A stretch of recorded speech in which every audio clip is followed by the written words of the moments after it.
Hello, hello, hello. Good morning and welcome aboard to the AM show. My name is Denisia Pomaide. We're so glad that you could join us. It's a Wednesday morning and it's still raining. We hope you are all safe. We know that Monday's floods was very devastating. We know that some people have been displaced. Our hearts go out to you. But we hope that at least today will be a better day. The government has also made some plans to release funds to support flood victims. And so we do hope that the coming days and weeks will be better. But this morning, we're focusing, of course, on the devastating floods that have once again laid bare Ghana's long-standing challenges with urban planning, drainage infrastructure, and disaster preparedness. Now, the human cost continues to rise. Current figures indicate that 12 people have lost their lives, unfortunately. 7 remain missing, and more than 38,800 people have been displaced. And also 7,761 households have been affected. In the Volta region alone, at least 60 communities across Keta, Angno, Ketu South, Ketu North, South Tong and Akachi North have been severely impacted, with families forced from their homes and livelihoods also disrupted. But in response, President John Dramani Mahama has directed the immediate release of 350 million Ghana cedis from the Contingency Fund. This is to help mitigate the crisis. According to the presidency, 200 million Ghana cedis will be dedicated to relief items and also emergency supports for affected residents, while the remaining resources will go into mitigation measures aimed at reducing the risk of future disasters. So the president has also ordered the deployment of security personnel to support rescue and recovery operations. But look, beyond the emergency response lies a very deeper question.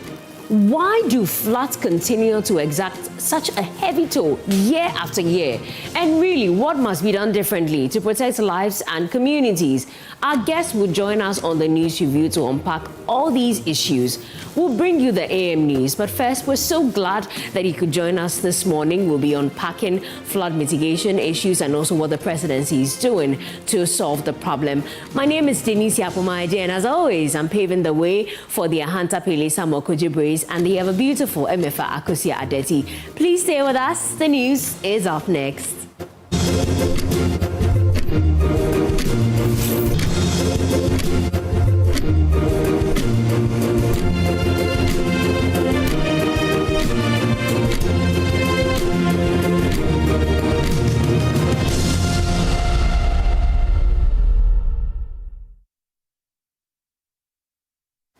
Welcome back. This is AM News. 2 days after devastating floods swept through parts of Accra, hundreds of victims are forced to spend nights without proper shelter as they wait for emergency support from authorities. The floods, triggered by hours of torrential rainfall, have affected close to 8,000 households, displaced about 38,000 people, and also claimed at least 12 lives. At Alajo in Accra, affected residents say they've been left stranded with nowhere to sleep. My colleague Collins Frimpong visited some of the victims at Alajo.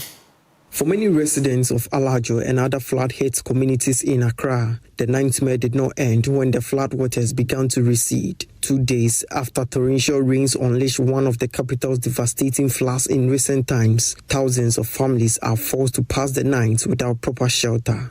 Yesterday, we were supported by some neighbors whose building have not been collapsed.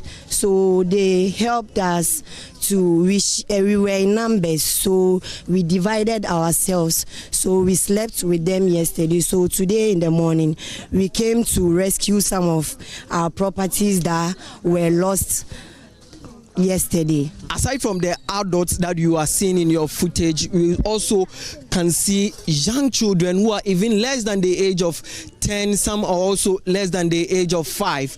And we've seen people, you can see the sofas already outside that got flooded yesterday, and they've all been moved outside. And as I said earlier, I have seen vehicles in this particular house that were loaded with mattresses and other items. Obi Grampona, Basilba, when you could winning in a obedient Esra, and I'm a young one who can cram and collar. One want a way. Obi Grampona, the Brahmins, Nameshe, The Alano Crampo, I see MPNCO, Yawura Masalachino. The Amisha Crampo, Yanta, Papa Bia. Well, Mianfa Pim, MPA, as I say, Damina, Ada Yamanoso, Omun Nimuquano, Mafaswa Yaman. Ntimo PSCI, Madame Bakwana Mokwasha, Yonkona coach, but Anyazi, Alua Masalachi, Nayanada. Alua Masalachi, Masalachi, Nayada. Anyazi, Demini. I'm fine, I know better. And then Masalachi, Navasanda. Masalachi way. Alua Yanina, Yaso BMP, Masalachi, Nayure. For children barely 3 years old, the aftermath of the floods has become a fight for comfort and safety. With homes destroyed and families displaced, some young children are now forced to spend cold nights in open spaces, exposed to harsh weather conditions as their parents search for shelter. We school, no school. Actually, Na no school. actually, Aden. we school uniform now for. School uniform now for. Into one young school.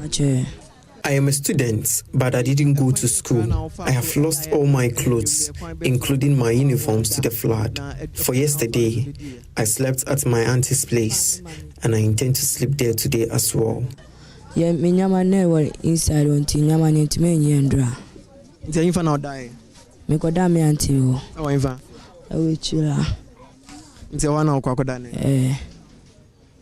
All right, sorry. So this is one of the children that has also been affected. There are equally young ones, year old, 2 years, 5 years here, that all have been affected, that they are calling for government support. Reporting for Joy News, Collins Frimpong, Alajo. More than 200 shops and stores have also been destroyed in the fire that broke out in the rubber factory at Odona. The blaze spread rapidly through adjoining structures, destroying goods worth thousands of cedis and leaving many traders counting heavy losses. My colleague Stephen Mensah has been speaking with some of the affected traders.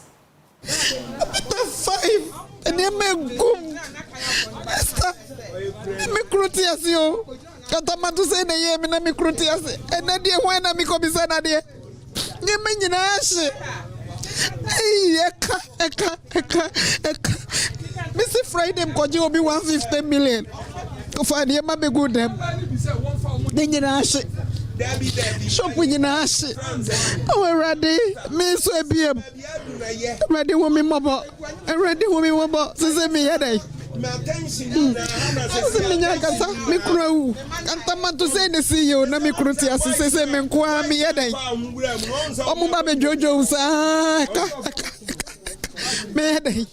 Barely 24 hours after the fire incident here at the Oba Market at Odona, these traders are counting their losses.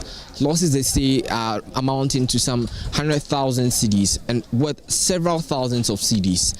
Plastic, ice chest, the ton rubbers, drum we call so good, a butching drum, and never be brave offer, never be brave, fridge, muniama, nira, hey, ready, Miss Webby, For some, the Ghana National Fire Service didn't act proactively in ensuring that this flame was doused in time. This year, the Mwadi nipa here be pa. If they say nipa bibri eno madrane abom. Ewa. If say bishama, bishebibia hani bi obi osola no pa oni ba bi akwa ha na oba na wa be hozo no anya kakra. The end of the day no. Wanya bi akwahwe ne mane na busenti ha yesi no. Ha kam say say nipa no. Obi susu wo ha na oye no eno so ha na ono so ye no nya bibi no de aboa ne busuani bi ana say ne bibi ebi hwe bi ma school ebi so hwe bi ba bi nti say ha na yesi no wa hwe ne ma bibire say nipa no opportunity na ono nya na nipa ne boa no no say sa de ma ni nyina no ba be ye ena say no ye adwuma wo ha na nya bibi koya no no say no adwuma ni o ma ni mu nti say no yesu ye free akoka omo wo no wana ti na ese moade umtimi boa ye bi Tuande wa ha me didn't happy yourself. Nanso na de me dey happy yourself. Me dey cry woman. Ene. Ye bibia say, ye bibia she. Na de ye me nwanwan say free enra antoreche tu ye. Ghana mpanyufo bi eni wa watu de ni abehwe ye. Panke be wu kra de. fire service for number or more any more man or moti navy for no buy or more the amount moon or man and Namadan so mamma bibia later cry so any chin answer and no more crumple the almost all your might say beat me about get it yan me say adiani she's in so about office and catches on no need duty and on no din su abahasi some case me think the Janet Shas and as I may said Janet Shas your party. Yami and Casadie. I am supplies. If they said I was the Sadina and say Jano, say Padima back on the Cabacase, Jato market on the screen to Asi. Some are lost in tears, some are lost quite dumbfounded because of the extent of damage and what they would be losing from this market fire. But then you'd also notice once you get to this markets that you notice some of them with tears-filled eyes. Tears-filled eyes because they say they've lost so much that they cannot quantify. Yamanu edosun almost surprise ni mayebi. They are to an age and a kakakra and I ask you a sick woman cry dos. Yeah, well, Mpukrofa depend on us, and we need help.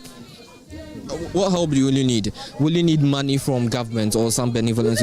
Money from government to start the work. What are they? So because you can't do anything with it. This will be the remnants of the fire incident here at the rubber market here at Odona.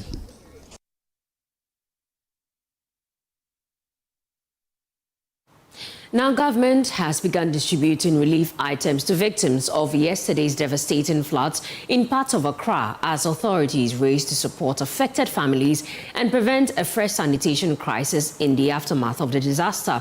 The relief packages, which include bags of rice and cash support, are being distributed to residents whose homes and businesses were affected by the flooding. Mayor of Accra, Michael Akufo-Addo, has been speaking after handing over the items to officials of the Okankwesi South Municipal Assembly. What happened today? And we are here this morning to sympathize with them, to make sure our best we can help them to come out from this tragedy. And we are here to donate. You know, as the rain has stopped, there's so much rubbish in the community. So we brought wheelbarrows for them to pack all the rubbish that is in now in the community out, so that we bring compactors. We are doing free boiler. We're doing free boiler around the metro. Nobody's paying for the boiler. They should bring their boilers out for us to pack for them. And have you provided any clear guidelines for preventing some of these refuse from gathering in the community again? Yeah, we are stationed some of our men here, so that when they gather, they call the compactors car to come and clear it. What reliefs are you providing to the affected persons? I'm giving them rice. I'm giving them oil. We're giving money as well. We are bringing mattress and wheelbarrows and shovels. And the other question will be about how many people have been identified to be affected by this rain? Within the community, over 250 houses. What 250 houses affected by the rain? And what's the long-term plan for these individuals? We will come back again. You can see there are a lot of people. They are making so much noise. We will come back here again. I've asked the assemblyman to number all of them to see those we have to help them with their roofing. We'll do that. Those we have to help them with a bit of structures. And where we have to clear the gutters, where we have to clear the structures on the gutters too, we are going to clear them.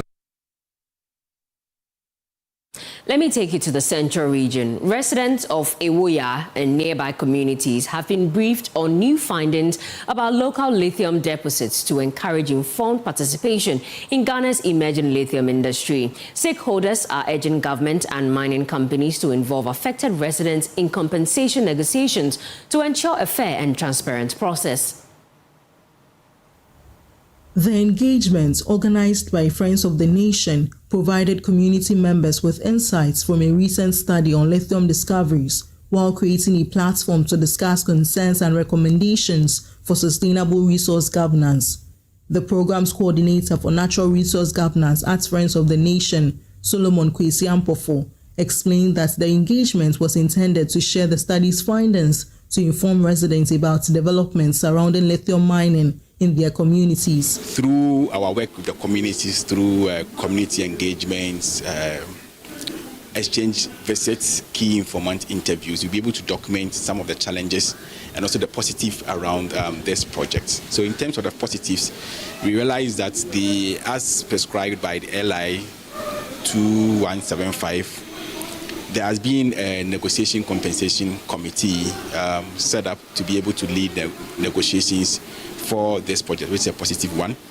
We also recognize that the company also restrained itself from starting activities in terms of mining when it has not received the parliamentary ratification, which is also a positive one. Mr. Ampofo also highlighted challenges identified and called on relevant stakeholders to address them through practical interventions. Evaluation process, those naturally occurring trees were not counted and has not been evaluated.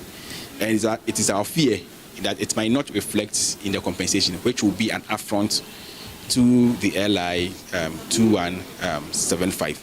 So these are some of the issues that we have raised in our case study, and we are encouraging all the stakeholders to be able to look at these issues. So first, it should never happen that communities, farms or crops are destroyed without their consent and without opportunity for them to negotiate for better and also adequate compensation. The Assembly member for Ikrofo, Krampa Krom and Asante, Nana Johansson, encouraged active community participation in discussions and decision-making processes to ensure that concerns are adequately represented.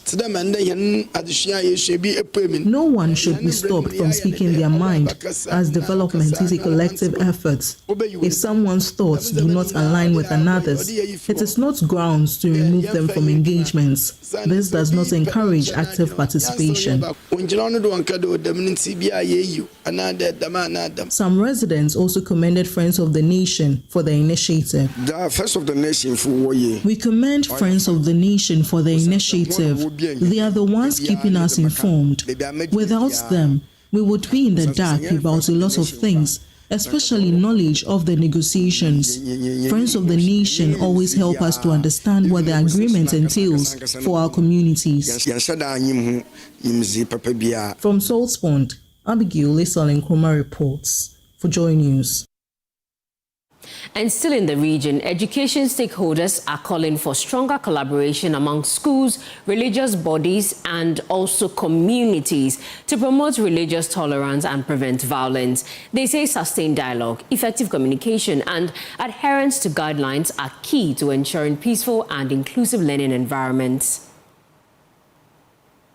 The Regional Education Stakeholder Workshop, organized by the Central Regional Education Directorate, saw the dissemination of the 2024 Memorandum of Understanding signed between the National Peace Council and the Conference of Managers of Education Units. The director in charge of capacity development and outreach at the National Peace Council, Janet Sani Kuma, explained that the workshop forms part of efforts to roll out the agreement in the region, while engaging stakeholders to develop practical solutions to violence in schools. Why the MOU?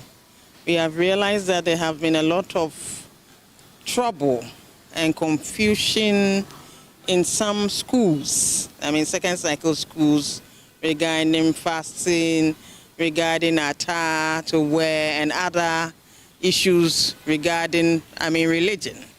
And so Peace Council found it necessary to join COMU to sit down to come up with a document that will bring a lasting solution to this problem that has, affected us in our second cycle schools. The Central Regional Director of Education, Dr. Juliet Dufi-Otsame, underscored the critical role of effective communication in resolving misunderstandings and preventing conflicts within school communities. At the end of the day, we came up and we saw that communication is very key in curbing violence in our schools. Either miscommunication, more disinformation, or disinformation. Each of them, if it's not handled well, and not handled at the appropriate time, it may cause violence. So we want to entreat all heads that after this workshop, we are going to sit down with our management and we come up with something better as a directorate. A participant and headmaster of Edinaman Senior High School, John Arthur, noted the importance of the workshop in strengthening peaceful coexistence and religious tolerance among students. We should try and have anti-bullying system programs such as entertainment where we have videos to show or to discard bullying in the school. This is our primitive things. We should have programs such as drama and sketches. Then we should also involve a lot the parents. The parent is one of the relevant stakeholders as far and also the other external stakeholders, the student association and the community, leaders, to ensure that we have a very conducive environment in the school for academic learning. From Cape Coast, Abigail Lisol Nkrumah reports for Joy News. Now, a rehabilitation program is turning to dance to help transform the lives of young people in correctional institutions. The Move to Transform project, spearheaded by the Department of Dance Studies at the University of Ghana, is using movement and creative expression to support behavioral change, emotional healing, and successful reintegration into society. Martha Sewa-Boache reports. Rehabilitation has relied largely on counseling, discipline, and vocational training. But the Move to Transform project is demonstrating that dance can also be a powerful tool for personal transformation. Organizers say the program encourages self-expression, builds confidence, and helps participants develop healthier ways of managing emotions. Assistant Superintendent of Prisons, Bismarck Yaobodi, says combining creative acts with conventional rehabilitation gives young offenders another avenue to heal, build positive relationships, and prepare for life beyond correctional facilities. Most of us here will be sitting here now, and then there might be something wrong with you. But let me give you a counselor, let me give you a therapist. I'm not sure you may be able to pour out everything. And I'm not sure freely you might even know the root cause of your problem. But then, these kids are being incarcerated. Looking at these 4 walls, you are even outside and you are telling you to tell us your problem and you can't tell us all. And in there, you expect them to tell you everything. We are doing well to get counselors, therapists to help them. But I'm not sure that alone can help. So, dance is a form to let them express themselves. There's something called somatic healing, right? It's trying to, I think, heal your trauma through movements of the body. I stand to be corrected. I know we have dance experts here, so using that to heal these people. Last week, I was fortunate to be at one of the sessions, and it was an escape route for every kid in there. No one was thinking about his or her problem at that moment. They were just focusing. They were just trying to dance. They were just trying to be happy in just these 4 corners. You get it?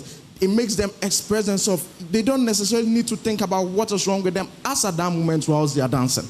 So that is one very important aspect where dance can fit in. Broadcast journalist and CEO of Safwa Foundation, Safwa Boahene, says dance has the power to restore confidence and reshape identity, describing it as a catalyst for personal growth. I believe that dance should not just be in isolation, but should be in a system where there is a vocational training, there is education, there is mentorship that goes a long way. Because when the student or when the person finds himself or herself at that instant, it doesn't end there. It is a long process. You need someone who will keep telling you that you can do it, and you need to find that dignity, because at that time, dignity is almost lost. This is when we have been told that you have done something so bad that society doesn't want you again. You cannot live within the whims and caprices of the society, and so you must be incarcerated. You must be separated from family and go into confinement. So when you are there, psychologically, you are battling with yourself. Who am I once again? If you listen to some of the stories that these kids or these adults even tell you, I've had the privilege to sit with them one-on-one and listen to their plight. And you're like, wow, anybody at all. We can all end up there, one way or the other. So imagine you finding yourself there. You have lost your identity. You don't know who you are anymore. You don't know how best you can even, what are you going to do when you are done? But through dance, it will be able to gradually reinstate you into the identity that was lost, into that dignity that you thought you didn't have anymore. And let me just say this in the person, that when dignity is lost, there is no consciousness. So now you can go haywire, you can go berserk, and then you can do anything at all. And that is what some of our people that we term criminals nowadays, that is what they do, and that is the state they find themselves. Organizers are optimistic the project will encourage greater use of creative arts in rehabilitation programs, helping more young people rebuild their lives and reintegrate into the community.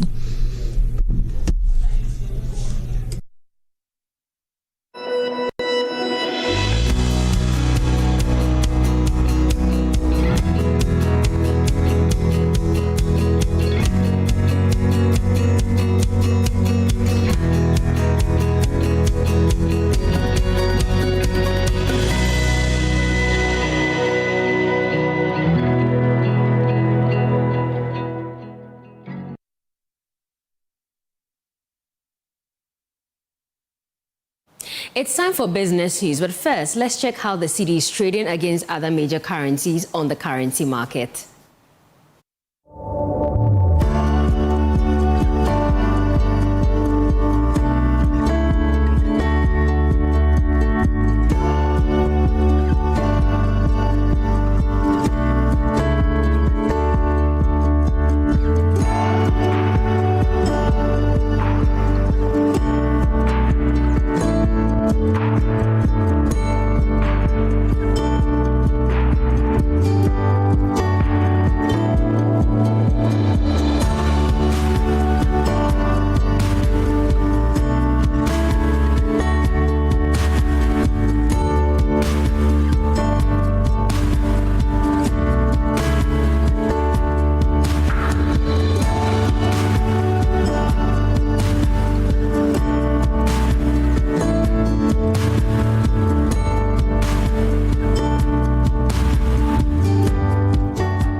Now, the Chamber of Petroleum Consumers is projecting some significant reduction in fuel prices from today, July 1. The Chamber, in its latest outlook report on the market, projects that petrol will go down by more than 6%, while diesel will witness one of its biggest drops in recent times, going down by more than 13% per litre. Duncan Amwa is Executive Secretary of COPEC. The first consideration clearly is global benchmarks or fuel prices that have declined. And like you rightly pointed, petrol or PMS has done some 6.9% over the past 2 weeks. Diesel has done almost 15%, LPG similar 15%. To add to that, you also have a situation where I think the Finance Ministry, together with the Bank of Ghana, ought to be commended for again stimulating the cedi's run of form. The cedi within the same period has also seen some appreciation of some 3% plus. These two primary indicators would suggest or tell anybody that, of course, fuel prices as you have today can only be eased down on, and for which we believe that effective 1st of July, prices that you've seen on the pumps currently would all decline by some significant numbers, and for which, like you rightly put it, petrol we are expecting between 5 and 6%. Diesel could do anything between 12 and 15%. LPG could equally do between 12 and 15%. So whatever consumers are paying today, they are likely to spend a little less for the next 2-week window. And it is our hope that the tensions in the Middle East do not get any further, so that things would also begin to, worsen. But as it stands, it looks very good. Let's now check and get some updates from the commodities market.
Well, that's it for business news. That's it for AM News as well. The AM show is sponsored by Shield Silicone Paint from Mazar Group, Syntex Pipes, and Time Herbal Mixture.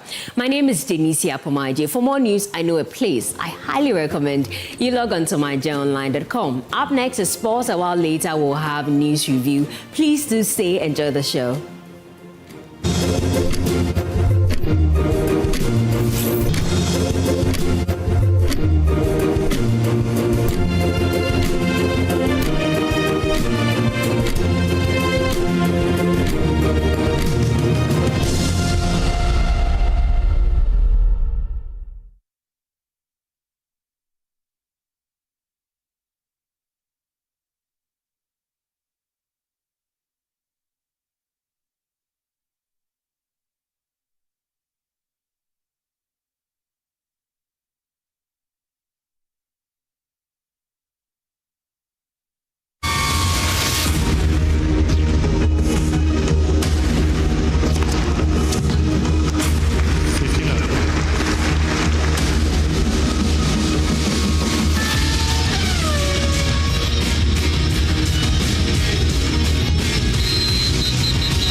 Good morning. Let's bring you sports now on the AM show with me, Muftau Nabila Abdullah. We'll take you to the camp of the Black Stars, where my colleague Victor Achutomaklo has been speaking to the communications director of the Ghana Football Association, and also bringing us an update in relation to the fitness of Antoine Semenyo ahead of that crucial run of 32 fixture between Ghana and Colombia.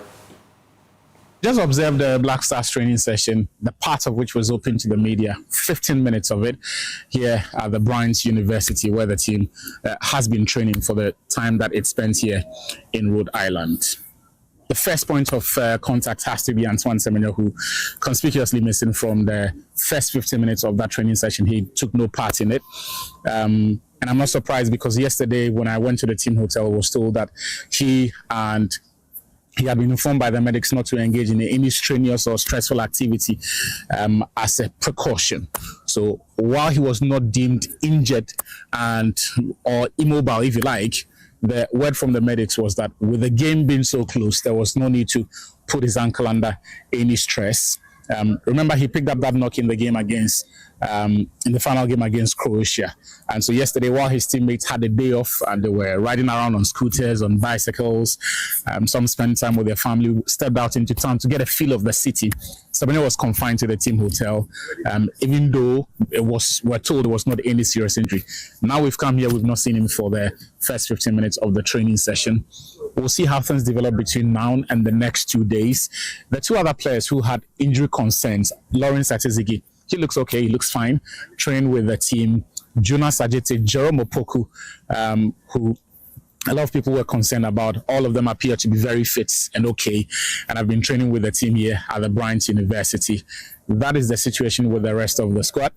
There are no other injury concerns for us to be too worried about, but we're told this will be the team's last training session here at the Bryant University, which suggests that there will not be another session tomorrow as they fly out to Kansas City in the state of Missouri for that game on Friday against Colombia.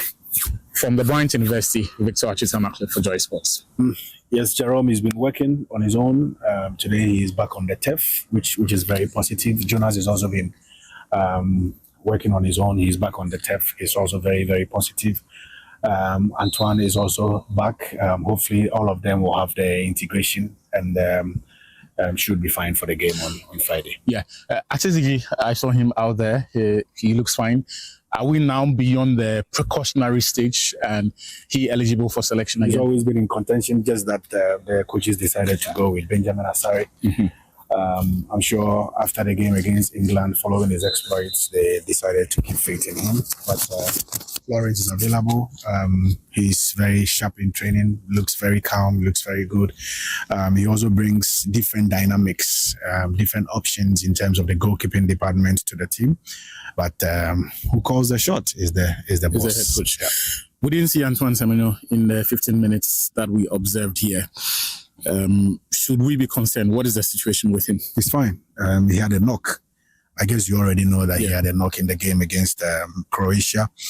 So the following day he did not train, and then they started working on him. The medical team have been working on him, but because it's around the ankle area, he felt some pain. So they needed to work to ensure that the pain is gone completely. Luckily, now he's walking unaided. He looks very fit. Once he is able to walk without support and without the pain, it means he's fine. He's returned to the pitch, and integration will take place, and he will be good enough to go. Right.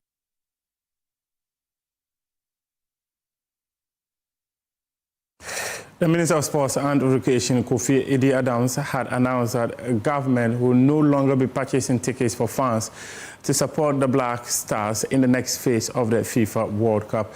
Henry Asante-Chium, Communication Director of the Ghana Football Association, says the GFA cannot do anything about it. First of all, I have to admit that is a concern. But World Cup tickets are very expensive. Games at the World Cup is very, very expensive. There are games selling for $5,000, $7,000, $8,000. This morning I checked on the FIFA website and I saw some staggering figures, in terms of matches in the next stage of the competition and how much it would cost interested fans to patronize those games. This is the World Cup. It's the world's most premier national competition, and it is played in every 4 years. FIFA always want to ensure that they get the best out of this tournament. So yes, the issue you raised is a major concern. The ministry have been supporting Ghanaian fans to watch the matches through the benevolence of Ghanaians and other companies who contributed to fly fans to America. The truth is that the arrangements they made for this tournament ended after the Croatia game stage. So if there is anything else to be done, then it means they must go into fresh negotiations with companies and individuals to support them to still purchase tickets for the next stage of the competition. It is what it is. As an FA, we can't do much because those arrangements were done by the state. Yeah. We can only suggest, but we cannot, influence those decisions, especially when the minister has gone ahead to announce that the support system has ended. Yeah. So we are obliged to inform Ghanaians regarding the ticket prices for this game, which we did yesterday. But the other interesting thing is that after the announcement yesterday, this morning when I woke up, I realized that the prices have dropped slightly. Yeah, so the tier 2, which was 1,100 yesterday, is now 978. And then the tier 1, which was 1,296 yesterday, has dropped to 1,001 something. Yeah. So I mean, as the days go by, I'm sure we shall have some differences in terms of minor margins or slim margins, right, coming here and there. But the honest truth is that you have to buy.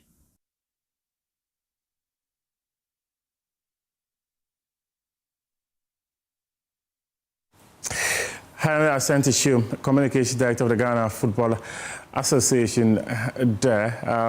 We'll bring you highlights of the run of 32 matches that were played this morning. But before that, this outfit is courtesy Loom Fashion, where we turn fabric into style, from stunning custom-made outfits for ladies and gentlemen to professional bulk services for boutique and school owners. We deliver quality, creativity, and perfection in every stitch. Loom Fashion will bring out the lady and the gentleman in you. We are located at Ofako Road, opposite April Filling Station, adjacent Traders Palace, New Market, Akosua. You can reach us on 024-650-1801, 024-650-1801. Now let's bring you highlights of some of the matches that were played In the round of 32 of the ongoing FIFA World Cup, Cote d'Ivoire, they have been eliminated from the competition after suffering a 2-1 defeat against Norway. France also won 3-0 against Sweden. And there was the other match, which also happened. Germany also getting knocked out of the competition. That's your sports. So now head on to myjoyonline.com for some more sports stories. The newspaper review is coming your way right after this round of messages. From Pedersen. It's clever play. Now Nusa tries for it and delivers. Well, by far the most outstanding piece of play Norway have produced in this tie. And it's given us a glorious opening goal. It is a corner. Oh, and it could easily have been 2-0 then. Oh, it very nearly was. It's a nice bit of skill.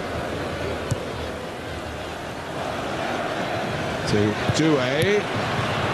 Dropped for Pepe, great save. In by guard. Oh. Off the line from Hegem, so close. The ooze from the rowing. Ahmad, who goes again. He might provide more. He's still going. Oh, sensational. Absolutely sensational goal. Ahmad Diallo. What a goal. What a brilliant bit of play. And how did they need this? Oh, it's a lovely ball for Berg, for Haaland. Oh, what a goal. Had to be him.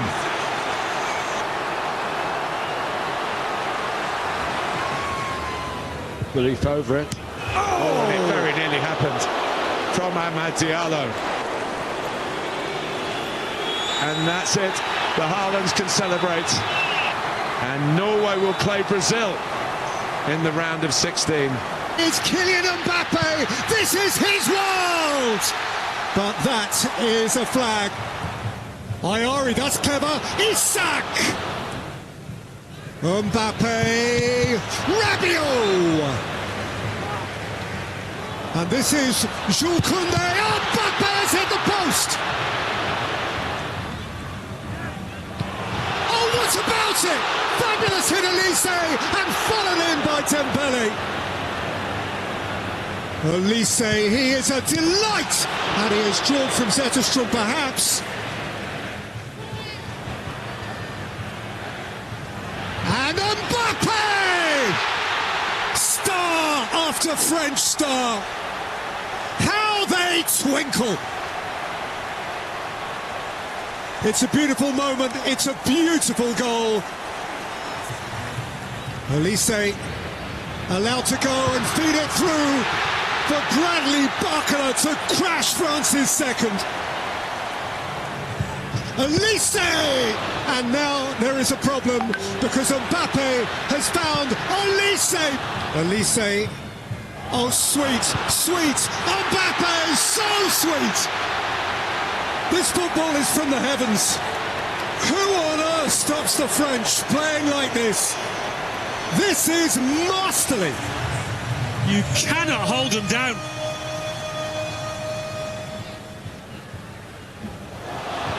Those are lovely feet. Oh!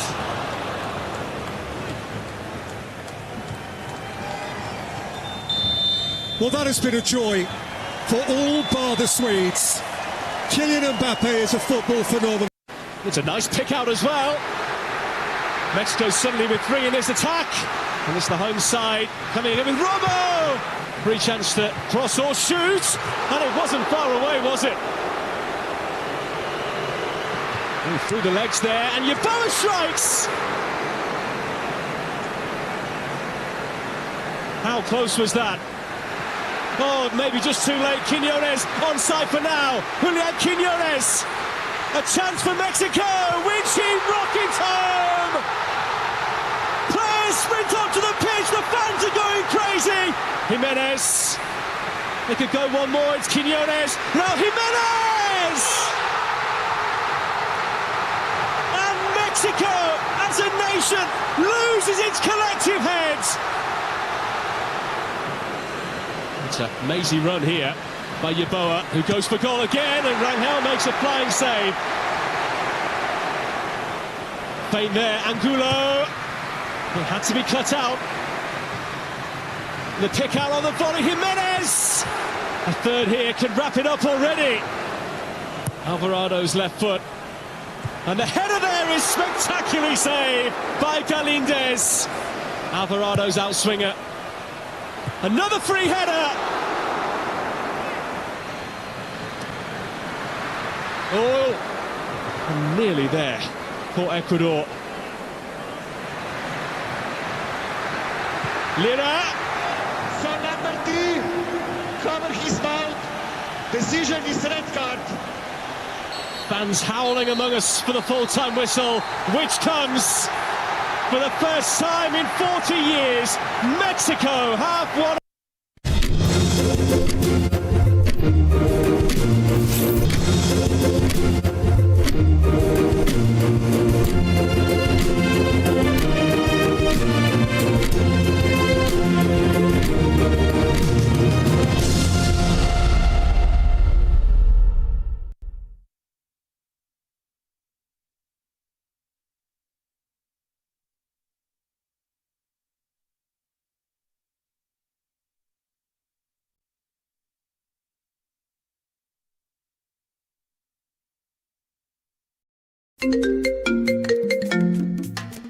Hello, my name is Pamela from Customer Service. Please revalidate your account by texting your Ghana card number to 0500,000 247. Hey, Abili, wabadim. Madam, give me the numbers behind your ATM card. I'm calling from the head office. An email was delivered across to our customers this morning. Confirm if this is your bank account. 100,100,100. Thanks for sending your bank card details. Send the OTP now to avoid cancellation. EcoBank will never call, email, send an SMS asking for your PIN, OTP, bank card, or Ghana card details. Don't get played. EcoBank, the Pan-African Bank. Hello, please, I'm calling from Customer Experience Center. Welcome to Sulas Enterprise, the shop that deals in industrial machinery such as generators, rice millers, water pumps, compressors, and mowers. From the smallest to the largest capacity, at Sulas Enterprise, we give you nothing but the best from the best brands such as Honda and Perkins. When it comes to our generators, we also sell mowers coming from brands like Honda, Briggs and Straton, and Oleuma. And when it comes to our water pumps, we offer you brands like Lily, and Pedrolo water pumps. We also sell rice millers for all capacities. We are located at Spintex Kakalika Plaza. Also find our various locations as displayed on screen, or call us on the following number: 0243-839-463 or 0554-154-416 or 0240-541-493. Sulas Enterprise, where quality meets affordability. His introduction raised eyebrows. You are Josh Weissman? Yes, I am. And he loved the life of crime. And how did you come by such detailed insight of an armed robbery syndicate? I am an armed robber. Hey. Roverman Productions, in partnership with National Theatre, presents an Uncle Boy's play, Love and Handcuffs. Mabel, remember the ovulation? Action tonight. Hey, David Fifi, that's you a wicked man. After bringing the police to shoot me, all you are thinking about is sex. Hey, I am going away. Where's my mother's house? Shows on the 26th, 27th, and 28th June, and 3rd, 4th, and 5th July at the National Theatre. Rates 300 CDs for single tickets, 500 CDs for couples, and 225 for the loyalty card. Tickets are available via the Rover Uber Short Code *365*535#. Joy FM, Walking Now offices, Airport Shell, Tama Community 11 Shell, and Someone Shell back on a total. Call 050-554-6010. Sponsors: Koba, Bakana, Potica, and M Notify. Roverman Productions, be the difference. So this strategy will lead. Oh no, not again. Say, relax. The generator will come on now. The generator is not working. Why stress yourself when the experts are just one tap away? Introducing Left Power, the smart emergency support app from Left Signature Limited. With Left Power, certified engineers respond fast, anytime, anywhere. No delays, no stories. Hello, sir. This is Left Signature Limited. The request has been received and our engineers are already on their way. Please relax. We've got you covered. This is professional. Every Left expert is certified, verified, and can be tracked in real time. Oh, you'll know they're coming before they even arrive. From electrical engineering and solar power systems to data center management, cloud services, smart automation, and software development, Left Signature delivers excellence, fast, reliable, and professional. Left Power. Your solution is just one tap away. Available on Play Store and App Store. Hi, now let me share my wildlife experience with you at Safari Valley Eco Park. Welcome to Safari Valley Eco Park. Our electric shuttle pulled up and in no time our tour began. We were surrounded by wildlife from the moment we entered the Eco Park. We were greeted by experienced tour guides who took us through orientation and how to better enjoy the experience. Watch these animals roam freely in their natural habitat undisturbed by our presence. We saw zebras, sable antelope, brown cranes, mara, silky chicken, nyalas, Shetland ponies, and so many animals I just couldn't keep up. Our tour guides taught us so much about the wildlife, their behavior, and how to interact with them. I even fed them. We also went fishing on a man-made canal. Then we took a break to have lunch in this serene environment. All this amazing experience for this price for adults, this price for teenagers. It's a bargain. As the sun began to set, it was time to go back home, but not before dinner by the campfire. It has been a thrill of a lifetime, and I can't wait till my next visit. Safari Valley Eco Park, bringing you closer to nature. Swim against the high tide and against the rushing and gushing water into people's home to save lives. They were putting their own lives at risk.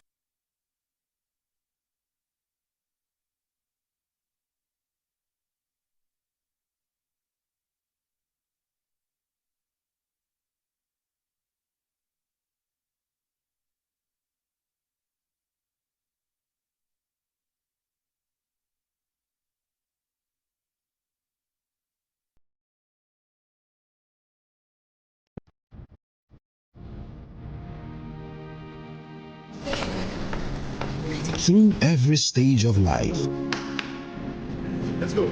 some things simply stay with us. The spirit of never giving up.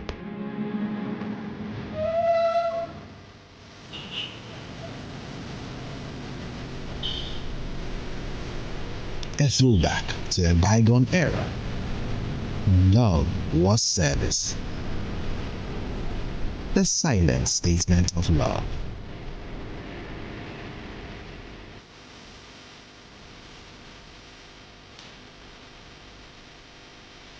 A thoughtful gesture that deepens bonds, balancing work and life.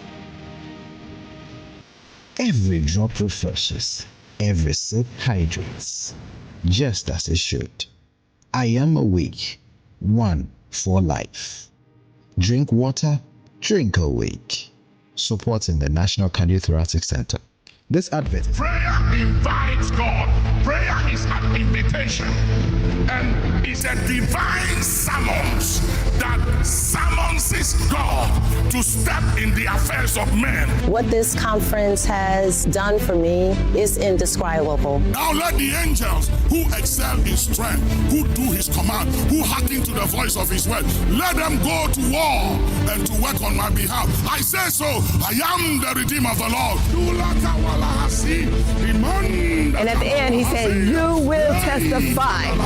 And I felt something shift. I went back home and I couldn't sleep. It was like the prayer was locked up in my spirit. Prayer is a weapon of enforcement, enforcing what has been done. Praying about the same thing over and over and over and over and over again. That is not unbelief.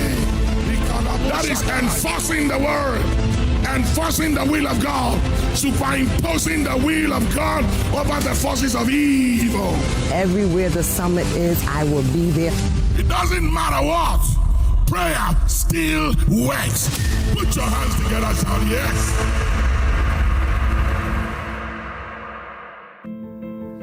Discover Willow Lane in Sakumono, one of Ghana's most prime community. These expertly designed 4-bedroom homes feature a private elevator, 4 ensuite bedrooms, private balconies, walk-in closets, and a gourmet kitchen and a maid's quarters. Perfect for families, executives, investors, and retirees. Our community offers a swimming pool, playground, and 3-tier security for your peace of mind. Experience the ultimate in comfort, convenience, and community here at Willow Lane, Sakumon. Visit wayley.org or call 0240-111119 or 0308-040500 to book your tour today. Wayley, your trusted home builder.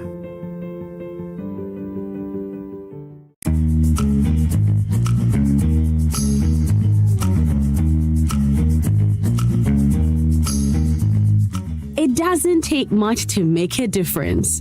Sometimes it begins right where you live.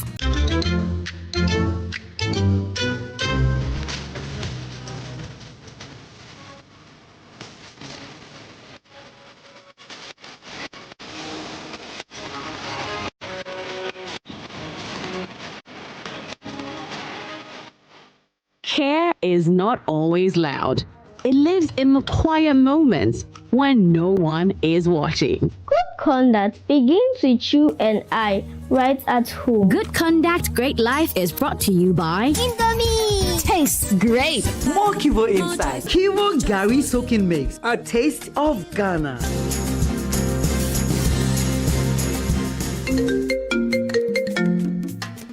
Hello, my name is Pamela from Customer Service. Please revalidate your account by texting your Ghana card number to 0500,000 247. Hey, Abili, wabadim. Madam, give me the numbers behind your ATM card. I'm calling from the head office. An email was delivered across to our customers this morning. Confirm if this is your bank account. 100,100,100. Thanks for sending your bank card details. Send the OTP now to avoid cancellation. EcoBank will never call, email, send an SMS asking for your PIN, OTP, bank card, or Ghana card details. Don't get played. EcoBank, the Pan-African Bank. Hello, please, I'm calling from Customer Experience Center. Another week is here on the greatest of all time show. My name is Giovanni Clip, and tonight we're bringing you talent. Contestant number 1, let's bring Baby Girl. Let's bring. You did it for you. Cut. Oh, there is a leakage. Where's the plumber? For quality and durability, insist on Syntex pipes. If you want quality, this be where you belong. Strong, tough, and reliable. Your perfect match to your trusted Syntex pipe. Syntex pipe, it they carry water, no wahala. Syntex pipe, it they make water they flow. Syntex, and you're strong, and you're tough. Hi, now let me share my wildlife experience with you at Safari Valley Eco Park. Welcome to Safari Valley Eco Park. Our electric shuttle pulled up, and in no time, our tour began. We were surrounded by wildlife from the moment we entered the eco park. We were greeted by experienced tour guides who took us through orientation and how to better enjoy the experience. Watch these animals roam freely in their natural habitat undisturbed by our presence. We saw zebras, sable antelope, brown crane, mara, silky chicken, nyalas, Shetland ponies, and so many animals I just couldn't keep up. Our tour guides taught us so much about the wildlife, their behavior, and how to interact with them. I even fed them. We also went fishing on a man-made canal. Then we took a break to have lunch in this serene environment. All this amazing experience for this price for adults, this price for teenagers. It's a bargain. As the sun began to set, it was time to go back home, but not before dinner by the campfire. It's been a thrill of a lifetime, and I can't wait till my next visit. Safari Valley Eco Park, bringing you closer to nature.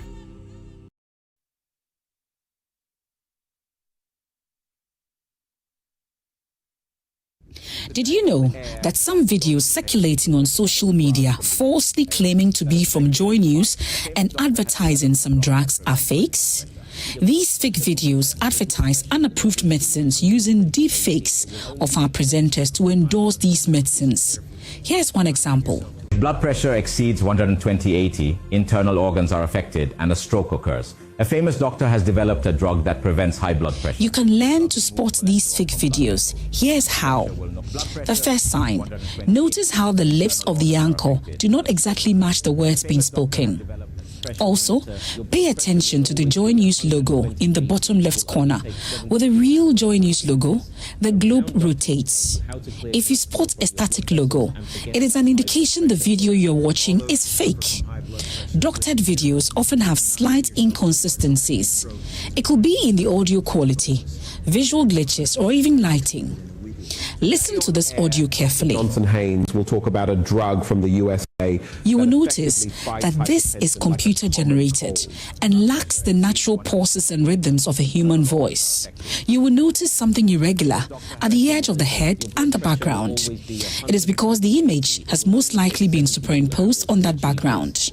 Another indication that this video is fake. Finally, always check who is posting the video. In this instance, the post is from a group calling itself Citizens for a Healthy Nation. When you click on the link, it tells you they are into advertising and marketing based in South Africa. This should tell you it is not from Joy News. In another instance, the post is by an individual who describes himself as Paisano. But again, the page is labeled as advertising and marketing with a number that is reported to originate from the Dominican Republic and an 809 area code that has been associated with scams in the past. This is another indication the video is fake and not from Joy News. Now that is how you spot the fake. So if something feels off, it probably is. Trust your instincts and double check before sharing or acting on any information. Or better still, you can report to the police or the FDA or come to our offices at Joy News to verify any advertisement. I am in Athalia Kwanzaa in Takrade, and this is Joy News. Independent, fearless, credible.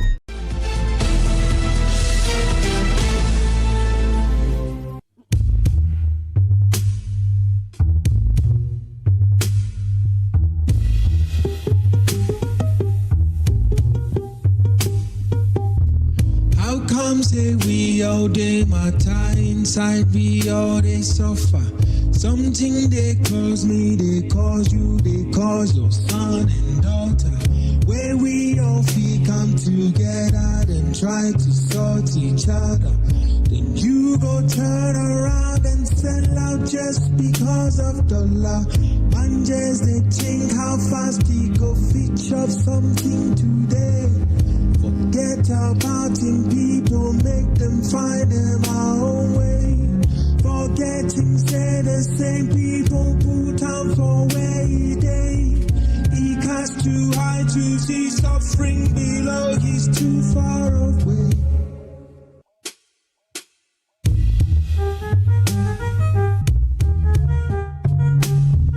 Them get eyes, but them know they see. Them get heart, but them know they feel.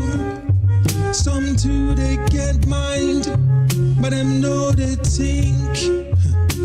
That be why we all day inside a boat where we they sink. I say them get eyes, but them know they see. Them get heart, but them know they feel.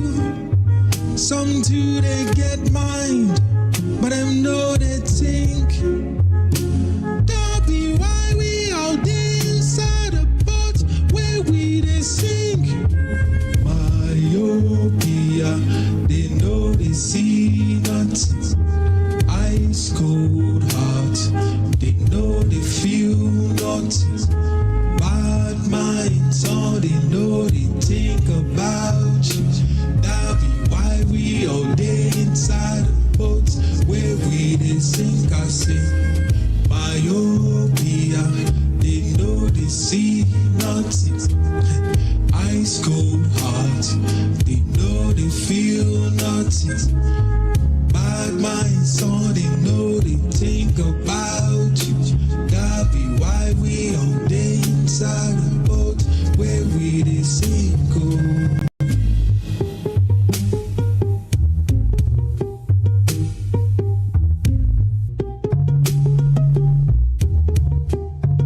I say them get ice, but them know they see. Them get hot, but them know they feel. Some too they get mind, but them know they think. That be why we all day inside a boat where we they sink. I say them get ice, but them know they see. Them get hot, but them know they feel.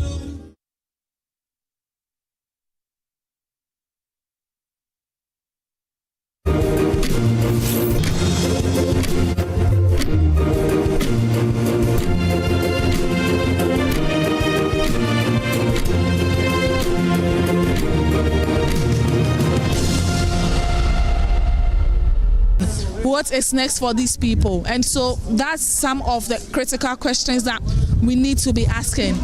Is it enough to give these people relief items each and every time there is a disaster, or there needs to be an identification of the root cause of this problem so that the problem is solved once and for all? When the June 3 disaster occurred, there were a lot of recommendations that were given to President John Mahama at the time, because that was in 2015.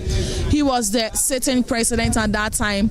The committee submitted a 197-page report to President Mahama, proposed major recommendations that needed to be done.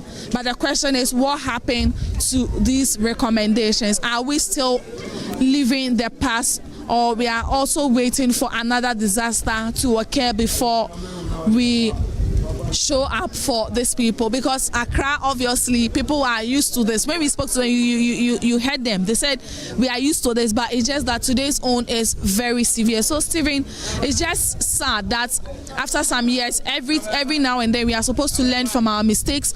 However, it's just sad that the same thing keeps on happening each and every time. And so these are more of the people around that we would want to, we want to rescue and speak to. Many more of them sharing their ordeal experiences with it. So it's just interesting because, Ramat, you talk about the 197-page documents that was presented to the presidency once the June 3rd disaster happened. And it's just interesting because at the start of this year, the Ghana Meteorological Agency talked about we recording some increase in rainfall patterns this year. I'll just be pricked and be thinking about what has been done so far to ensure that such incidents do not cause any catastrophe, given that the whole committee was set up, an anti-flood task force was set up to investigate and provide some recommendations to prevent some of these incidents from happening. Some interesting things that pricked my mind whilst you were talking.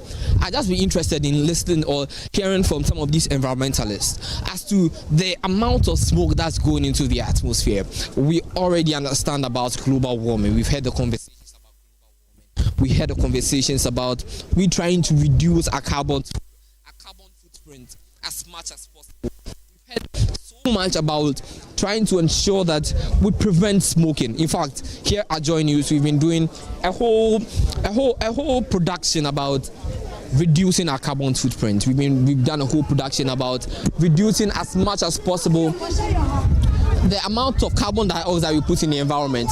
But then, as it stands now, this will be something the environmentalists will be talking about for quite some time.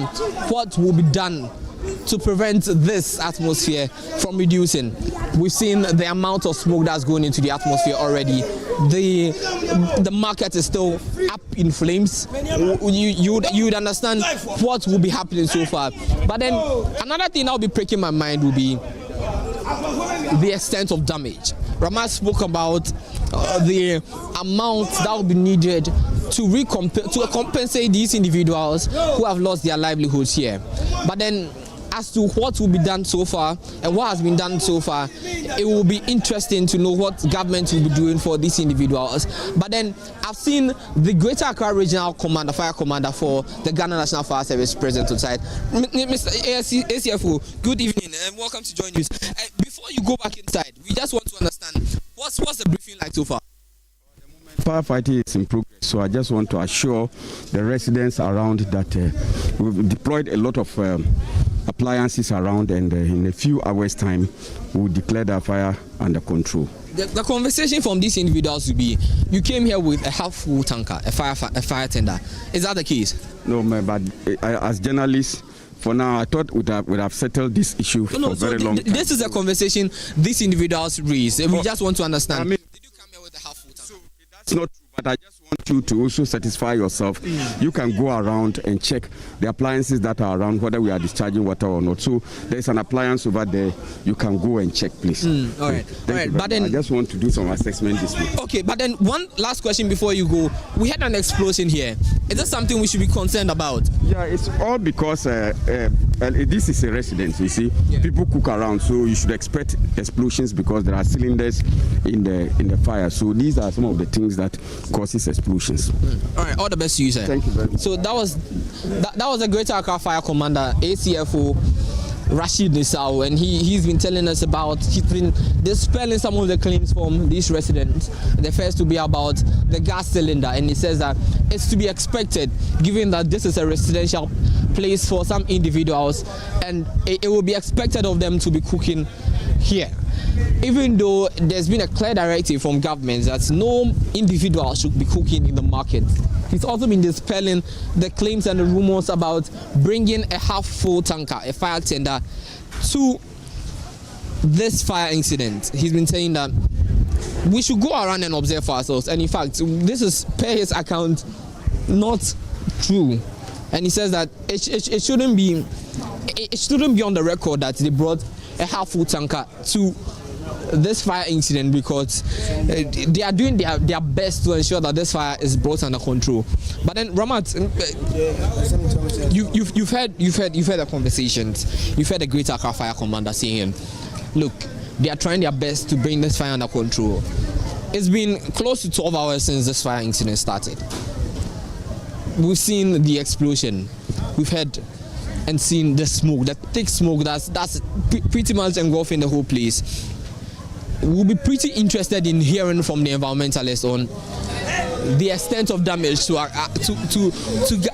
Ghana's carbon footprint so far. But then, what have you been hearing from these individuals? Indeed, Stephen, I must say that everybody they are trying their best to, douse the fire. The fire service, like you said, I'm speaking to the regional commander. He says that they are trying their possible best to bring this down. As you can see, they are trying to get more resources to help the people here to tame the fire. Even strangers and ordinary people have joined in the fight to ensure that the fire is brought under control. Many more of them have gathered here counting their losses, with some of them being thankful to the Almighty that they've not lost a life. Indeed, many more of them. But interestingly, I have a gentleman here. He seems to love dogs, and so he says that he saw that some dogs were trapped in the flood waters, and he would want to tell us about that. So these are very small dogs. So why? Where did you see them? Bye. Me talking about Kojo uye free okono. Man talking membio. By way omuye na me come madam for no. Me ko na wawo. Na me so mo menu na me so menye omo because me pe krama yasem. Ando anwumire no so start anapa. Agwa na yele be won 90 minutes na. E basa adwane ko tena over here no so. mbi mu awu nso kɔ ɔma be bie gota so ɔmo yɛ amae gota no ma be sɛ nyende ɔmo yɛ mae ɛno so ka ho na so to kaka na yili na ha nkan me pena asɛm no na wo kɔ no nte be sere ɔmo sɛ ɔmo yɛ hu bibi mae na fire service nso e be sere ɔmo sɛ ɛya ɔmo kan kyɛ ɔmo sɛ ya frɛ ɔmo a ɛya ɔmo yɛ no ntem kakra mae na ndɛ de ɔmo yɛ too late ɛno so ka ho na market no yantimi amfa hwe. Next time, I'm correct on mistake. Okay, so this gentleman here, his major concern is that not only have individuals lost their items, but animals, dogs. He seems to love dogs. Interestingly, unfortunately for him, they lost their life, and so that's his concern. And also he's also been talking about the extent of damage this incident has caused them. They are still unable to tame the fire. They are still unable to bring the blaze under control. Many more people gathered here. We've had other ambulance services also coming here because they also say that they heard about the situation, and so they decided to come around to also assist with any emergency situation. Hello, sir. You are welcome to Joy News. Yeah, thank you so much for giving me this opportunity. We are from Accra Newtown Islamic Hospital. We heard there was a fire outbreak at Adebeka. We said to come around with our health team to come and rescue their casualties around. So we are still on standby to rescue any casualty around. Thank you. It's very good you are here. Now, in as much as they are unable to tame this blaze, you can see that the smoke coming from this place is very severe. What do you think, beyond the devastation or destruction this fire incident is causing? The smoke coming in is very much also something that needs an emergency attention. Or yeah, for around the smoke is already the smoke is already ongoing, and our advice is to clear all people around should move distance away from the smoke, which can cause if once you inhale the smoke, can cause you some kind of respiratory diseases, infections. So we try to make sure those casualties around, we advise them they should move away from the smoke, which is very dangerous to their health. Thank you. Okay, so these are some of health officials from Adabraka Newtown saying that the Islamic hospital, they say that they came here with their ambulance just to aid with the situation in case there is any casualty.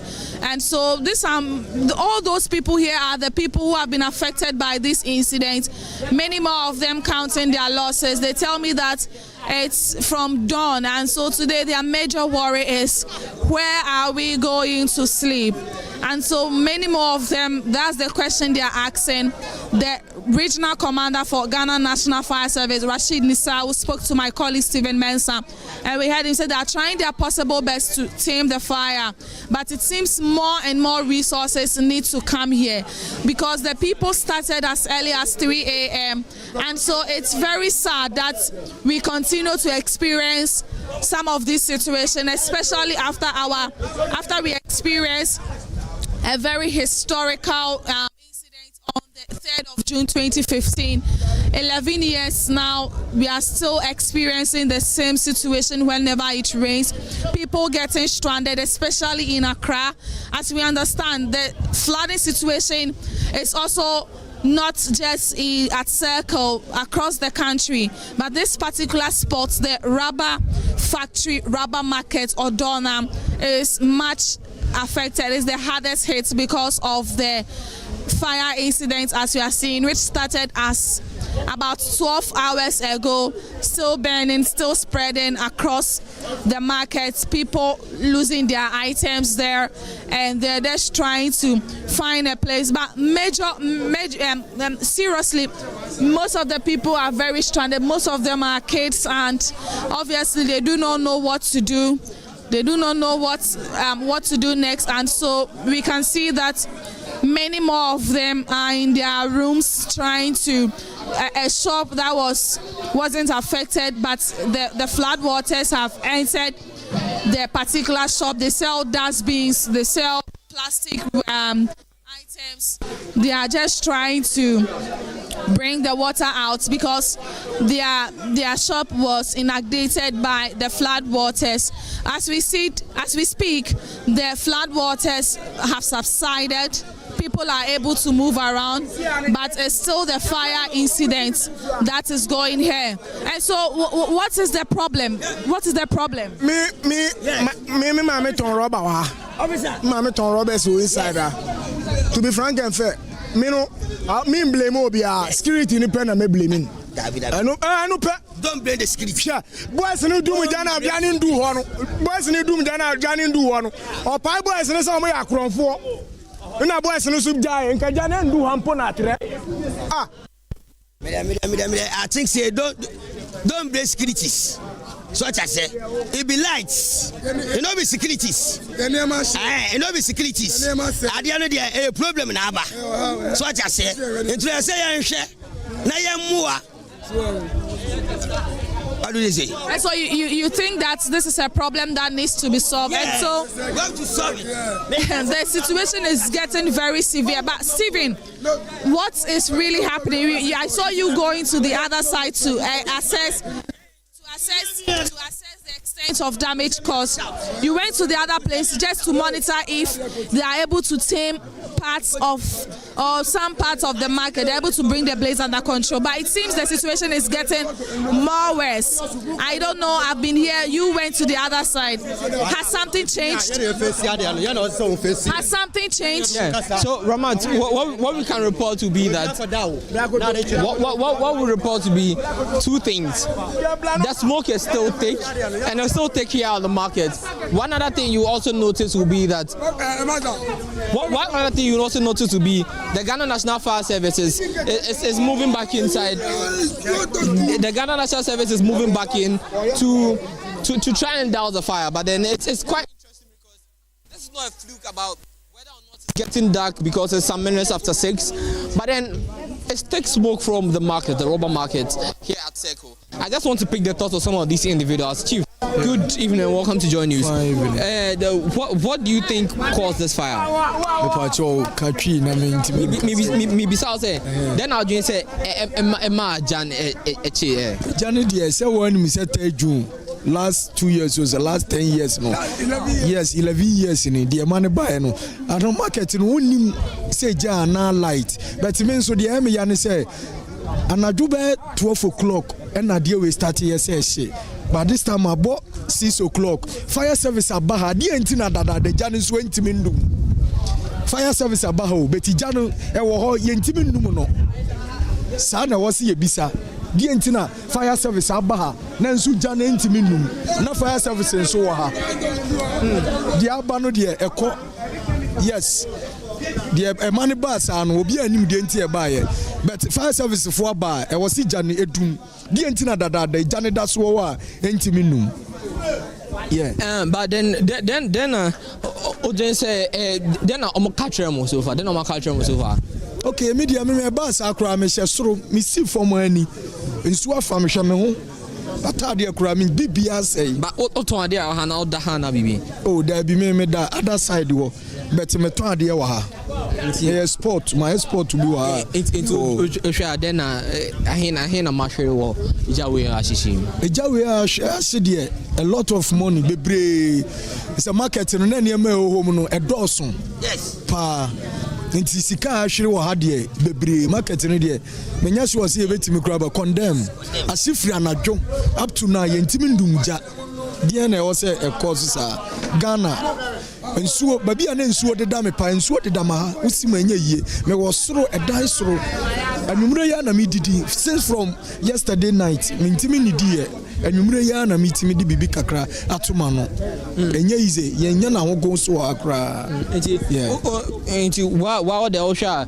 fire service nya bibia na oh fire service there obo mode bet die ntina dada wontimi endumja no yes sana wo simbisa say omo ye bibia e mane bros wanka jane nka omo dum no enti wo mo modern up to now me no mienu nya ya wo nse smoke oba e jane endum ye yeah nse smoke oba e jane ndum ye aha enti Ghana mpanifo omo nhwe no omo nya bibi mfa ho se fa eja toba bia fire service fo omo ba omo nya ne yie na eja ne ndum tam na yenso ye ho ntoye sa menum ye no ye nya fire service adwuma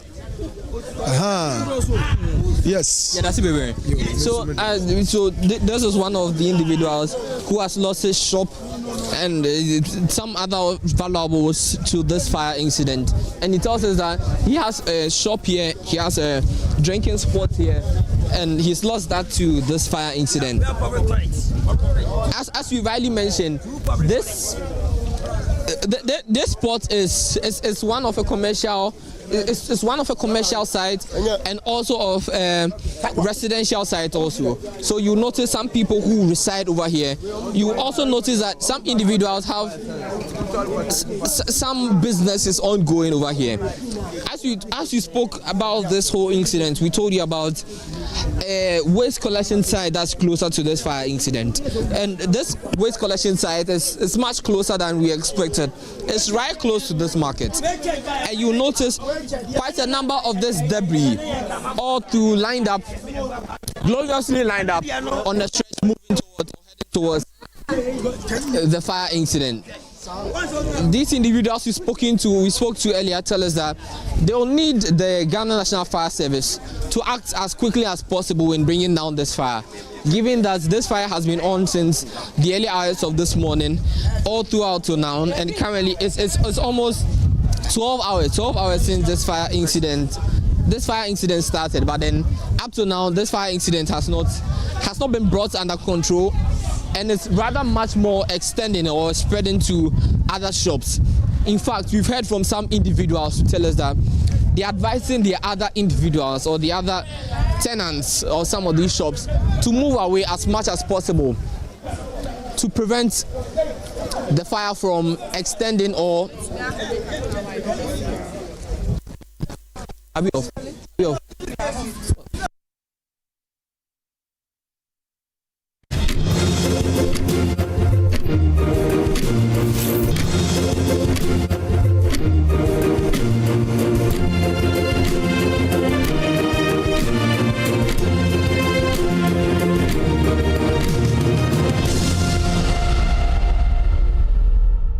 Last Monday night's rain claimed at least 8 lives in flash floods that followed.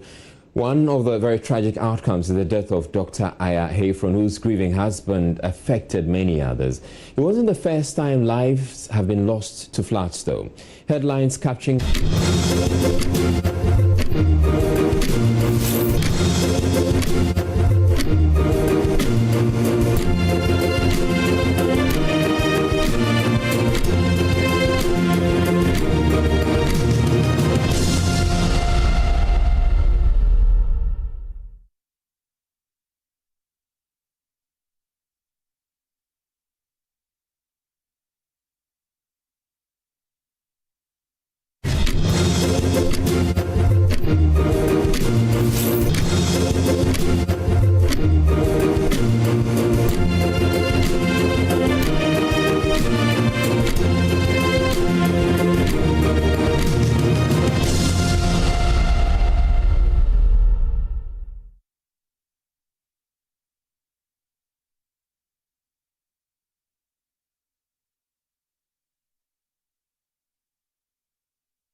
Thank you so much for staying with us. This is the AM show. Let's start the news review. Surely, there's a lot of matters arising, but we put a sharp focus on one particular matter: flooding and its related issues. The president issued a statement. Parliament has been as well quite busy. Minority as well has got some demand. The Interior Ministry as well has outlined what they have to be doing on behalf of the government. I shall bring you up to speed to what's been happening over the years, and particularly what happened this morning. It will situate our conversation. This morning, we're joined by Dr. John Osei-Kwapon, Research Fellow, CDD. We're also joined by Dr. Kwame Asasante, Political Scientist, UG. Awal Mohammed is member of the MPP Communications team. Awal has a new portfolio. You speak for the Transport Ministry, yes, do you not? Yeah. And then Honorable David Vondi is MP for Chifu Eti Mokwa as well. Honorable MP Communicator, thank you so much for joining us in studio. And both doctors joining us via Zoom. Thank you so much for staying with us all through so far. But let's bring you up to speed. What's been happening as a country? Yesterday, I was in the same chair, different sets of panelists, but same matter. And I was telling you that Accra has been flooding since 1960, April 18. But if you think that is even too far, just 2014, we've been bringing you an update of what's been happening in terms of flooding. Watch this. Last Monday night's rain claimed at least 8 lives in flash floods that followed. One of the very tragic outcomes is the death of Dr. Aya Hayfron, whose grieving husband affected many others. It wasn't the first time lives have been lost to floods, though. Headlines capturing floods in Accra as predictable as the rainy seasons that cause a havoc, and yet nothing seems to change. Jojo Kobna in the following report recaps why it can sometimes get very frustrating having to report on problems which seem to never go away. Even though I could go back many years, let's start from 2014. Now, many parts of the national capital today have been inundated as choke drains have made it difficult for rainwater to freely flow. This is not the first time Accra has been hit by floods, and almost every year the story or the reasons being given for the floods are the same. In 2015, we reported again. The cycle of flood is here again, and year by year, major cities in the country get flooded. The reasons, as always, are the same. Lack of planning, pouring of waste into drains, and a host of other human activities. When will it ever stop? What will it take to save our cities from the perennial vulture cycle of flooding? We're still in the capital and on the floods. Several residents within Aveno in Accra were temporarily thrown out of their homes by the flash floods.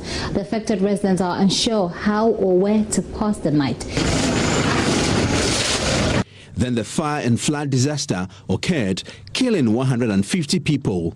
Musicians sang about the flood disaster.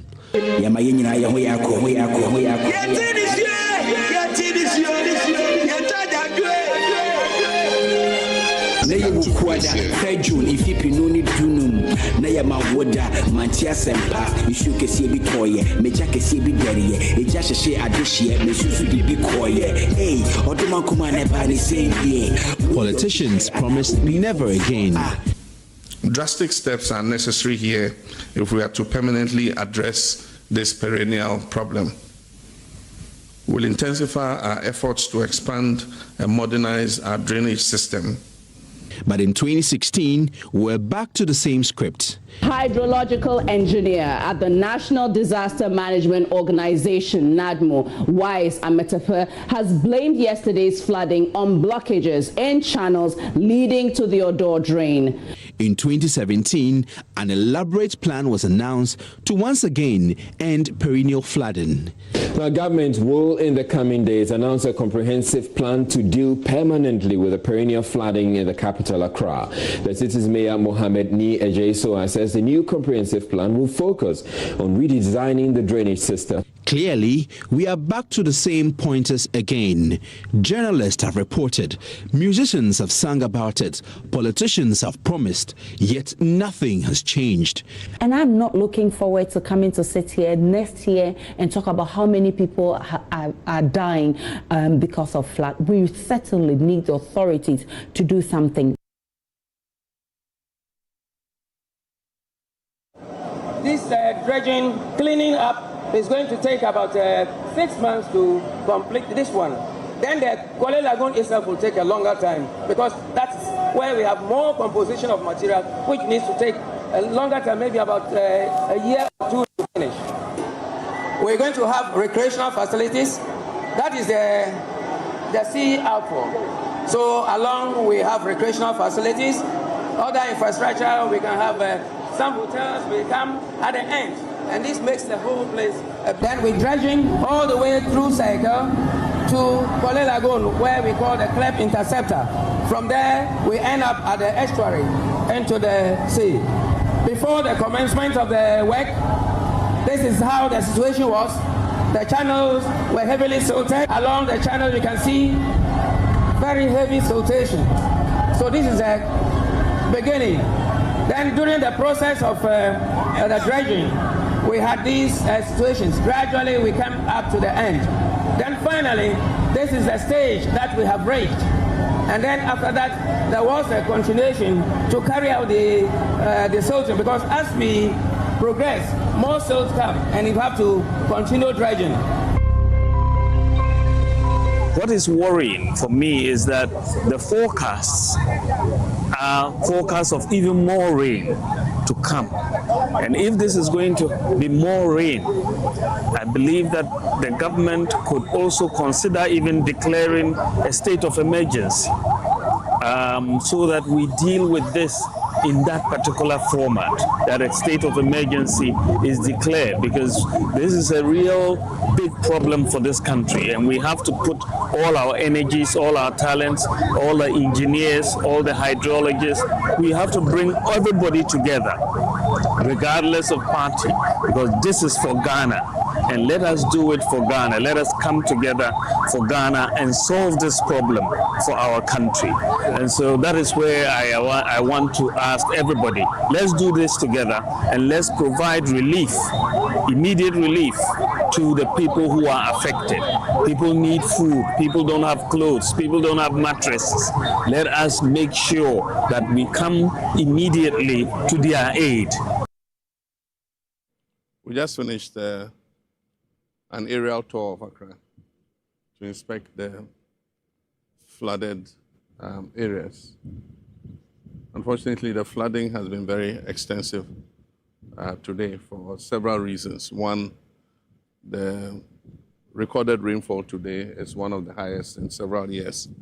The Meteo are looking at approximately 140 millimeters that was dumped on Accra last year. What is worrying for me is that maximum rainfall was 56 on a single day, and so the volumes are much higher. And so there are many issues to the flooding in Accra. There's climate.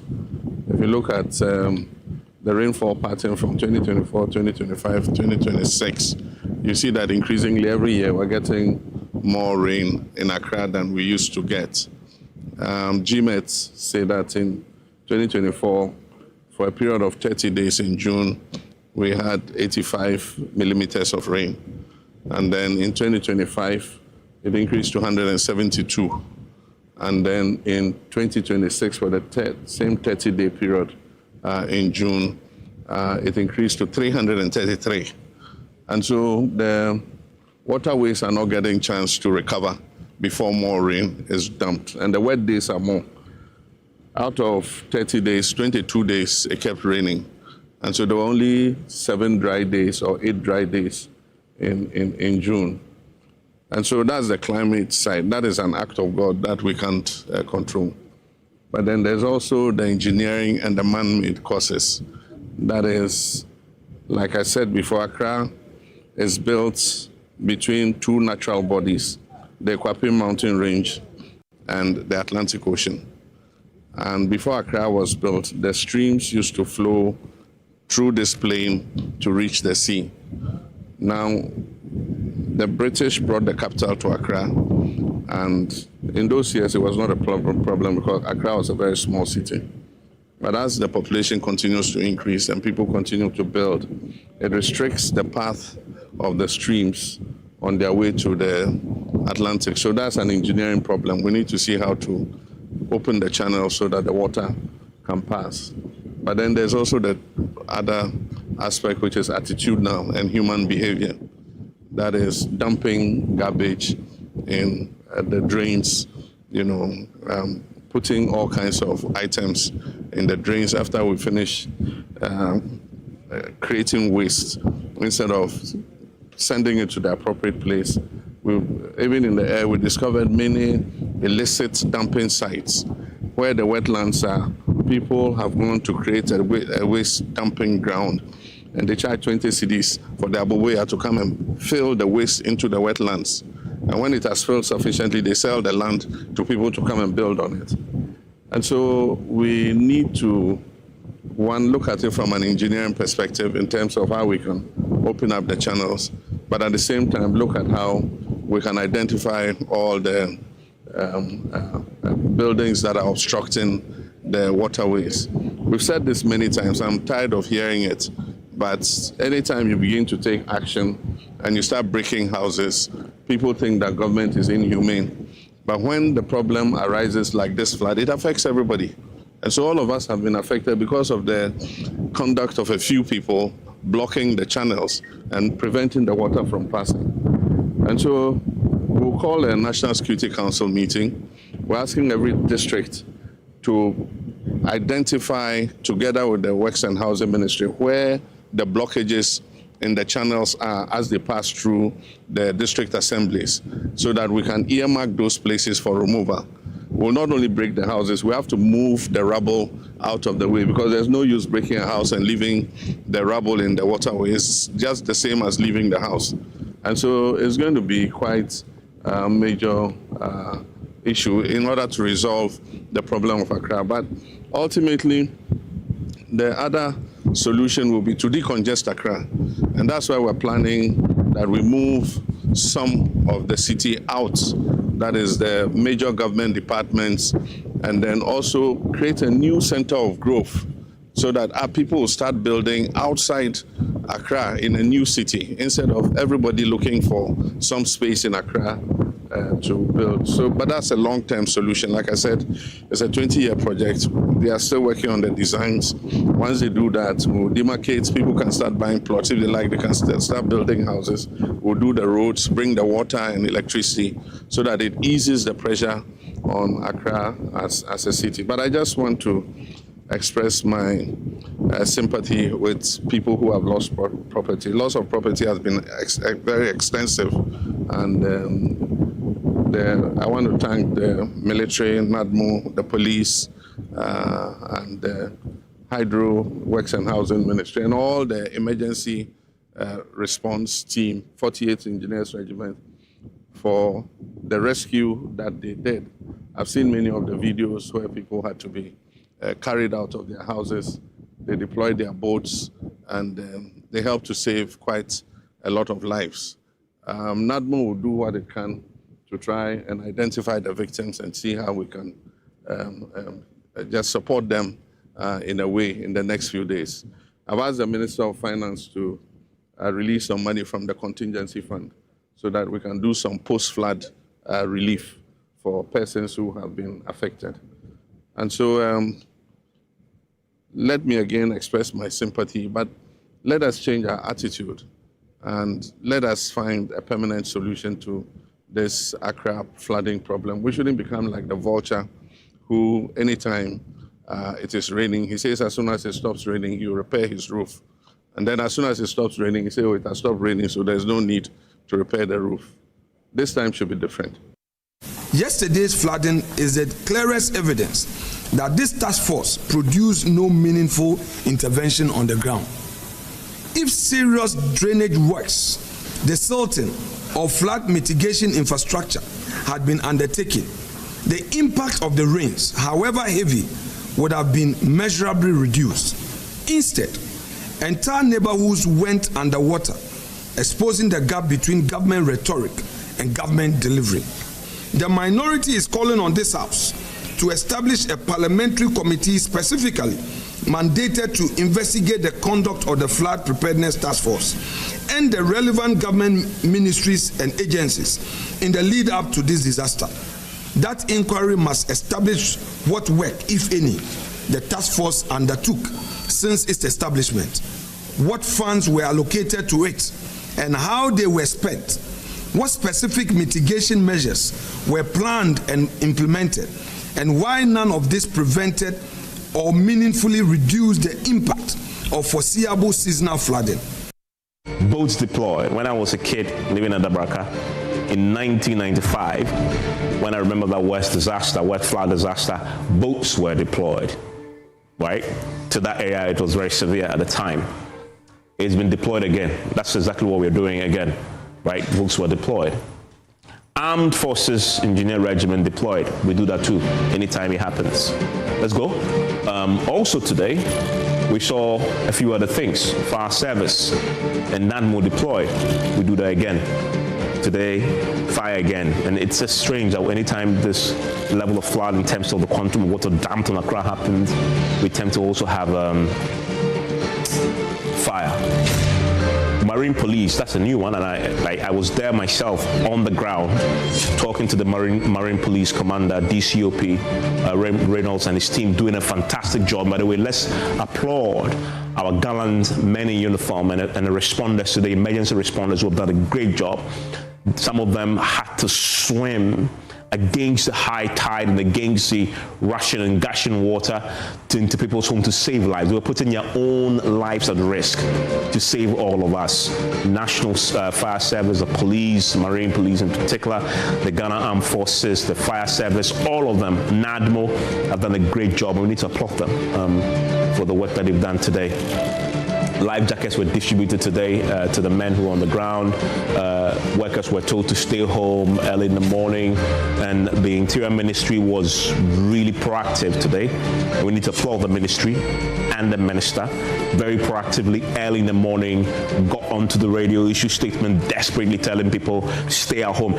And you must factor that into the numbers that we'll see in terms of fatalities, because many more people would have gone and just faced the floods, but for that very early, very quick intervention that the ministry, the minister in particular, Muntaka Mubarak, so, and again, they also deployed text messages. The early warning system I was mentioning should have triggered this yesterday for people to move because of the impending floods and heavy rains. That didn't happen, but at least whilst it will happen, they're putting messages across after it happened. If you failed in the first instance, get it right whilst people are suffering. I guess that's what they did. But we'll talk about that early warning system when we sit down for a conversation. And then there you have it. The Works and Housing Minister issued a statement. And that statement he put out, I can find 10 such statements over the last 20 years, and they all sound the same. They will tell you emergency response teams have been activated. They will tell you evacuation support has been put in. Relief items have been distributed. When I was younger in Adabraka, they would bring a relief item, rice and oil and stuff. So that is not new. Again, template. In fact, if you move him, we can put Works and Housing Minister as the president in this image here, and they'll all be telling you this over the last 20 years. Assessment of damaged infrastructure, we've said it before. Intensified drainage clearing. Now, pay attention to intensified. When I play you that clip from 2018, you will hear John Mahama use the same word, intensify. Template. Continual removal of illegal structures. We all know the structures are illegal. We've left them there. First of all, we left them to build it. To build, finish, living, then we go and demolish. Development of new drainage channels. This is a template for our politicians. Anytime it happens, you just dump the words on us. It's like same script, different actors. That is how we called that report we curated and played in 2018. It was Israeli who was on air at the time. It was my colleague, Jojo Kobana, who put that report together. And we called it same script, different actors. Same script.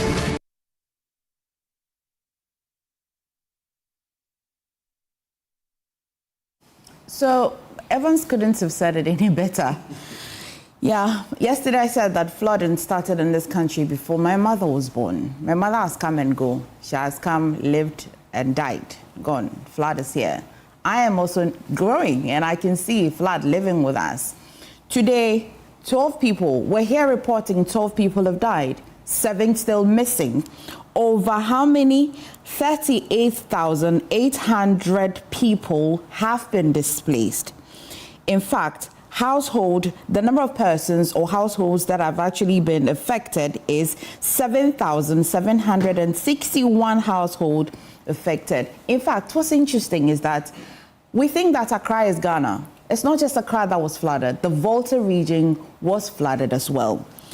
Ketu South, Ketu North, South Tone, Akachi North, and Keta as well. You can just imagine, because these people already live by the water. And so on your screen right now, if you've seen all the visuals that happened in Accra and its environs, that is a video from Keta.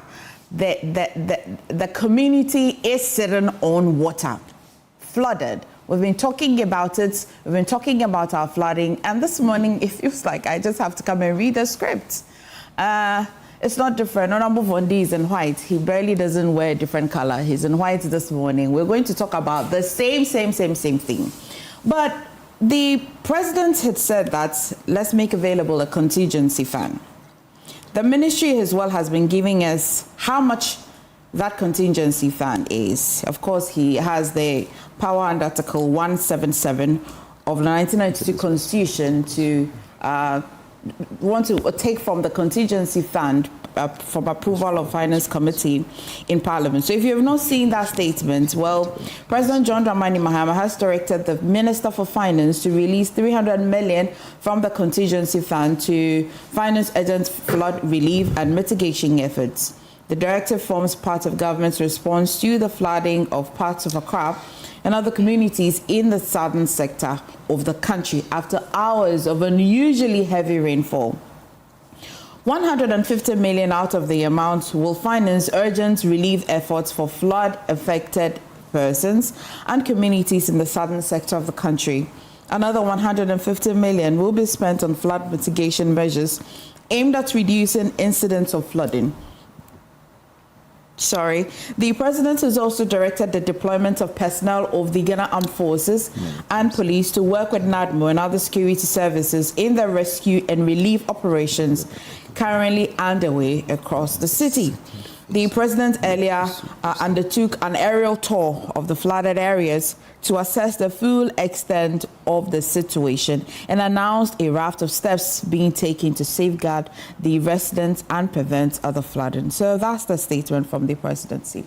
Let me go on Zoom first if I come in studio. Dr. Asante, good morning once again. Thank you for staying with us. It's another day. Yeah, it's another day. And we're talking about floods. I honestly don't know the question to ask you. I just want to hear you. It's unfortunate that we come back to the same problem that has confronted us over the years. It's a difficult one, but the problems are, as a result of the following. One, it's insincere rhetorics on the part of politicians. They come, tell us all manner of stories, put in their manifesto what they would do to deal with this. And they are given power. And here we are. We are drowning, and here you are. Our houses are being submerged in the water and a host of other things. The other thing is what? Lack of commitment on the part of politicians to put in all the necessary measures to deal with this. More often than not, it's rhetoric. We don't have follow-through policies and programs. Not only that, we have also seen what? Policy failures. And the state is not bothered as to how they want to deal with this. You put in a policy, we expect you to what? Monitor the policy, assess the policy. And if the policy is not fit for purpose, you have to what? Do something about it. Is that what we are seeing? That is not what we are seeing. We have also seen that those who are supposed to what? Make sure that people put up structures at the right places. They have permits and they have all that. They are sleeping on their jobs, allowing people to build anyhow. And then when there is difficulty, they are back to come and pull them down. It is not wrong to pull them down, because if they are not sited properly, you have to do that. But don't give them permit in the first place. What are we seeing here? As if there are no planners in this country who plan this country. It is unfortunate. You see also what? A whole lot of things happening. I read a book, and they were giving reasons why the capital was moved from Cape Coast to Accra. One of the reasons was the clean nature of Accra. So they were bringing it here and all that. Today, sanitation is a problem. Look at we as a society attitude. We dump refuse in what? Drainage. We create problems that are not supposed to be our problems. And here you are. When it rains, we are in difficulty. So it's a whole mix of factors that have brought us this far. But that is why we give power to people that, look, in spite of all our problems, you have what it takes because the state gives you every resource so that you fix this problem and fix it squarely. And what are we seeing? Politicians in the Fourth Republic have failed us, all of them, without exception. Because this problem, all the parties, particularly NDC, MPP, they've come to power, they've seen it, pay lip service to it, and here we are. So I am sick and tired about all the things that I've been hearing within the system. Because, look, you played all the tapes for us to see. Why are we in this mess? Simply because as soon as it rains, we have a problem. But when the rains are over, we go to sleep. And the next day, we are in difficulty. It's now how you build a society. Governance is to making sure that you have the economic, political forces brought to work so that they bring relief to people. If we don't get this, but my view is that, look, we have to make sure that proper policies are put into manifestos. And then we scrutinize them so that when they come to power, we ensure that those policies are being implemented to the letter. If we don't do that, we will always allow politicians to have a field day, and then we will be at the disadvantaged position. It shouldn't be so, because politics is supposed to make life better. Is that the life better we are getting? It's simply because we have also acquiesced by not voting people out in this regard. That look, regimes have failed to deal with this problem. So now we want to make it part and parcel of our requirement for politicians that if you really want to have our mandate, then fix this problem. If you don't fix this in your time, forget about the next election. That's the way to go. Dr. John Osai-Kwapong, good morning. Thank you for staying all through. Same thing. I don't know what question to ask you. I want to hear you, really. And good morning to you. Good morning to your listeners and viewers. Good morning to Dr. Sasanti. I don't actually also know what to say. Just like you don't have any questions to ask this morning. Because if I recall, we've actually had this conversation on your show not too long ago. Maybe sometime this year or something, but I know that this conversation is an ongoing conversation.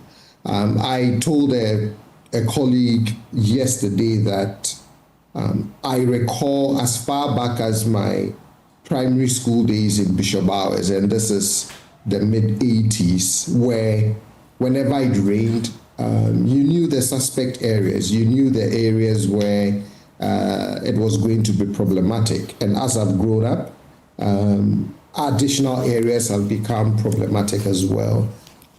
We keep having these conversations over and over again. We keep talking about the things that we need to do. We keep coming up with all of the different reasons that gets us here.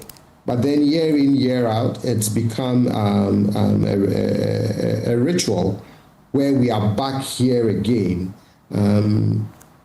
having that same conversation, coming up with the same reasons, trying to come up with the same quote-unquote solutions that we believe would help address the situation.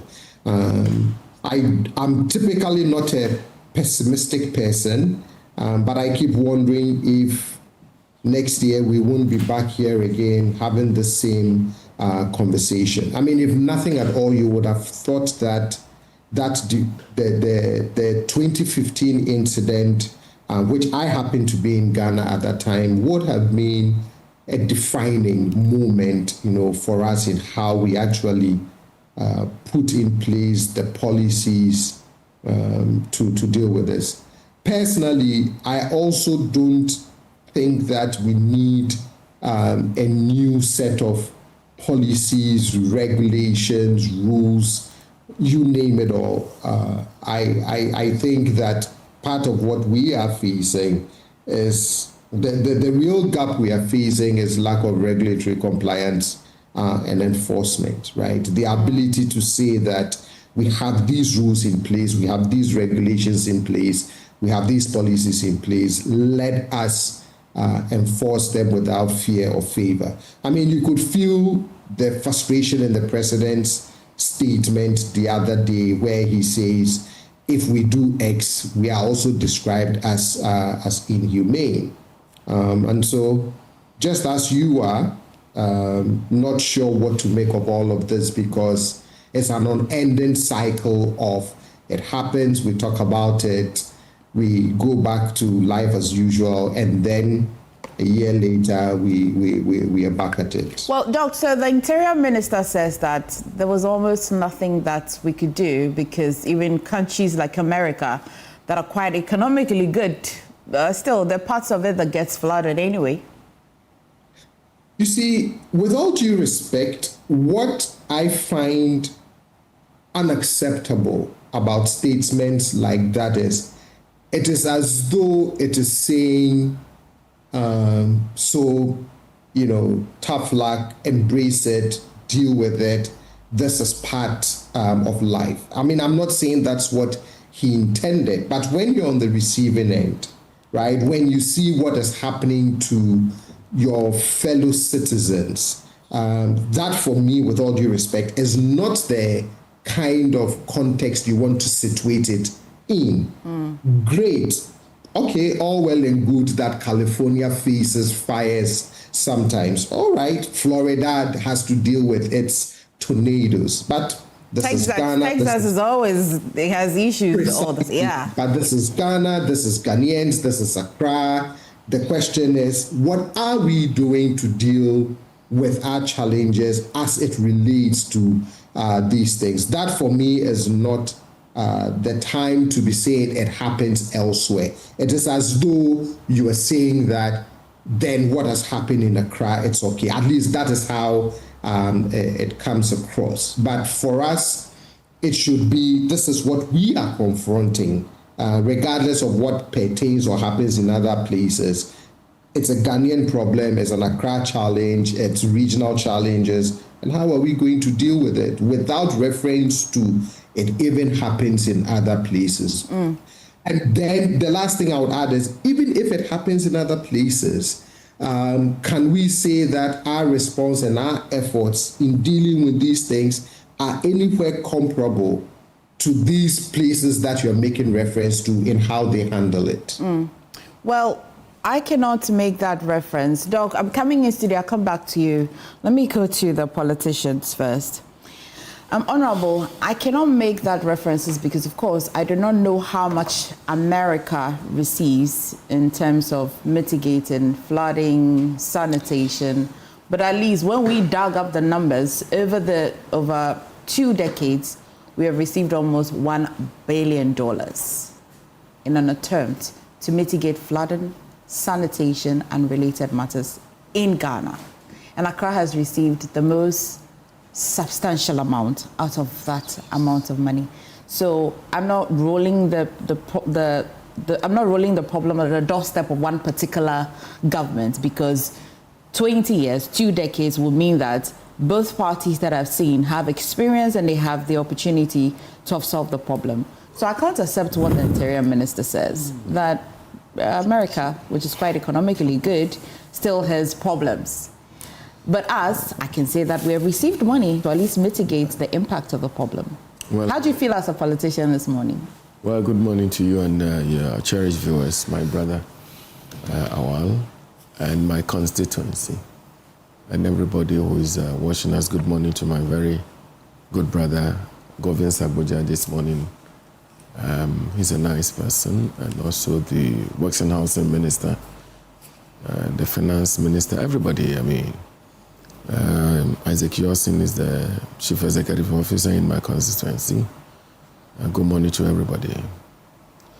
It's so devastating to see things like this, and to wake up in the morning. Yesterday, for example, 2 days ago, that was Monday, I had a very serious engagement, some in court and other very important offices.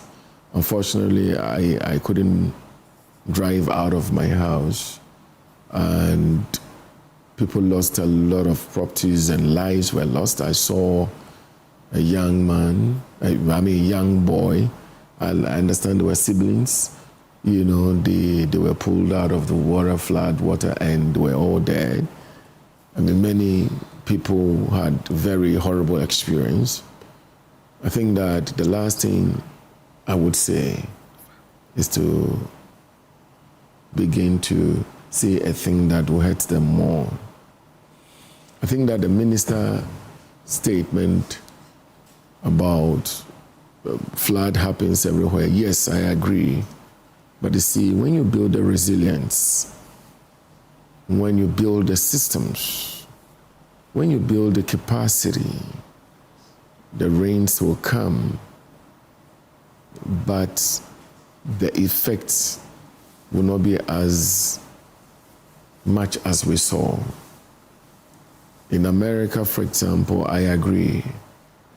If the weather conditions in America and some part of Europe happen to occur in Ghana, in some part of Africa, would have all been dead by now. But what is different between us and them is that they built the system and they built the infrastructure that is able to handle those weathers when they come. I think that it is about time we do same here. It is about time we realize that the climate is changing. The weather is not like the way it used to be.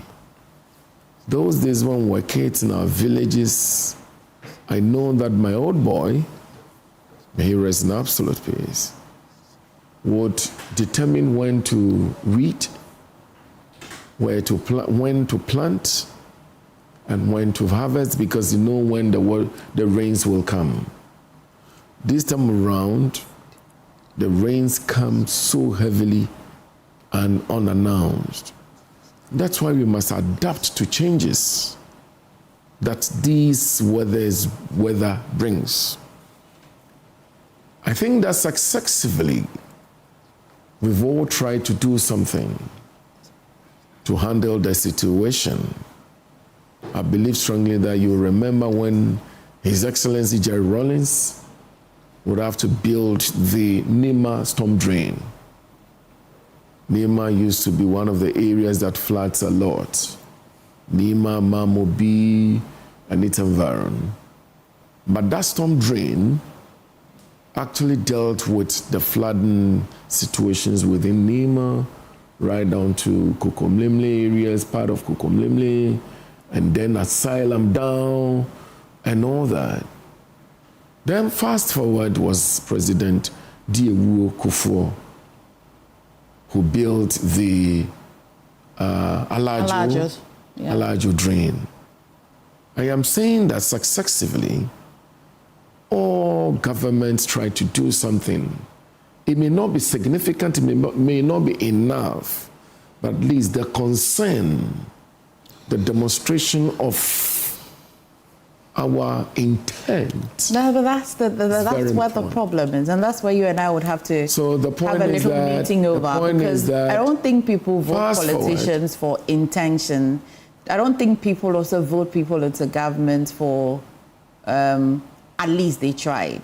Fast forward. No, I don't want to fast forward. We can only fast forward when the wheels from the back are quite strong. So I'm saying that, no matter how you look at it, I've mentioned 2 presidents. Yes. Whom in their regime they did something. Then we saw His Excellency John Evans Mills and His Excellency John Dramani Mahama. Within that 8 years, We saw cycle interchange. We saw the Dubai at least being able to deal with some issues.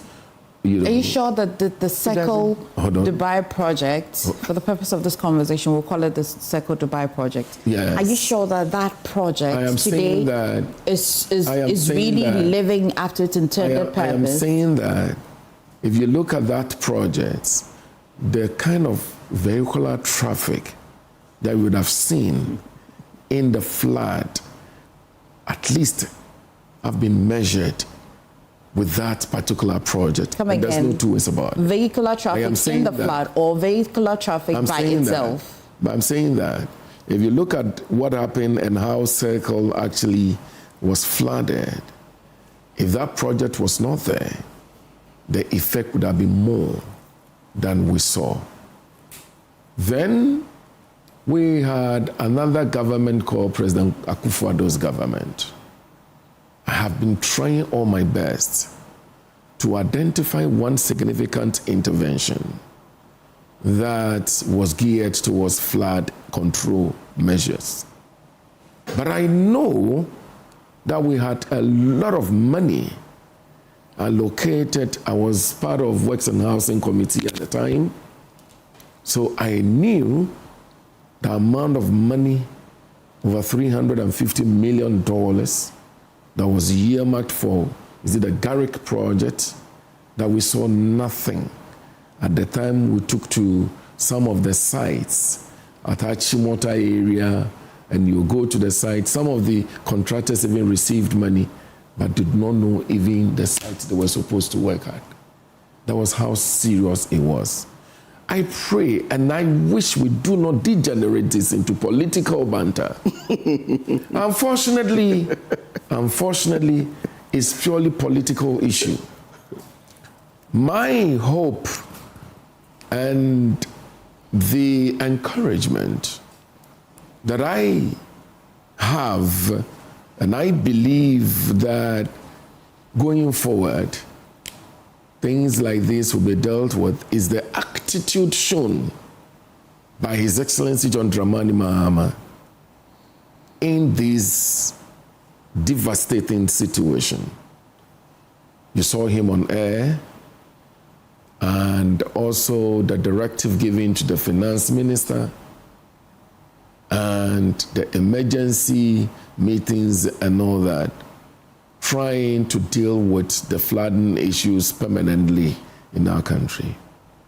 Again, like the minister said, Muntaka said, the floods will come. After all, in big countries, it do floods.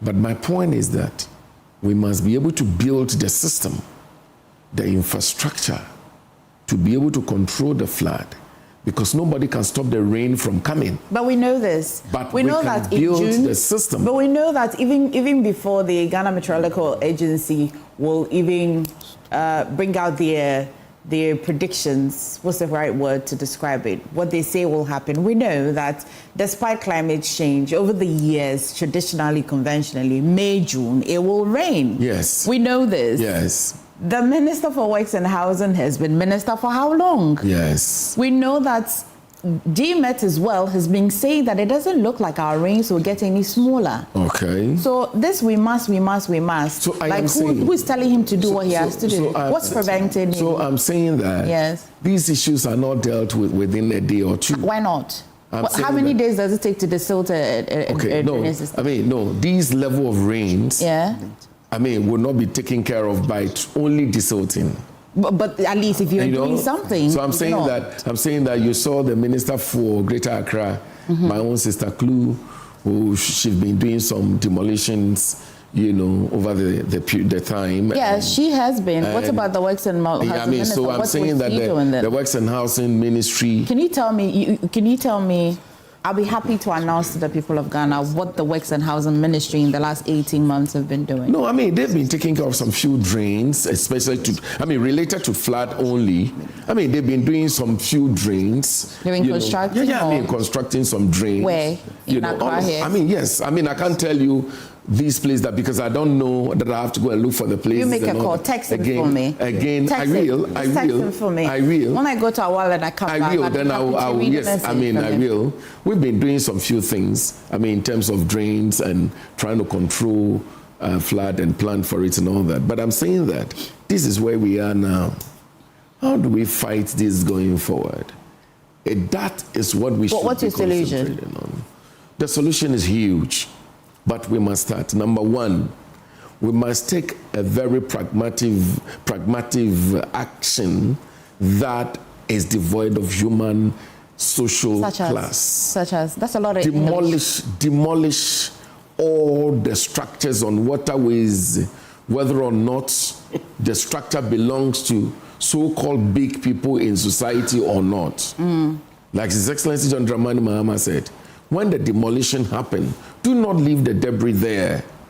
Collect the debris and take them out of the waterways. What do we need to do? One of the things that we do in this country What do we need to do this, Honorable? What do we need to do this? A gun to your head? Say it again? What do you need to start the demolition? I mean, amazing. A gun to your head? Yeah, because I'm wondering. I'm saying that I just mentioned something and I'm sure you heard me. Which one of them? Demolish irrespective of whose building it is. And I'm saying that. So I'm saying that. I've seen demolition happen. And that is what His Excellency John Dramani Mahama just announced. Our cameras and our reports have followed demolition exercises. Yes. And so I can tell you that it doesn't take more than a day for demolition. Yes. And I'm saying I'm saying that the demolition cannot happen a day. The Greater Accra Regional Minister has been doing some demolition. Good. But we're also saying that... So we're saying that when you demolish, don't leave it there. So is it that we've been demolishing, but we're leaving the debris? That's one of the things we do in this country. You do demolition, we leave the debris there. It's just like not demolition at all. So demolish, collect the debris, and make the waterways clear for the water to be able to go. Number two, I know that there are some areas where these unauthorized structures are built that are... You know, have you showed the minister? Hold on. You have not? Hold on, you don't want me to talk? No. Have you? Let me finish. But have you? Let me finish. No, but you know where there are some unauthorized structures are. So let me finish. Emefa, you know too. No, I don't. Because I don't have the engineering know-how. You know why? Yeah. What happens in this country, you do not require any engineering,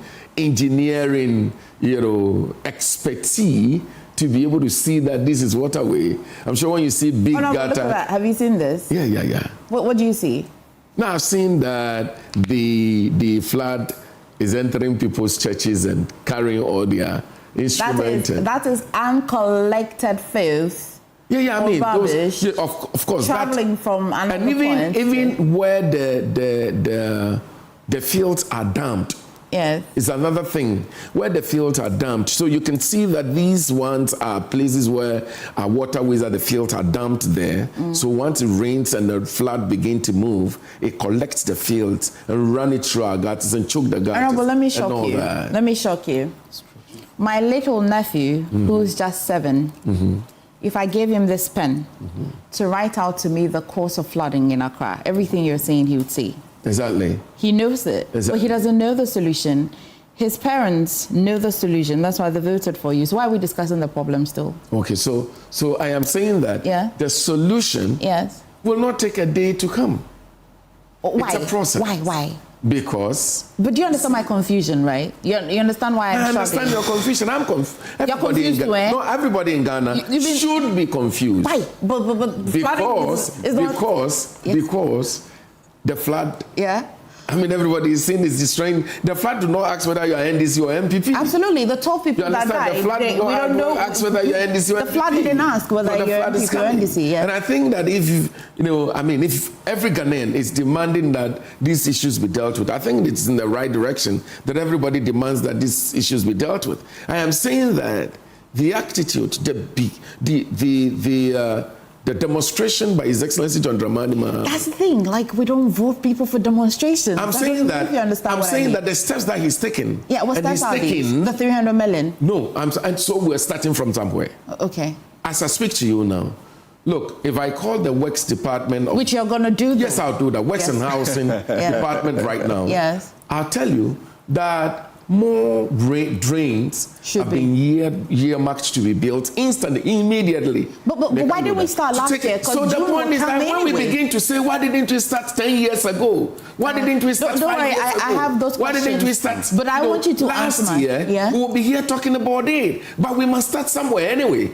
Which is the area of. So I'm saying that we must start.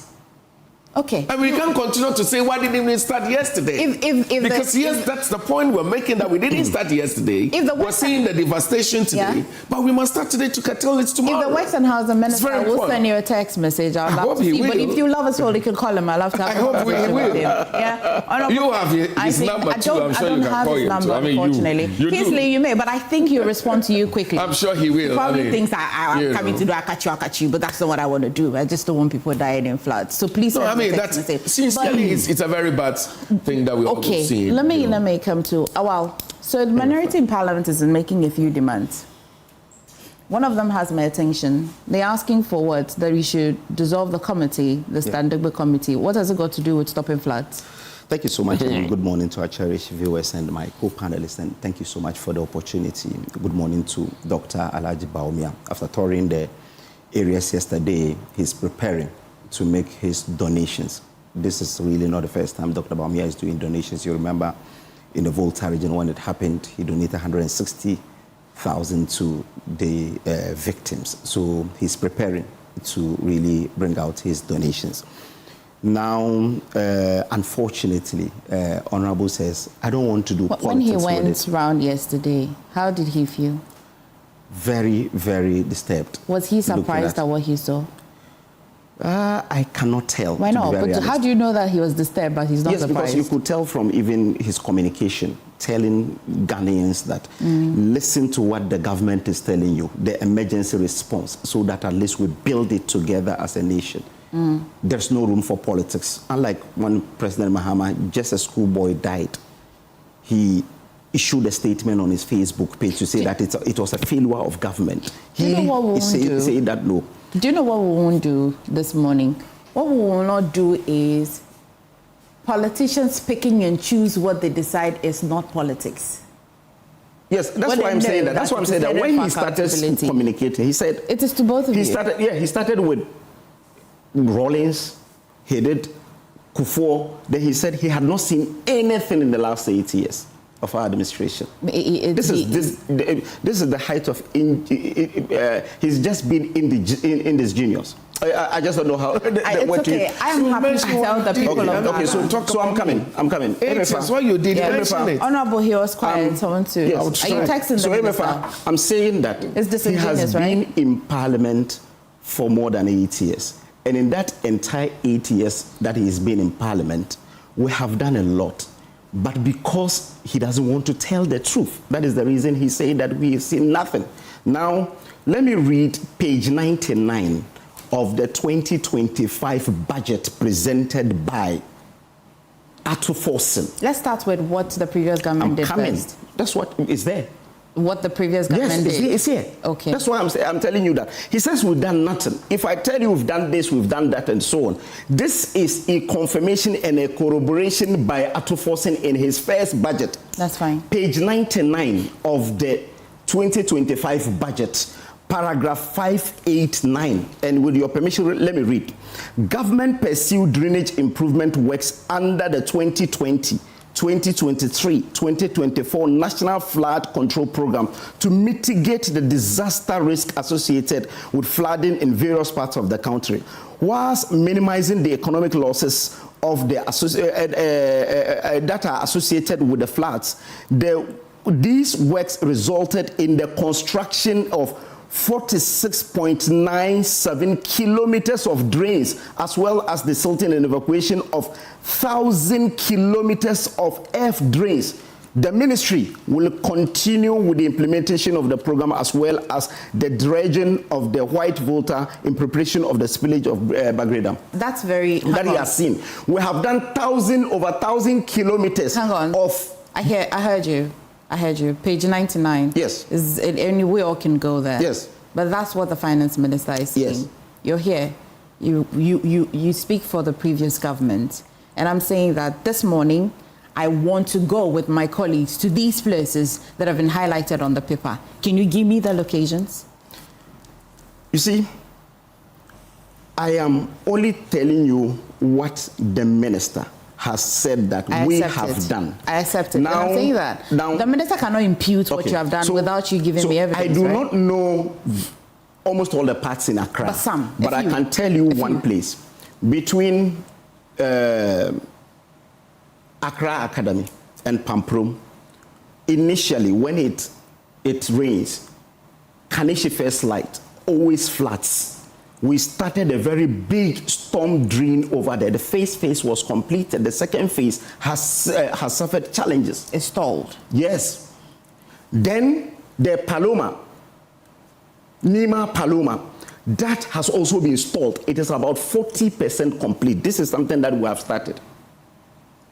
And again, is the Nima Paloma? Is this the project the Works and Housing Minister mentioned in Parliament last Friday that contract has been stalled? I think it's part of the Garrett project. It's part of the Garrett project. So that's why I'm saying that at least if you, for nothing at all, these are things that even their ministers are corroborating that indeed these are work ongoing. Now, we started the dredging of Addo in February 2024. Now, according to your own story that you wrote just yesterday, when you interviewed the project coordinator for Garrick, he says the reason this project did not complete is as a result of some measures being put in place by this finance minister. They required some amounts of money to be able to do it. And again, when you read the story, according to the project coordinator, when you spoke to him, this is captured by even Daily Graphic this morning, that he says in 2026, they needed $40.8 million. The money is there.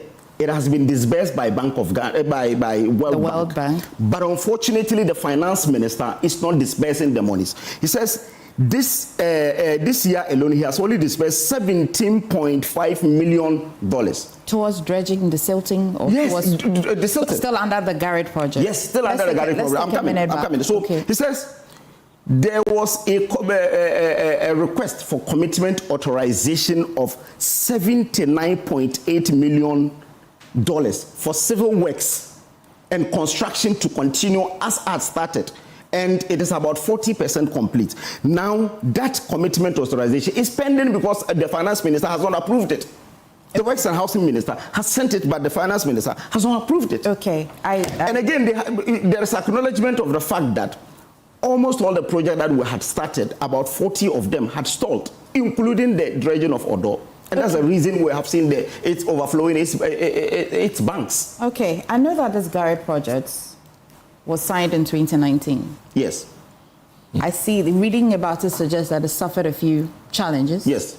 Which is why it started 2024. Yes. And it started with dredging, which you have just also corroborated. Yes. But you know that the floods don't wait. What happened? That gap, what happened? Give me the tea. What happened? Yes, that gap, according to even the project coordinator, when you spoke to him, he said when COVID-19 came, some of the money, about 60 million, was diverted towards the COVID-19 relief programs. 2021, 2022. Yes, that was what he said. Then and we had to go, in 2023, we had to secure another 150 million. And that 150 million is what started they started the disbursement in 2024, which we started in February. Is it that the percentage of what we secured in 2019, all of it went to the COVID? No, we started the dredging. You started the dredging in 2019? Dredging and some project works, yes. And some project works. For instance, the one that I mentioned, the one around Accra, the first line. It was started in 2019. Okay. It was under Garrett. Exactly, under Garrett. Okay. You understand? So, indeed, the disbursement didn't come until we got another 150 in 2023, and the disbursement started in 2024 when we started the projects. About 40 of them are still stalled as I speak. Okay, let's take a step back for you a while. If you look at all of these monies that you're mentioning, if you look at the time period as well, are you proud of yourself despite all of the challenges? Would you say that the previous government, considering what they had available and what they had done, would you say that it was enough? You see, a lot of the problems we all said even you, everyone is saying is the silts. And a lot of them had to do with the silting. And we had done a lot. If not for what we had done, ask yourself, in the last 5 years or 6 years, how many times have you heard that the Addo has overflown its banks? But it rained heavily. But because of the desilting is an ongoing thing. It is not supposed to be done just within one off. The construction is done one off, but the silting, it's not about throwing the garbage into the waterways. Even the water can push sand into the drains. So definitely it should be done continuously. If what we had started, this government had been able to do that, wouldn't be where we are today. Because you see, if it is only the silt, this government do not have any excuse whatsoever to even talk about silt. Because previously under Akufo-Addo, for the entire 8 years, if you want to do the silting, you have to go and hire excavators and tipper trucks to be able to do that, which cost a lot. But today, every assembly has excavator and tipper trucks. All they need is to go and start dredging it. And they are not doing it. So that's why when I hear people say that. So you think that our problem largely is we're not desilting frequently? Yes, because you see, when you check the project, which even the project coordinator said that it is about 40% complete, the Addo from the Kaprais through to Addo River and so on. He said it's 40% complete, and that is the silting and not construction. And the finance minister did not release the money for them to do the work. So beyond the project continuity, which is a concern, it's not just been in the area of flooding, it's a general problem as a country. I still want you to do a general assessment. Okay. That considering how much came in, whether we took some for contingency and all of that, considering how much came in, do you think that the previous government had done enough to set the country to the level that would have mitigated the problem a lot? We have done a lot. That's why I told you where the constructions that we have started, the desilting. But I told you that I don't know Accra very much. And again, you're quoting what the finance minister said of your own project. No, the thing is that the reason I quoted, because I could have started from, I could have built my point from the beginning of 2017, what we have been able to do. But you see, when he started and said that from 2017 and 2024, he's not seen anything as a member of parliament, then I had to expose him from his own minister, because his minister, finance minister, acknowledged the fact that in 2020, 2023, and 2024, there were projects that had been done by the previous government.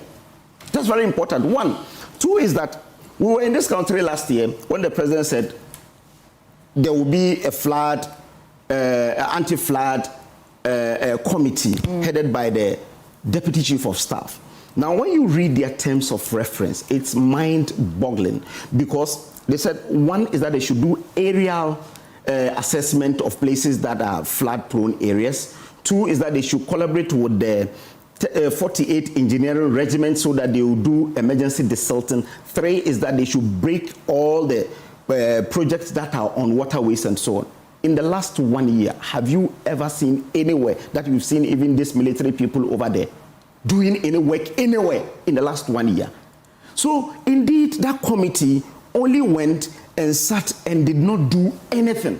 And that's where we are today. Because if they had used the 38 military regiment, at least some areas they will be able to really break through and have the waters have their way to really get their way to mitigate the problem. You see, when Honorable Muntaka said in California it floods, the question you ask yourself is that when it floods in California, how many minutes does it take for the water to recede?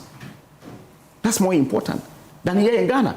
In Ghana, we are talking about silt. In California, it is the torrential rain that comes and it will overflow. But here it is silt that the government is supposed to do it, and the finance minister is not releasing the monies for the works and housing minister to do the work. And this has been corroborated by the project coordinators. So it is the inaction of the government in the last 1 year that made us experience this.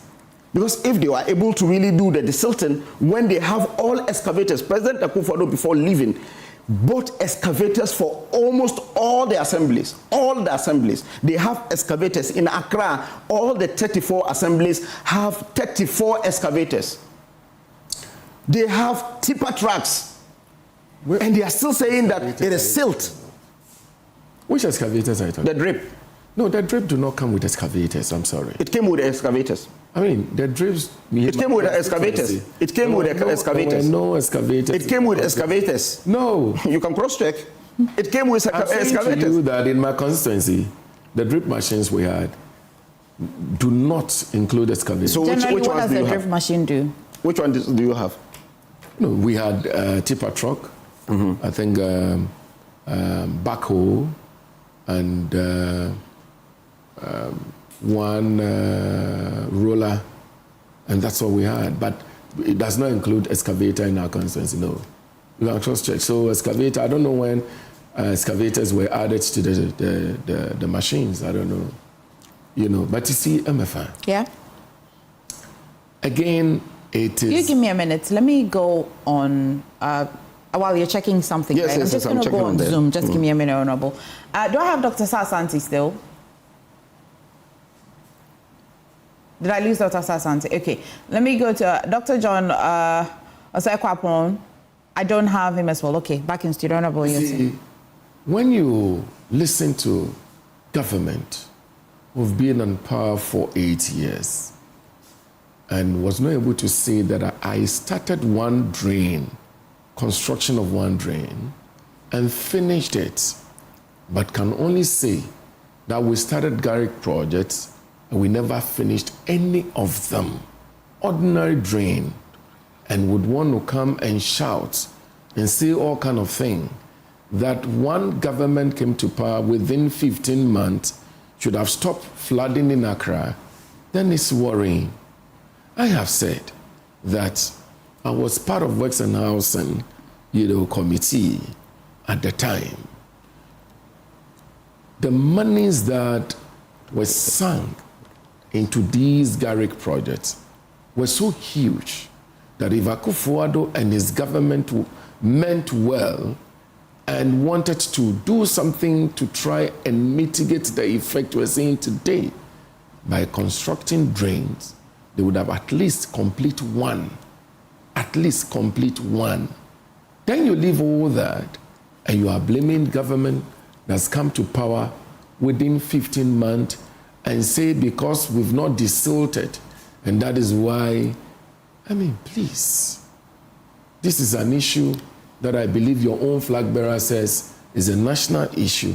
Let's look at it in a national, but in the last 1 year, 6 months, you cannot even mention a single project that you have even started. Oh, Jesus Christ. Listen. In the 8 years of the NDC, when you were in government, what did you do? Which drains did you do in Accra?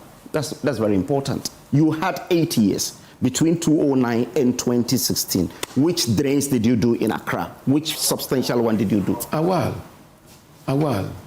you don't want me to go back?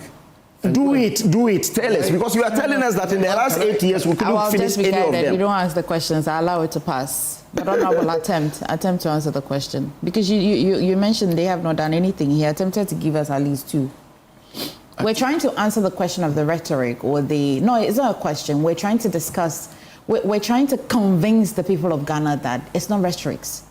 It's not government just playing with our minds any day. Do you understand? It's the reason why I'm allowing both of you to question each other. When you see what happened June 3rd, and you see the intervention that we put in place at least to try and rebuild Circle within 4 years, that His Excellency John Dramani Mahama was in power. We left power 2016. Now you came into office. What did you do? You came into office. Can't demand the answer. You have to put the question on the table. You came into office for 8 years.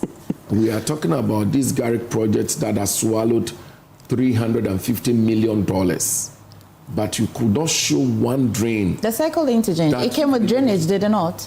But it didn't do it. It doesn't have a drainage. No, it doesn't have. It doesn't have a drainage. No. It doesn't have a drainage. No, it doesn't. Who says so? But where did you do the drainage? Listen, do you remember that? It didn't happen. Oh, God. He's talking about the Sultan. Mm-hmm. We saw the NPP government sunk more than $48 million into so-called dredging. What did we see? This is the same Odo that Ibrahim Mahama desilted free of charge. But we saw MPP sunk more than $48 million into desilting Odo. What did we see? We saw the MPP banks throughout the process. Can I see? These are two issues. Listen. It is an issue of was the money too much for dredging and the fact that it is service purpose. It was too much and didn't do even anything. Listen. We saw another $350 million to build dredges, drains. That they couldn't say they've completed one. Okay, give me a minute. And then you are saying that 8 years, you were able to do anything you are mentioning with all this huge money. Because of 48 million that Honorable is quoting, let's not be thinking about, playing. Are we suggesting that because it hasn't overflown its banks, we've done something? But was that sustainable? How much? 48 million? $48 million to desilt Odo. What did we see? And usually in a year, how many times should we plus $350 million to build drains? Honorable. 8 years, you couldn't complete one. But you are sitting here shouting. Don't forget that cycle, you did it without drains. Okay. So, Emefa. Yes. They spent 8 years. And the biggest disaster that ever happened in the history of this country was under them in 2015. He could not. Emefa, don't do this. But you call it a disaster. Don't do this. Don't do this. I mean, don't do this. I'm saying that. Yes. I'm saying that. They've been in power for 8 years. Yes. For that 8 years, the biggest disaster we have seen in terms of flooding is under them, where over 100 people died. He could not mention a single project that they started. He didn't even mention a single project that they started. I thought I just told you that. You didn't start a single project, if you have tell us. So I just told you that. Which of the project did you start in 8 years? Situation. Within 4 years. We have started something, and you are telling us that we did nothing. Meanwhile, you have done nothing. But you said I should mention. I'm mentioning you. Which one did you do? So listen. Okay. I am saying to you that within the 4 years that we've been in government, yes, at least when we saw that circle issue, we had rebuilt circle. What did you build there? You've been here 8 years. What did you build in circle? And built nothing. And you are here shouting. The Odo was constructed by President And you are here shouting. And you came and you did not complete anything there. You didn't add anything there. So the Garrick money you got, mention one project you started and finished. I mentioned phase one. I mentioned phase one of Adeti. I said no, you didn't finish that project. But I said we started and finished phase one. You didn't finish that project, you know. The phase two is Akufo-Addo who is not releasing the money. Phase two is Akufo-Addo who is not releasing the money. With $350 million. And you want me to sit This is someone who did nothing in the last 1 year, 6 months, not even the Sultan. You see? In the last 1 year, 6 months, all you did was to take $350 million and finished it with nothing. You are shouting on 1 year. The good thing is that, you are shouting on 1 year. The good thing is that, Emefa, the $350 million was not really disbursed and implemented by government. There is a project coordinator from Bank of Ghana. What did you do? That is the reason up to now. People were paid. Nobody, they did not even know the site they were supposed to work. People were paid. They did not even know the site they were supposed to work. This is false. We went to Achimota to see a place where over $10 million were paid, and the site was in Achimota has stalled, and that is the reason. Why did it stop when you had the money? You couldn't use it. You didn't 8 years, and you sit here and be shouting. 1 year in government, you are shouting, why didn't we stop 1 year, 6 months, you couldn't even do the silting. The silting, you couldn't do it in 1 year, 6 months. We have over 40 projects. Which 40 projects that did you do and complete one? You are here talking about phase one, phase two, with $350 million in your hands. And you are shouting, use $48 million to go and desilt Gata. That Ibrahim Mahama desilted free of charge. $48 million. How many months did he And you are here shouting. How many months did he desilt? Jesus. He did the desilting for only 1 month. And he used our equipment to do it. He used local government equipment to do that. And he did it within 1 month and left it. And took how much money for it? when you use $48 million to distill the same thing. But that is and then that is supposed to be done. Which money? Which money did he use? Which money did he use? He used our water in the equipment that he used. We bought it. It is the state that bought the equipment. It is the state that bought the fuel. Everything. What do you mean? I know. What do you mean? This is something I know. I can just read the story for you to hear. That indeed it is the state that provided everything. You people are not ashamed of yourselves. You use money. $350 million. You couldn't build one gutter. You are here shouting that the government has come to power 1 year and you are shouting we didn't stop flood. There's no single person who is standing trial for what he's saying. Show me one monumental project to mitigate this particular issue in 8 years. You don't have. You are here shouting. You sat for 8 years without doing anything. Over 100 people died. Ghanaians know what you have done with our money. I have a question. I'm not supposed to be shouting. Ghanaians know what you've done with our money. You don't have anything to say. That's the reason you are shouting. I have a question now. 1 year, 8 years. You couldn't use $350 million to complete one gutter. But you are shouting 1 year. Why did you stop flood? The $350 million is not but do you see what you both of you are doing? The $350 million is not for a gutter. Do you see what both of you are doing? It can be so pedestrian. It is not for gutter, for God's sake. The Silton. You do $48 million to so desilt a gutter that somebody desilted free. You are not ashamed of that. So he should go and desilt for free. Somebody, you use 400. Is he not in this country again? $48 million. Do you know how much that money is? He not in this country again? Do you know how much that is money is Ibrahim not in this country again? Last year you spent $127 million. Last year alone. That was the disbursement. What did they do it? What did they use it for? You're just quoting an amount. That is the amount of money that was disbursed by World Bank. So that's what did you Yes. Of you. What did you do with it? You were shouting. What did you do with it? Where did you do it? You were shouting. Where did you do it? Now you turn around and say we use some money for desilting. I didn't say that. I said there are disbursements. Where is the money? I mentioned the disbursement. Where is the money? Argue with you. So wait, the two of you. I want to ask a very straightforward question. Honorable, who is to blame? All of us. All of us. The all of us means that politicians must be blamed. The entire country, we must change our attitude also. When you sweep your house and you go and dump the filth, the debris in gutters, what it means is that you are choking the gutter. I feel that we should bring back what we call town council to check people's behavior in terms of how we control our rubbish when we sweep our houses and how we dump it in gutters. That is an attitude that must change. Number two, you see, I said successive government did something. You can praise. Let us all try and do something anytime we come to power to mitigate the situation. That's the only way we can go forward. But when you have too much and you waste it, you cannot come and sit here and shout that 1 year somebody didn't do something when you had 8 years and sank more than $350 million and did nothing with it. I am saying that successive government must continue to do things that will mitigate the situation until we get to where we are supposed to get to. Well, who's to blame? Who would you blame? I think largely is their government that did nothing in 8 years of their administration, because he mentioned Kufuor and said Kufuor did Alajo. He mentioned Kufuor and said Kufuor did at least Odo. Then now he agrees that indeed we have started over 40 projects, finished phase 1 of that first light project. Did nothing. I thought he gave an account of Anata Mills as well. Which did he tell you? No, but he gave an account of Anata Mills. Where? But what are we doing? Where? Are we scoring? I mean, you said you heard him say Atamils. Where? No, where did but my challenge is, are we giving scorecards? Not that. But when you say who is to be blamed, I'm saying that they are part largely to be blamed. Largely to be blamed. So there's a certain. Cannot keep quiet. So there's a certain level of blame, but the big one because is you spent 8 years without doing anything. Okay. Our 8 years, at least you could see that we started some projects.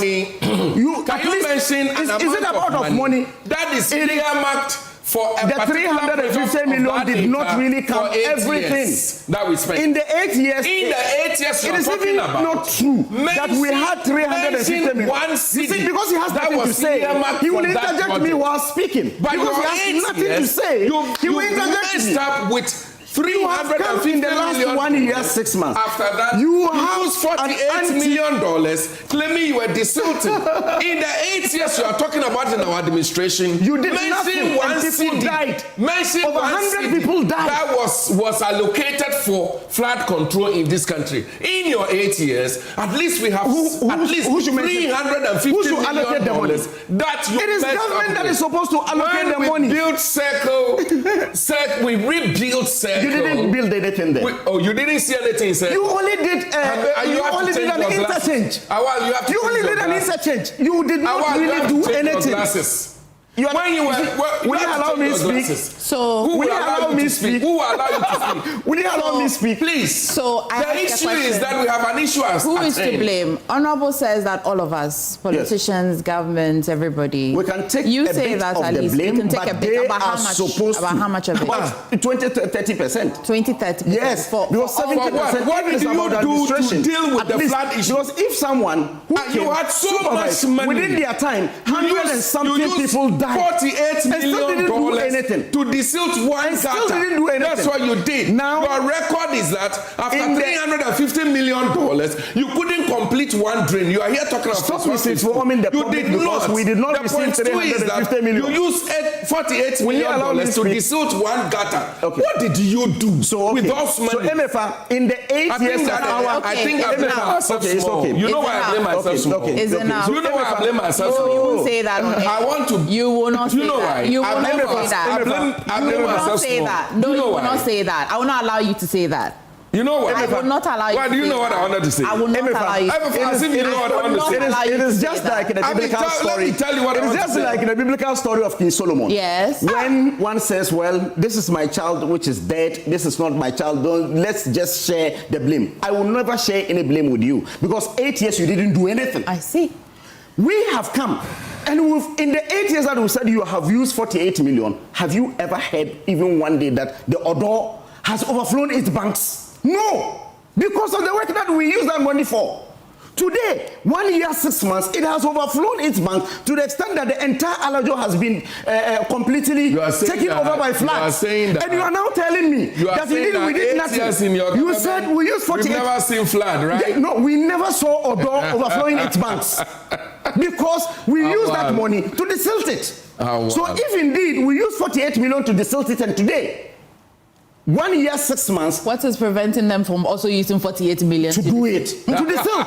So that we are not that gullible to use $48 million to desilt. Look at the people that died. 12 people died. We don't do that. 12 people died. $48 million. One life. I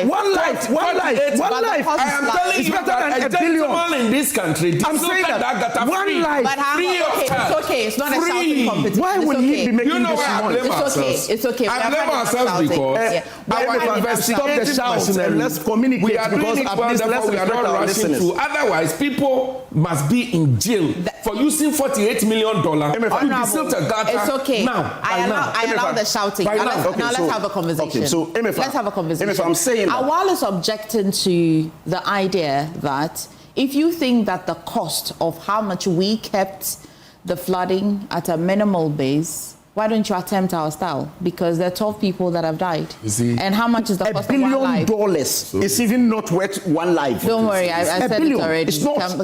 So 12 people have died. We use 48 million to do it. We can't find 7 people. Over 38,000 displaced. It's very unfortunate, and nobody's applauding what happened.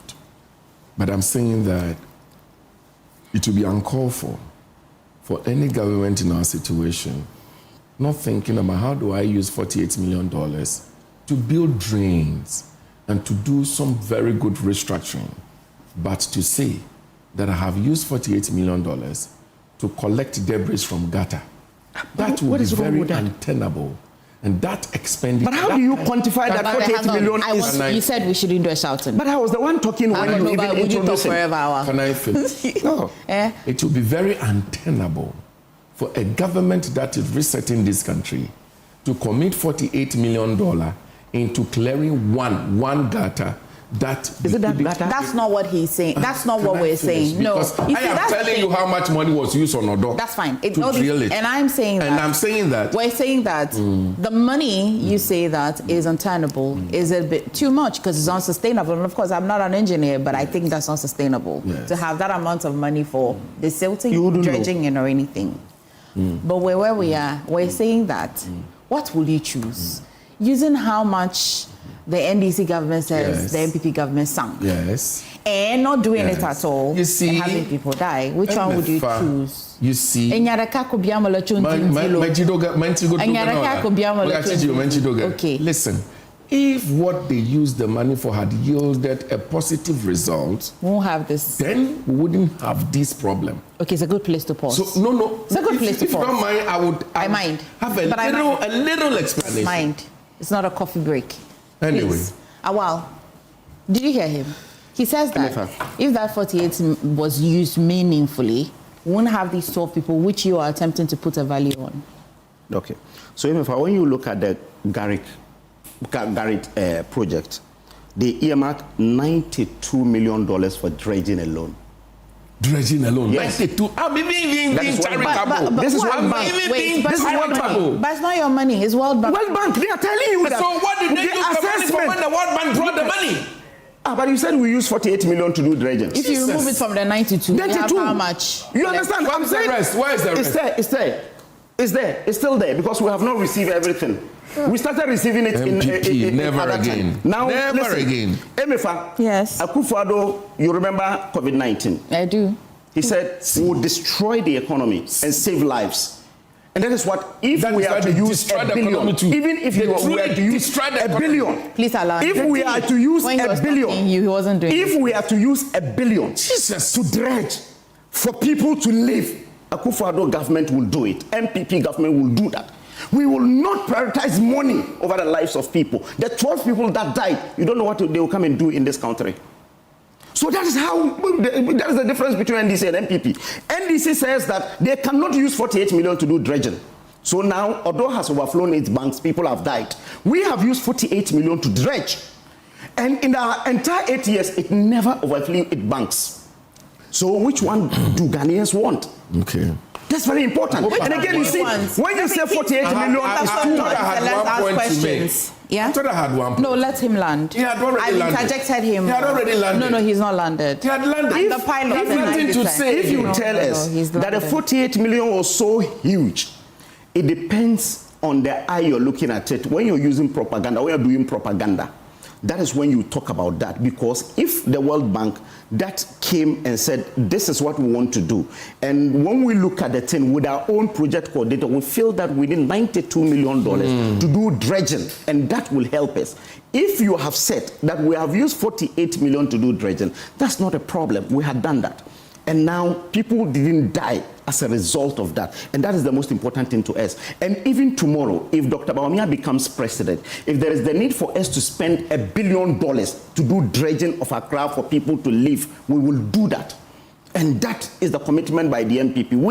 We believe that the lives of the people are better than any amount of money that you will spend on dredging or working on flats so that it will. Now, the last point. In the last 1 year, 6 months, I'm saying that the last point on this. Okay. In the last 1 year, 6 months, I have not seen anyone who had worked with these flood areas and so on who is standing trial. If really someone has done something wrong. And again, don't forget that this is a World Bank project, and the World Bank has their project coordinator. As I speak, there is no single politician who has been indicted, not even called by this administration to even speak to this, to say that indeed we have squandered any money. But you see, the problem with the Honorable MP is that he will not read the documents from his own government. He will only come and be doing propaganda from what he hears from his own people on social media. I don't think he should purport to know how he gathers his information. Because you see, I think he should just take where he find yours. In the initial stages of the conversation, he told you that we did nothing. He couldn't even spot anything. Now his finance minister says that in 2020 we did something. In 2023 we did something. And the second phase, third phase, which is 2024, they will continue. And it is 40% complete.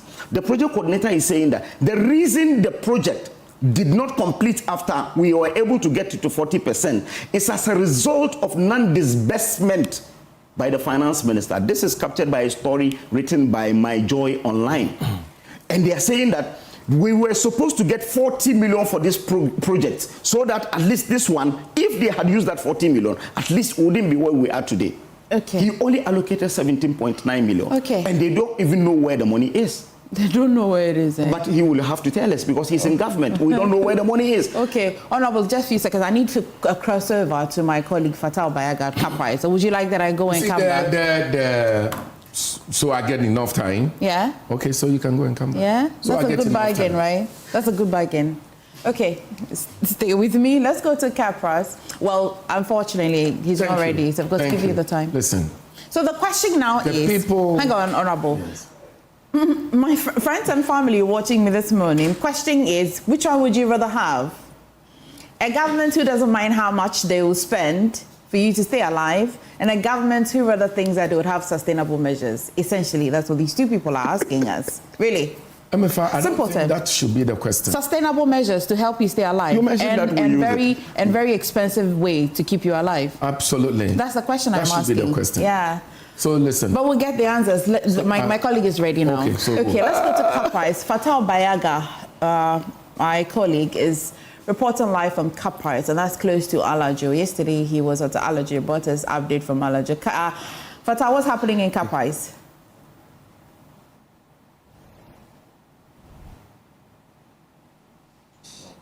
There is still trail of destruction across this particular area. Many shops, many families have been affected heavily by the huge floods that inundated this area on Monday.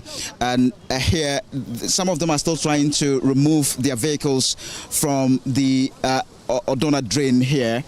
So this morning they came, I'm told that they were here around 7 a.m., but they are still unable to remove this vehicle. Stuck in the flood waters at the moment. The owner said it was just a minor fault that made him to bring the vehicle to a mechanic shop here. But following Monday's rain or flood, the vehicle was washed into the drain, and this is going to cost him so much money. He's left at the moment. We would have engaged him just to appreciate this particular situation.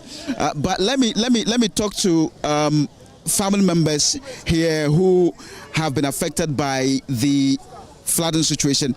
A lot of them, in fact, some of them tell me that at the moment they are struggling to get food to eat. Their, belongings have all been destroyed at the moment, and this is a major concern for them. So we'll just engage them briefly, just to appreciate this particular situation. So you look at these vehicles here, and many other property here, were affected by the flooding situation. Some of the family members or the people here told me that they had to go into the drain to pick some of their belongings from the flood waters. Let me engage this man here who was affected by the flooding. In fact, he said he's unable to, he struggles to get food. He just has to, he had to buy food here. All his equipment have been washed away at the moment. Thank you very much. You are live on Joy News. Talk to me about this particular destruction and how it's affecting you. Okay, so I'll just start with, how do you say it? Monday early morning, 6 o'clock, that was when the water ended, and there was nothing to take. All our machines, everything that how do you say it? Our food, the food I prepared on Sunday evening, destroyed by the flood. My rice, everything. The food that is put out. The child says that a good can't go and buy some. You see, as you can see, all our wardrobes, our beds, everything on the boiler over there. So it's like the brain is not resetting at all due to the flood, and then what we are going through right now. So it's like no one is stable. Everyone is going up and down. So it's been like 2 days now. How do you get food to eat every day? Okay, so you say this rice vendor who comes early in the morning, then we buy some from her. Then all of us will put our hands inside, or we send someone to the market to go and buy food. Then we all cook some and eat. But for now, you don't have any food stored in the house anymore. But is this sustainable? How long would you keep buying food? For that, I can't go to anyone to come and say buy food for me. I have to vent. You have to vent for ourselves, because I can't come to you. That chairman, I will give me 10 cents, make I go buy food. I'm not going to do that. You understand? So at least we contribute small. As at yesterday, my brother bought 5 cedi. We all brought 5 cedi. We went to buy rice and then corn dough and then cassava. This and then we came to cook in the afternoon and then in the evening before we were able to do something. So. And you've not seen anyone here trying to help you? Oh, since Monday morning till now, not even the MP of Okakwe South. I didn't see him over here. Even the assemblyman self, I'll say Walampo, not in town. It's not around. So for that, no authority or any big person around. Just here by ourselves, catering for each other. So. This man here was injured in the flood waters, so his knee at the moment, you can see a bruise there. He said he fell during the flood waters. Talk to me about the experience with this flooding situation here. This situation, we don't really know what to say. You can't actually say anything because, you know, the water, when it's coming, it comes very fast. So you have little time to do any maneuvering or whatever. So I was just trying to get at least some dry clothes out. So on my way taking it to one of the high-rise buildings here, I stumbled and then that was how I got this one. But at the moment, it's been really difficult. You know, the little we have on our momos, I think we have exhausted that option. So very soon we'll have to start calling on people for help because buying food is not sustainable at the moment because we've been buying since Monday. So you sustainable. You take us inside just to appreciate the whole thing here. Emefa, as you can see, all their room equipment, all the things, their belongings are outside at the moment because they tell me that the flood waters got into their rooms and the only option that they can do right now is to bring these things outside to try and dry them at the moment. So you see mattresses, all of them are packed outside at the moment. You can also see some on top of vehicles here at car price. So let me get this from you. Now, where do you sleep? Because your mattresses are outside. Where do you sleep? Okay, so now you see these story buildings. They are also family members. Okay. So on the verandas, in their porches, in their halls, they've given us spaces, so we just lay some the dry sheets we were able to get, we just lay it on the floor and then 2-3 people can manage. That's what we've been doing for now. And then since Monday we've been working in the room, so some of the places too we've been able to clean, so at least a little bit of dry space in the room where you can just spread something. But most of those things are wet. So I think blankets, if somebody can help us with blankets, at least for the moment. So you need blankets at the moment? Yes, probably maybe students' mattress, a few of them, and a blanket. I'm sure you battle mosquitoes too as well. Oh yes, as for mosquitoes, but sometimes you just light some coils and then we take it from there. And you know, if you want to on your fans and all those things, the sockets are burning. Even this morning, we nearly recorded some fire here because one of the fan regulators started burning, so we had to put off the main switch.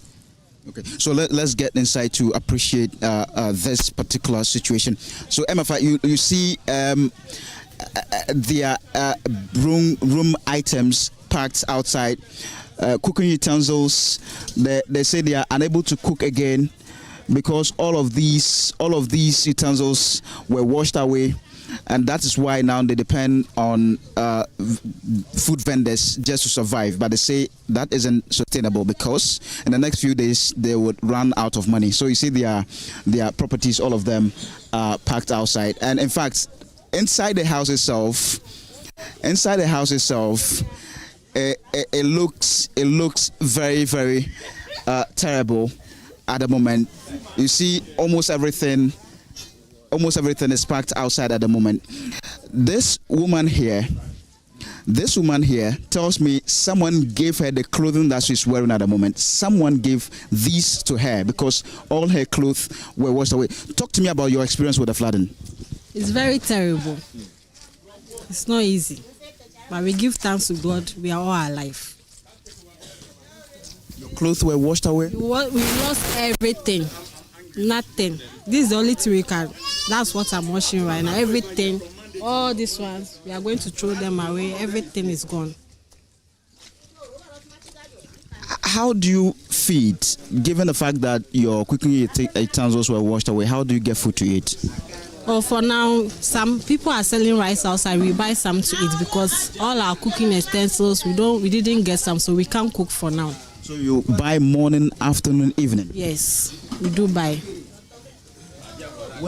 Won't you run out of money, given the fact that you would have to buy every day? The small we are having, that's what we are managing for now. So tomorrow, we think about tomorrow. Today, we'll survive. You have children as well. How do they survive? How do they, survive? Managing. Small. We are all managing. So, meaning they've not gone to school since the incident happened? They've not, because all their uniforms are damaged, so they've not gone to school. These are the uniforms there. I have to soak them. They've not gone to school. Mama, you didn't beat me. So, and you've not seen any official here trying to help you? Since Monday, not even a policeman, no one have been here. Madam, also talk to us about.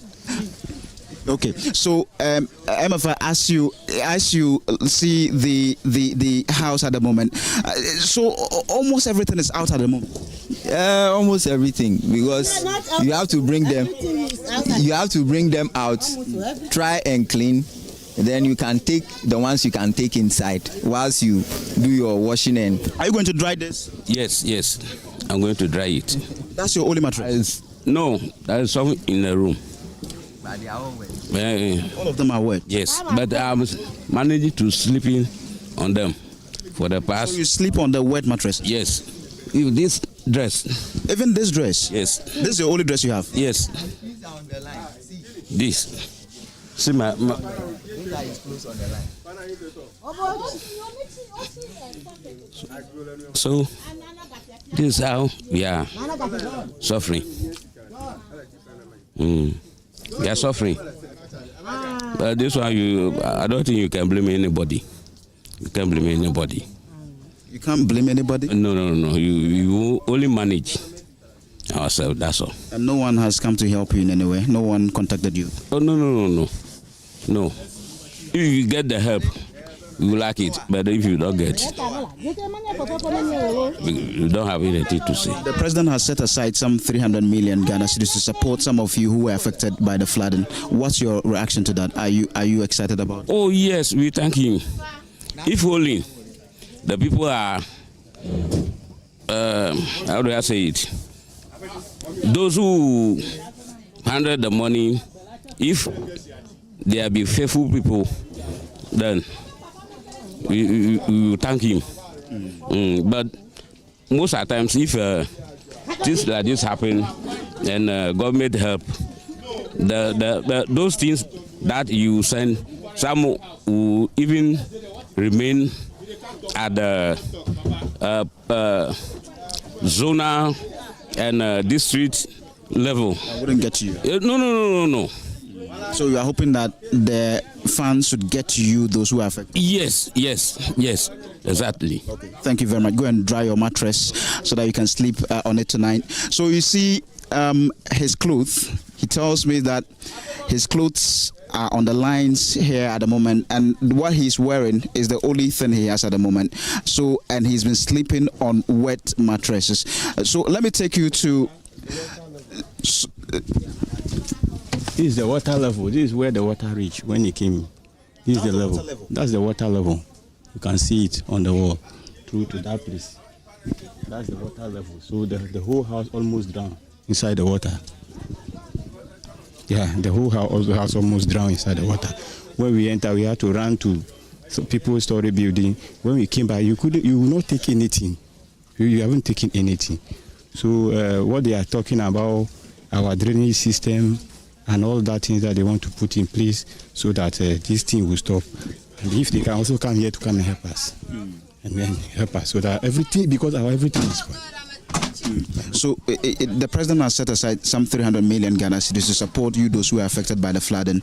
What's your reaction to this? What do you want the authorities to do to that?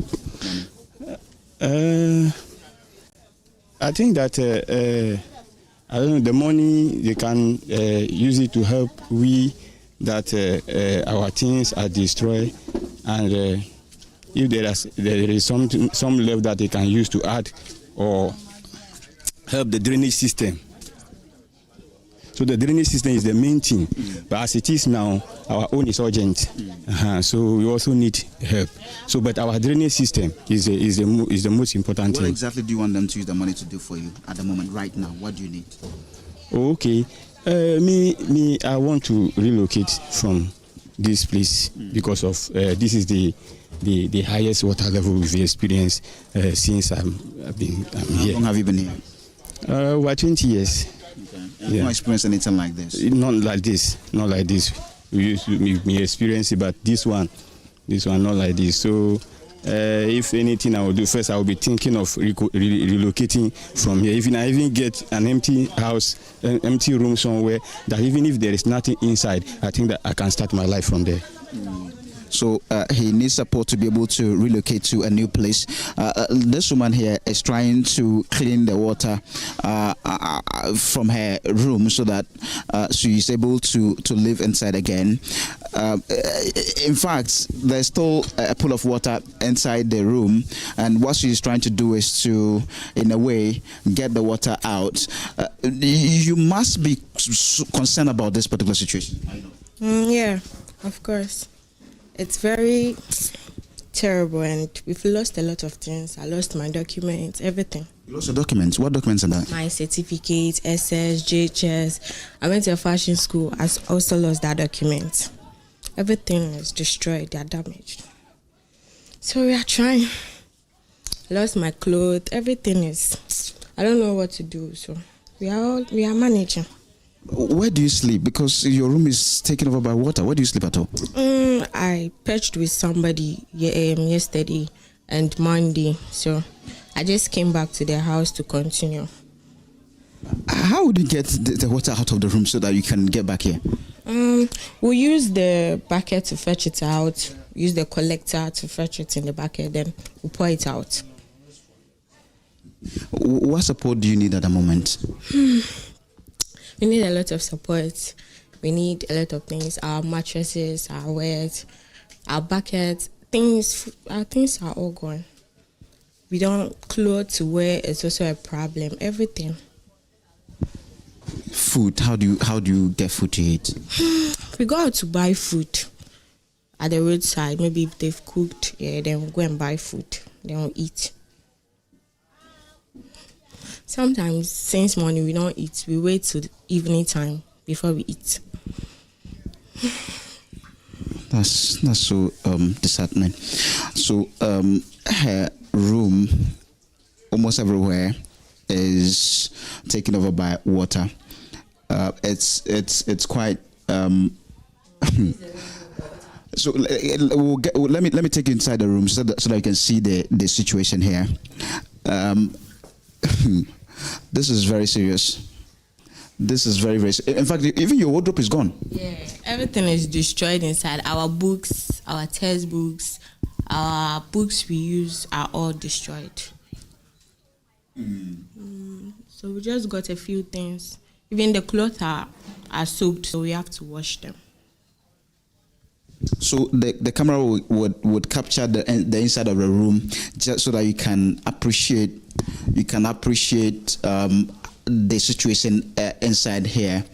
It's quite very bad here at the moment, and I just want you to appreciate the inside of the room. I'm even wondering how you get back here. In fact, I'm wondering how you get back to this place because of how it looks at the moment. We'll take things out. We'll try to take the water out and scrub this place, then try to gather the things we've saved, then bring it back inside.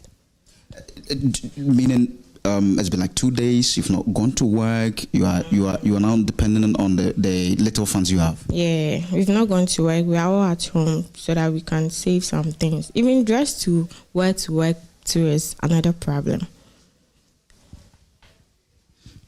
I'm wondering how you get back to this room. Look at the level of the water.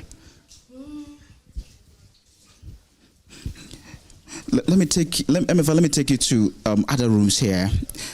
In fact, the situation is very, very disheartening at this particular place. And in fact, it's not just this house; it's pervasive. Almost every house you see here is submerged in flood waters at the moment, and all of them are trying to see if they could get back on their feet. Something they tell me it may take a little longer if there isn't any significant intervention by the authorities. The president, asked that some 300 million Ghana cedis should be released to support these persons. They say that they are hoping the money will get to them directly because, if other people get the money and then they do not really give it to those who were affected directly, that will be a concern to them. So, in fact, everything in your room is gone, right? Oh, everything. You can see it. I'm even pulling this material. There's another one there. Many things in this fridge. Everything. See the level of the rain. It's even above me. You see? Yes, everything. And what we are selling there, that is our store. Everything. So where's your wife and kids? Where's your family? As at now, we are only 2. Okay. Yes, they are grown up, so they've gone. But left 2. They are helping us now. All our selling table, everything is gone. Our charcoal, water that we sell, everything is gone. Everything. Oh, this. I attend Church of Pentecost, Caprice Worship Center. My pastor and elders, they are most grateful. How do I say it? Grateful people. Okay. They even came here with a group. Okay. To support. Even I'm sick. You're sick. You're not yes, I'm not well. I'm sick of. Is it because of the flooding? No. Okay, you are not well before the. Yes. The stroke. Oh. My stroke. Oh. And, I'm attending hospital. Oh, sorry. These are your drugs. Yes. So you were fortunate that your drugs were not washed away. I work with it. Are you okay? So if your drugs were inside, meaning the water would have washed everything away. Yes. So if the government said you help us, we thank him. But those who handle the money, they should be faithful people. Okay. Yes. They shouldn't be selfish people. Okay. Yes. Okay. Thank you very much. Thank you very much. So, Emefa, this is the situation here at the moment here at Car Price. Hello, how are you? I'm fine. You don't go to school at the moment. How do you feel about that? I feel sad. You feel so sad? Yes. Where are your uniforms? They are gone. All your uniforms are gone? Yes. bag, book. All my things are gone. Your books. Oh dear. Oh dear. Yeah, so that's it. Yeah. Consequences of our own actions and inactions. I've been asking the question who to blame. We're still, some people are blaming half and half. It's a ratio now. It's a ratio. Percentages. We're allocating the blame on a certain level of percentages. But you were on the floor, Honorable, before I went. That's the situation at Caprice. It's very In fact, I'm beginning to question the over 38,000 persons that have been displaced because they say that nobody has come to see them. It means that they haven't been counted. Well, I mean, so I think that you can add some few more percentages. You know, you make room for some few errors in statistics. So, you know, I just want to read something very short here. Is that from the Minister for Works and Housing? No. Why not? But why do you choose? Actually, I tried to reach the minister, okay? I've not been able to get him. I'm sure he may be at the Thanksgiving service ceremony. I'm sure when I get him, I'll let him talk. What is he giving thanks for? No, I mean, you don't know today is Thanksgiving service? I know today's Thanksgiving. I spoke to Reverend Father Kwaku yesterday, and I know today. I would like to read something short here. Is he happy? Between 2017 and 2024, flood incidents in Ghana resulted in the loss of hundreds of lives, according to the officials' data from the National Disaster Management Organization. In the northern region alone, more than 38 people died. Between 2017 to 2024, the National Disaster Management Organization's report says that more than hundreds of people died through flood between 2017 to 2024.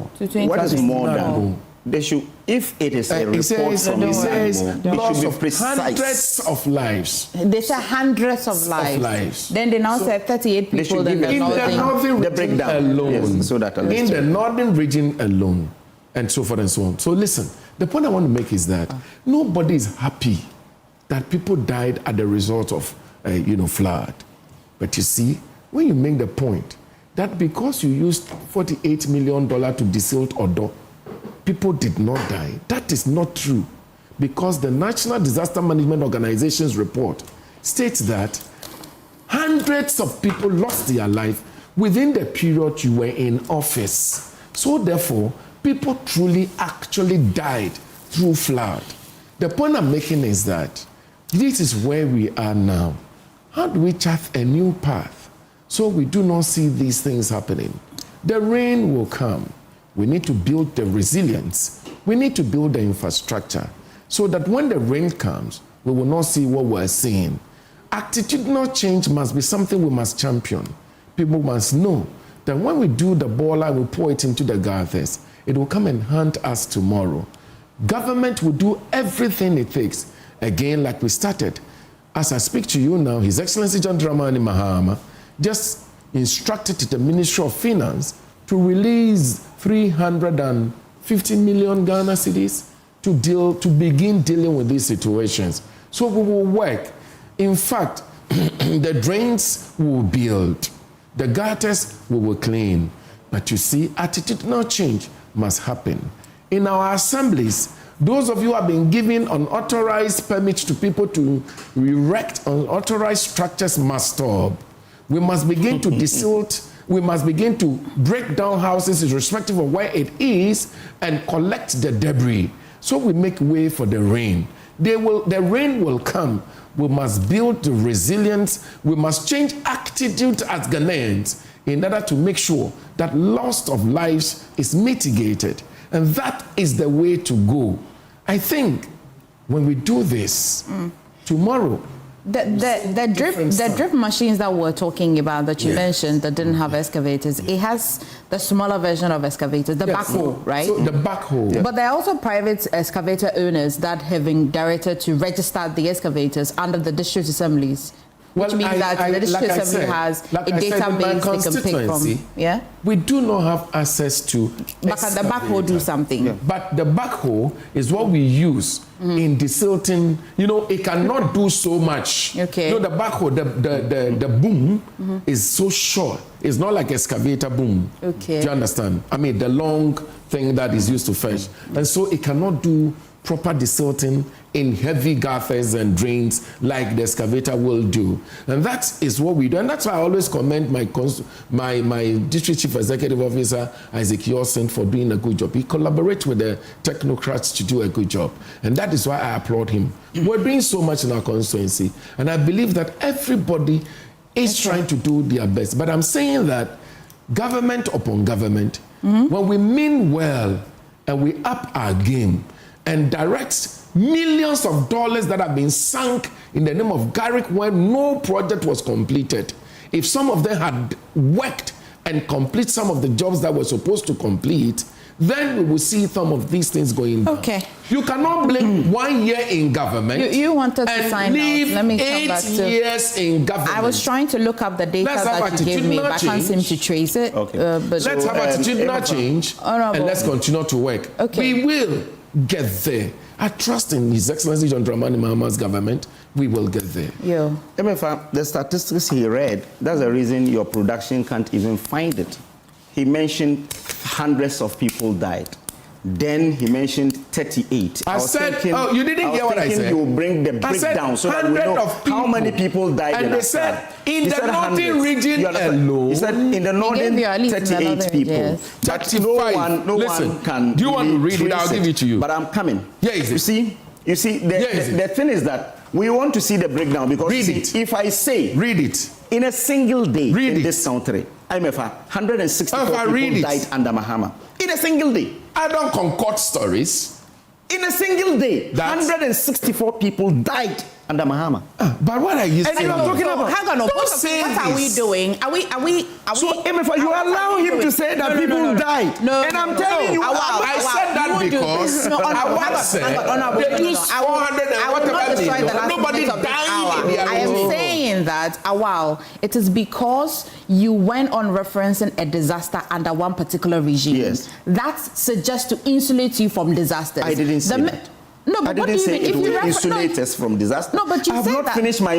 Not now. Earlier. Yes. Earlier, I tried to bring you back to address that, but that's a disaster. Yes. Why do you count it an impudence and say that because a certain government existed at a particular time? He read a story that doesn't exist. But I've just checked. I mean, Ghanaians are watching, so I don't know. Give us the breakdown of the 100. Hang on. So you can read the breakdown for us. I'm saying that earlier in your submission, you sought to suggest that the NDC government, they were the ones that existed when June 3rd happened. I quickly drew your attention that it was a disaster. I don't think it should be a point you should be raising. What he has just done as well is to also remind you about deaths that have happened before. And that's what we do to ourselves. 100, both of it you. is not true.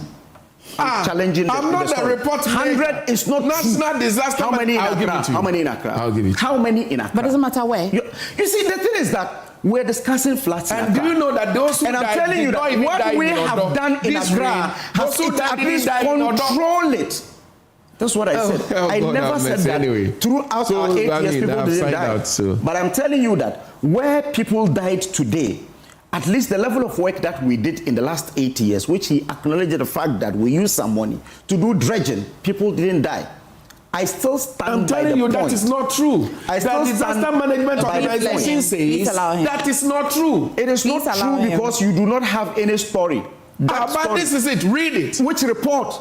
What is the name of the report? Disaster Management Organization. What is the name of the report? And which year did they commission the report? I don't have to do this. I mean, continue. Which year did they commission the report? Go ahead. You see, Emefa, go ahead. Those who lost their loved ones are listening and are hearing that when you challenge him to tell you the number of things that they had done in the last 1 year, 6 months, you ask him to even talk to the minister. Okay. He says the minister is nowhere to be found. And again, on news portals, we couldn't even find anything. But you know it. At least for nothing at all. If they had done something, to call a at least on a news portal, we should be seeing something. Well, okay. So, ladies and gentlemen, I'm going to be dispatching both my panelists. Yes. It's been quite a good morning. Not so good morning, but a good morning. Let me just end. I thought you were the one who wanted the time. Let me just end by saying that I've always told you that the MPP government prioritized the lives of Ghanaians and will spend any amount of money to make sure that the lives of Ghanaians are safeguarded. This government is saying that the president is even flying on a helicopter. He went to the people to campaign. Today he's not going to the people to campaign. He's flying on a helicopter. How mischievous he's flying on a helicopter. When he went and said, vote for me, after that vote, is an MPP communications, but as a country, the choice is ours to take the decision. I'm going to take you to Alajo. Hello, both of you do know the meaning of my name? Peace. I don't like noise. Please. Do you know the interesting thing? Please, I'm gonna take you to Alajo. Steve is on standby. Yeah, you are. I've signed you both out. Say bye-bye to your cameras. Just say bye-bye. Bye-bye. And go and tell your people who take the decision to do better. But anyway, let's go to Alajo and get the update from Alajo. Well, Emefa, over here at Alajo, what you notice will be some dejection from the individuals who have been displaced today. And from yesterday, Monday, many of these individuals tell us that they have no hope as to what life will present to them today, given that already you've seen some drizzle already happening. But then also what you notice when you get to Alajo will be that you notice a lot of this plastic waste on the streets of Alajo. You'd also notice that some of these drains are choked with some of the waste from after the rains. You notice a combination of some silt, some sand, and also some plastic waste. I'm going to get to some of the individuals who have been affected. This gentleman, before we came on air, told us about what he's lost so far. He's been telling us about the fact that he's lost his livelihood and where he would live today.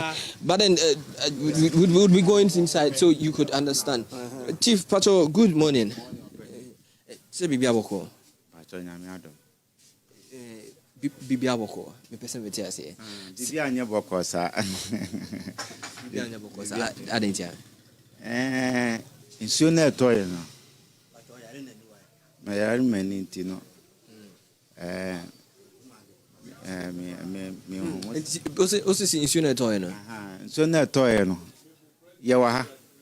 Da ye hu se me kra da me de me nim hwe me bra no wo hu se so ne ba anti aba na ye se nka ye parking nyama nkakra de bigugu table no so afedi hu ye ne se abakra ye ni ba bia ye be gina biom de na wo se ye gina table so ye gina table so so a eba ye be du ye nsisi enti afi ye bia ni ho a ye betimi aye ho hwe enti afa ye nyama nyina me wo industrial machines be 3 and machine so 8 10 awa uye jenjuma me pama there but me momu there because of my condition intino inkofo ne manisa ne ntoma na ewo hanu no akosi sen oh ni nyina sei ba kokra ni wo ye betimi aye ho hwe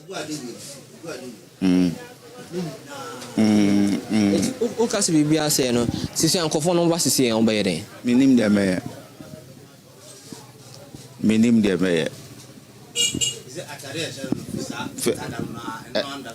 we cry no de brem we cry no be de brem they 3 days maybe bia say me person me tia sinti se na modidi sisi den na modidi na monum nsuo ne sanem no kra ni nyankopon anim min chantro fiti and then 3 days me boa and fiti and 3 days and then fiti and 3 days because ye nya duane kra na yadi and ra the whole freedom and brain gary and the soakings anopa bepim satami ye nidi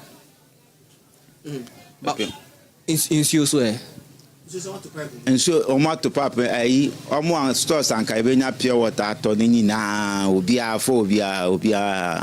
and enti nipa obremi atade ya na ono na em say okope nsuo ni be 2 bi wo different kra no de ba ya domo ya me name say bi da so home podia very to be pe me pese me tia say me won say on tade ni bi wa hanom e che say o da hanom be da ha because of the condition no me no bi a ode me be ko e de me aba need those kind of things until I must say me de me meti ha until me tade nyina wa ha into mattress no way it is if an adult tito I went for but afọ for a crowd no ani hata ya na aye kakra. So this will be the pillow he's been talking about, and the mattress also he'll be talking about. He says these items where he would lay his head and what he would eat is all gone. He currently tells us that this pillow is what he lays his head on, even though it's wet. He's also been talking clearly wet and heavy. The mattress also, he tells us that he's had to dry it for some time before he's able to lay his head. And Chief, and what if you not munkana? What if you been to be until be ankai? To be ankai. More bem now, posine. Sesia de, and more here. My machine sitting in our dear.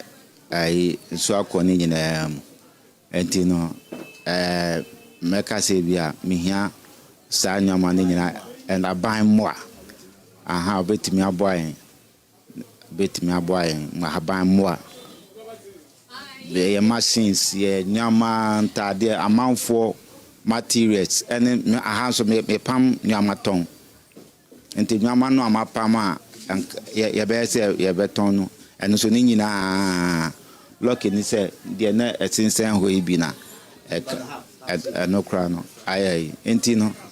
Sanet yamwa pa I can say sika fam bibia ne me de be adwuma biem dem de be adwuma biem because they say dem de be adwuma bibia say nso akone nyina bibia say that's baby. So the account of some of the individuals who are here at Alaju telling us about the effect of this rain on their livelihood and where they'll be living. And the account of the gentleman we just spoke to, he tells us that he's had to find it difficult finding something to eat. In fact, he says since yesterday when someone gifted him some gari, popularly known as cassava flakes, to eat, he's had nothing else to eat. From then up until now, he's also been talking about the fact that even the clothing he wears, he's had to be gifted the clothing he wears currently, and that's the only way he's able to survive currently. And he's seeking urgent support from government and other benevolent individuals. But then, what you notice also will be here at Alajo, some of the traders and affected persons are trying to salvage as much as possible what they can. You'll notice that at this pharmacy, most of the medications that's in it has been discarded, and most of the items that they are trying to clean the place up are trying to get closer to the woman who was here and trying to get her thoughts. Auntie, good morning. Me who say shop na no. Then me person me tell then I share no. No, machine my baby. Mostly my drugs. Much of them are sports. Everything. The only thing I'm left with, the only 3 shelves there. That's all. But then, what medication were you selling, and when did you get the information that the rain is entering your shop? The rain was. I think it was Monday. Monday I wasn't at work, so when I came yesterday, I got to know that the rain has entered in the shop and spoiled everything for me. I had nothing to do. I just cleaned up, and I'm still waiting for the rain to come down so I can put everything in place again. So, aside from the medication that's spoiled, how are you looking to? Are you going to put some of the medication back inside? I'm just concerned. For now, I can't tell because I don't know what I will put in there, so I can't tell for now. But what support would you need from? Have you heard from the NADMO or other individuals? Nah, none of them is here. It was just yesterday that the MP for this area came yesterday, and I think he had conversation with some of them and supplied water. So we are waiting for the rubbish car to come and collect it. So we are just here. So you mean the MP for the area supplied drinking water? Yeah. But what about food and what about? Nothing has been supplied here. You can see everywhere. Nothing has been supplied. So we are just here. But then how are you looking to feed? What are you looking to eat, given that there's nothing supplied there? Looking to eat, it needs a large. When gata has entered everywhere, no, I don't think anything sold here will be bought to, because it's going to be hard. Someone like me is going to be hard for me because I can't eat from here now. Because what entered wasn't rain, it was gata. So I can't eat from here now. Thank you so much. So one other affected person, and this individual, she's been telling us about her shop, and she says that she's had to clean the shop yesterday, given the extent of damage that she has had to deal with. She tells us about the medications she's lost also, and the fact that the member of parliament for this area has had to only supply water to them. She tells us that she's not had any food to eat, and it will be difficult to buy any food from here, given the nature and circumstances surrounding the flood and the rain from Monday. But then I'll be entering one more house. This place is pretty bad. That bad to the extent that you will notice that some of the materials, their shops close by, and you notice bags of rice spoiled, cans of soft drink also spoiled and gone waste. You would notice that a lot of refuse from the shops and the homes of these affected persons. And you also notice that they're finding it so hard and difficult trying to get back alive. They are trying to, as much as possible, clean the place up. Okay, I'll take my time here. But yeah, so some of them have had to take their mattresses, their furniture from their homes, and some of them are actually trying to clean the place up. They are trying to clean their utensils and other materials they will be using. I have one other person here. Auntie, Bacho, good morning. Good morning. Me person.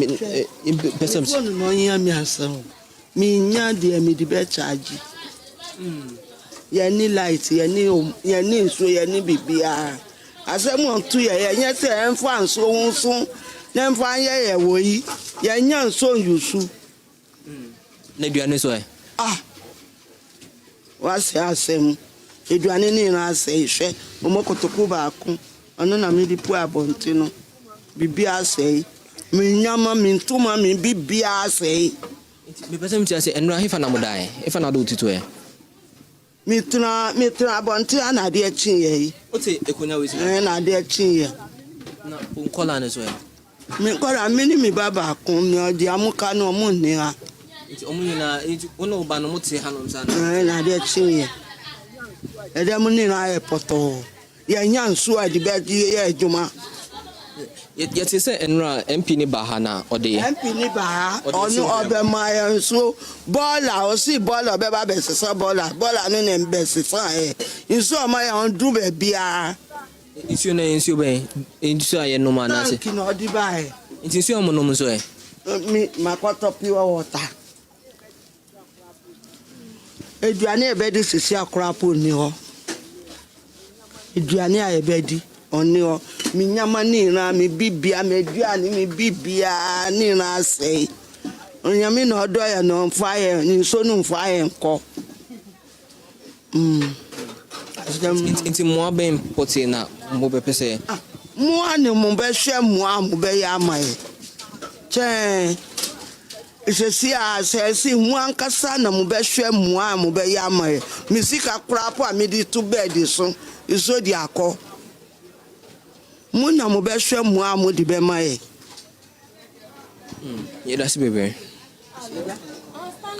So, one other affected person, and she's telling us that she's had to battle it out, and she's had to battle with some cold from yesterday night after the rains. And currently, what they'll be doing will be trying to clean the utensils as much as possible so they could use. But then she's appealing for some support from the government. She tells us about the fact that the member of parliament provided, and per what the accounts of these individuals, and from the person we spoke to earlier before this, the MP brought them some water. But then this water is not drinking water, so they've had to provide or buy their own water to drink.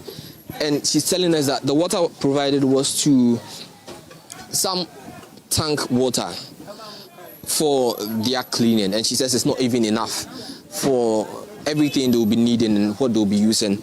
And clearly you notice that everything of theirs is sport. Their clothing is also sport, and it's drenched and soaked with filth and water. But currently this is the situation here at Alajo.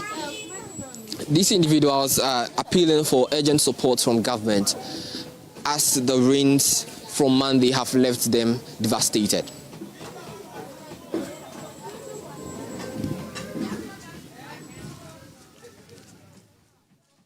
Well, there on your screen, you can see residents still salvaging the remains of what they have. I don't know how bad or how else this can look. 300 million allocated, half of it to at least help these residents and what they have lost so far, and 150 million as well to help mitigate such problems so it doesn't happen again. We'll see. We'll just see. Well, in wrapping the AM show, sponsored by Shield Silicon Paint from Azar Group, Syntex Pipes, and Time Herbal Mixture. Now we're still in the World Cup season, and the World Cup fever is on, and everyone is getting excited. CompuGhana says the match shouldn't just be on the pitch. You can bring stadium experience home. This is the time to buy your crystal clear TVs, soundbars, home theaters, smartphones, laptops, laptop projectors, and more at unbeatable prices. Remember, this isn't just a discount sale. It is a chance to win a 100 4K smart TV, cash, laptops, phones, and many other amazing prizes when you spend up to 1,000 Ghana cedi or more.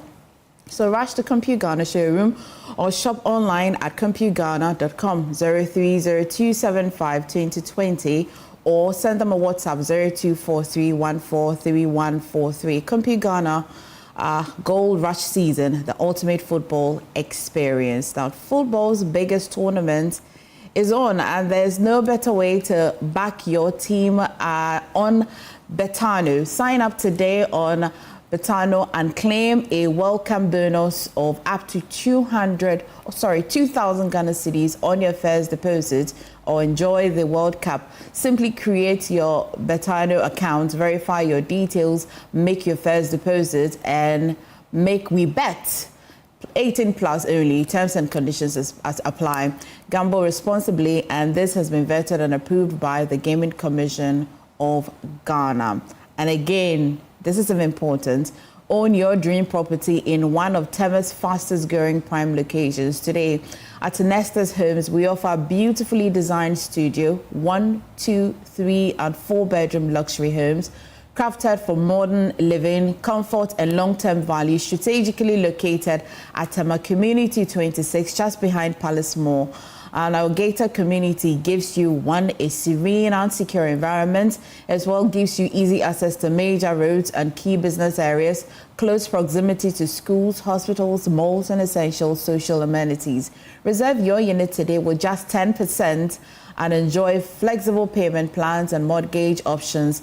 Call us now 053 101 4440 or 053-101-4447 to book a viewing or visit www.nestes.com.gh. Well, this July, Ghana will host global energy leaders and experts at the Ghana International Petroleum Conference, GIPCON 2026, on the theme Building a Resilient Downstream, Policy Innovation and Investments for Growth. His Excellency John Dramani Mahama, President of Ghana, will be the distinguished guest of honor. Speakers include Honorable Dr. John Abdullahi Janapon, Minister for Energy and Green Transition, Mr. Gordon Kojo Tamaklo is CEO of the National Petroleum Authority, Dr. Patrick Ofori is CEO of Chamber of Bulk Oil Distributors, and Dr. Riverson Opon is CEO of Chamber of Oil Marketing Companies. Date 16th to 17th of July. We're in July already, so you should mark your calendars. The time 8 a.m. each day. Venue Palms Convention Center at La Palm Royal Beach. Now, this event will be climaxed with the Downstream Awards and Gala Night happening on July 18 at 6 p.m. at the Kempinski Gold Coast Hotel here in Accra. Here's how to register. Just visit www.gipcon.com or call 0558 223678. You don't want to miss that opportunity. Well, Global Prayer Work Summit 2026. When men pray, heaven responds. Prayer still works, and this is your invitation to experience the power of prayer. Join the Archbishop Nicholas Duncan Williams and other anointed servants of God at the Action Chapel International Prayer Cathedral, Spinkters Road, from Wednesday 15th July to Friday 17th of July. The Wednesday service starts at 5:30 p.m. Thursday 16th July features a morning service at 9 a.m. and the evening service at 5:30 p.m. Then on Friday 17th July, you want to join the morning service at 9:30 a.m. followed by a powerful mega all-night at 10 p.m. Come expect powerful encounters under the theme Enforcing Victory. This event is absolutely free, but registration is required. Simply dial *426*29# on all local networks or register online via GPWS registration page. Don't miss GPWS Accra 2026. Come and enforce your victory through prayer. Prayer still works. Okay. Good morning. Well, yes, so we've got a message from one of our panelists, Akufo-Addo. He is the field director for United Party. He was here yesterday. So he wants to send, he's donating 10,000 Ghana cedis to give to 10 of the victims based on their situation. We may have to assess the situation and see those who need this critically and then also disperse. But Director, thank you so much, Akufo-Addo, as well. Thank you very much. We're really grateful. Happy birthday to Bano Amofa Berthi George Ofe in Japan and Ya HR of the Makers House Chapel International. Have a blessed birthday. Master Planner Junior says that the recent floods in Accra is devastating, and my deepest condolences is to the families who lost their loved ones. It's about time President Mahama and his NDC should stop their PR gimmicks and the settings. So is President Mahama saying he doesn't know the flood situation already in Accra? Flying in a helicopter while taking pictures and videos is like making mockery of those whose houses were submerged in the water and properties destroyed. Ghanaians are watching closely. Master Planner, I can't message no why. But this is where we end the show. My name is Emefa Akosua, and I'd like to say a good morning to my mother, Susanna Akpere, ASP Susanna Akpere. I'll see you soon, Mommy. I hope you are well. And Rosa, welcome back to Ghana. I'll see you soon.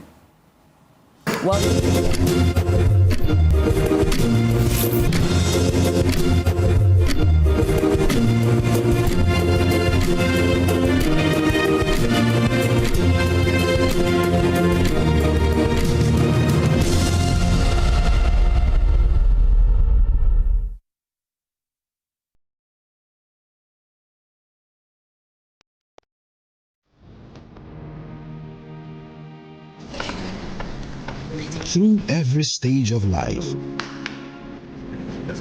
some things simply stay with us. The spirit of never giving up.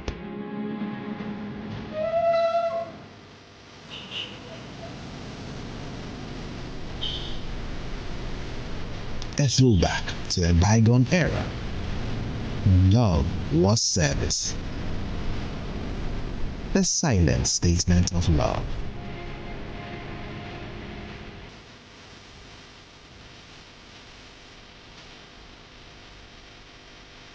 A forceful gesture that deepens bonds, balancing work and life. Every drop refreshes, every sip hydrates, just as it should. I am awake, one for life. Drink water, drink awake. Supporting the National Cardiothoracic Center. This advert is... Now let me share my wildlife experience with you at Safari Valley Eco Park.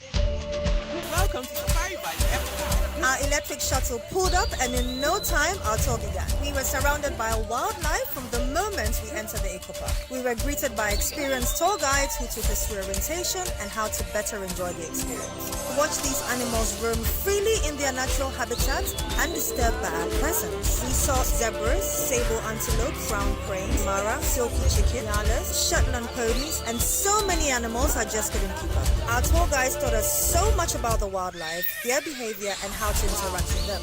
I even fed them. We also went fishing on a man-made canal. Then we took a break to have lunch in this serene environment. All this amazing experience for this price for adults, this price for teenagers. It's a bargain. As the sun began to set, it was time to go back home, but not before dinner by the campfire. It has been a thrill of a lifetime, and I can't wait till my next visit. Safari Valley Eco Park, bringing you closer to nature. Difficult bounce for the American defence to deal with. And Samoa Joe has scored! A wonderful volley! The stadium is live! The fans are roaring and the excitement has officially kicked off. It's goal rush season at Ghana. This World Cup season, the match isn't just on the pitch. It's happening right in your home. Build your home stadium with world-class cinematic TVs, powerful sound bars, and home theaters, high-power speakers, laptops, tablets, and projectors for the ultimate streaming. Compute Ghana is delivering unbeatable deals, not just discounts, but a chance to win 100-inch 4K smart TVs, mobile phones, laptops, and many more. Just purchase items 1,000 Ghana cedis and above, and automatically enter the raffle draw. Shop online at ComputeGhana.com. Call on 0302 752020. Go Rush season, the ultimate football experience, only at Compute Ghana. Step into a universe of play. Explore games for every taste and find your favorite way to play. The excitement starts here. 1x Games on 1xBet. A world of games, wherever you are. Hello, my name is Pamela from Customer Service. Please revalidate your account by texting your Ghana card number to 0500,000 247. Hey, Abili, wabadim. Madam, give me the numbers behind your ATM card. I'm calling from the head office. An email was delivered across to our customers this morning. Confirm if this is your bank account. 100,100,100. Thanks for sending your bank card details. Send the OTP now to avoid cancellation. EcoBank will never call, email, send an SMS asking for your PIN, OTP, bank card, or Ghana card details. Don't get played. EcoBank, the Pan-African Bank. Hello, please, I'm calling from Customer Experience Center.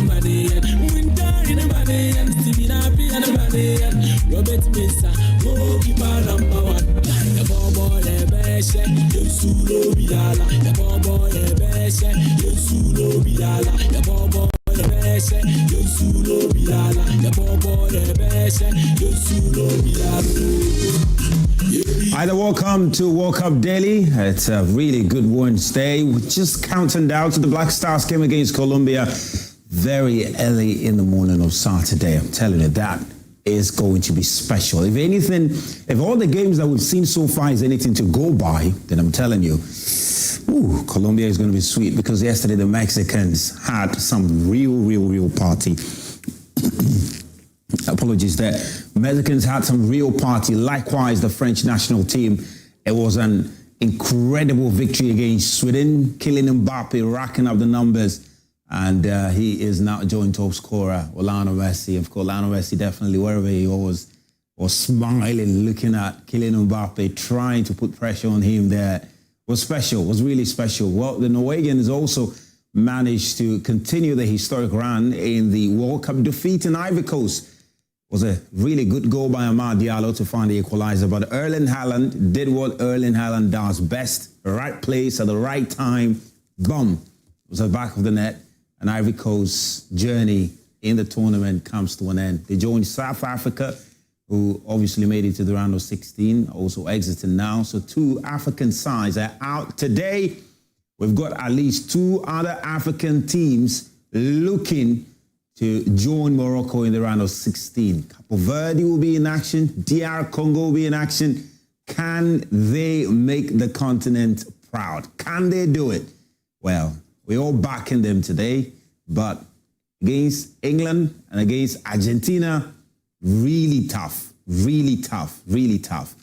And we'll get into all of that today. Let's hear from you. How do you fancy Cape Verde and DR Congo in their contest today? How do you fancy them? How do you fancy them? Do you think they've got a chance, though? Do you think today might be the day we'll get an upset?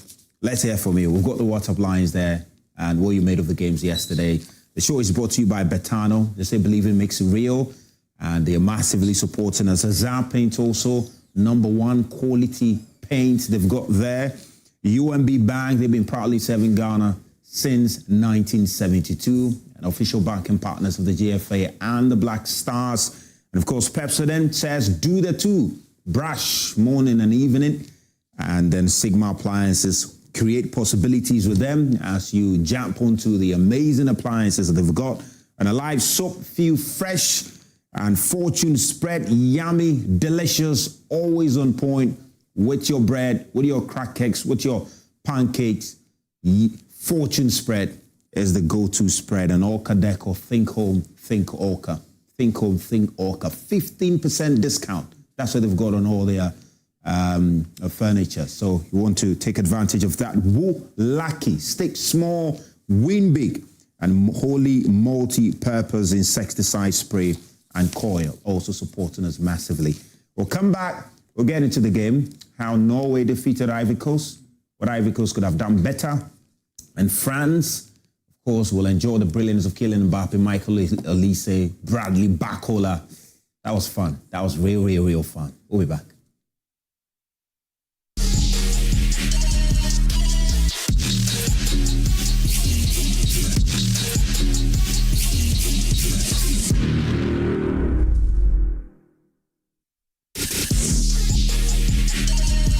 Bet responsibly, not for persons under the age of 18. This advert has been approved by the Gaming Commission of Ghana.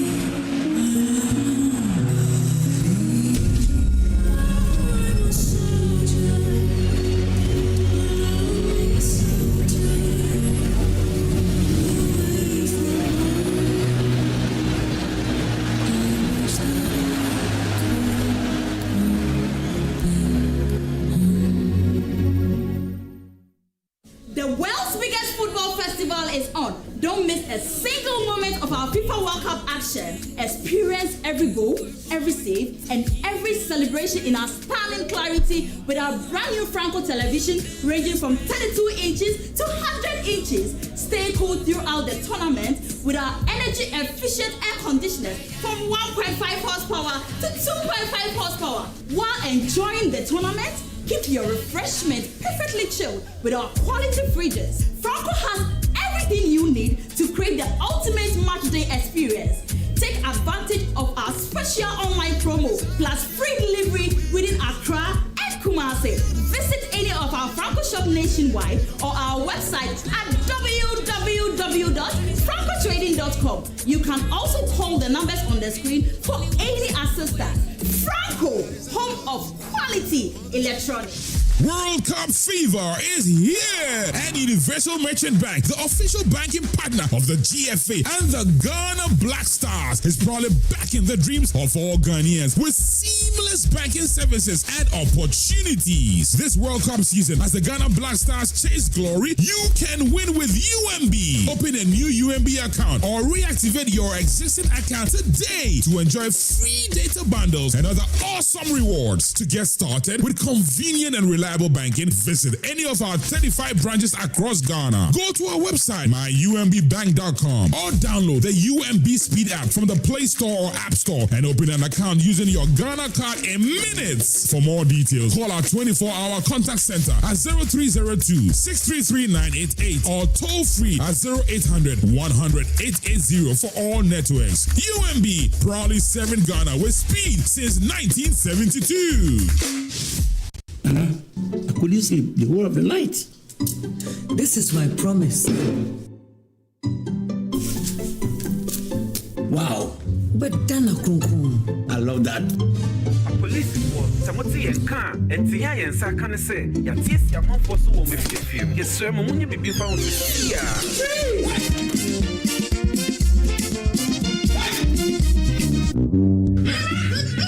And Tung what did you try to move? We need holy insecticide spray.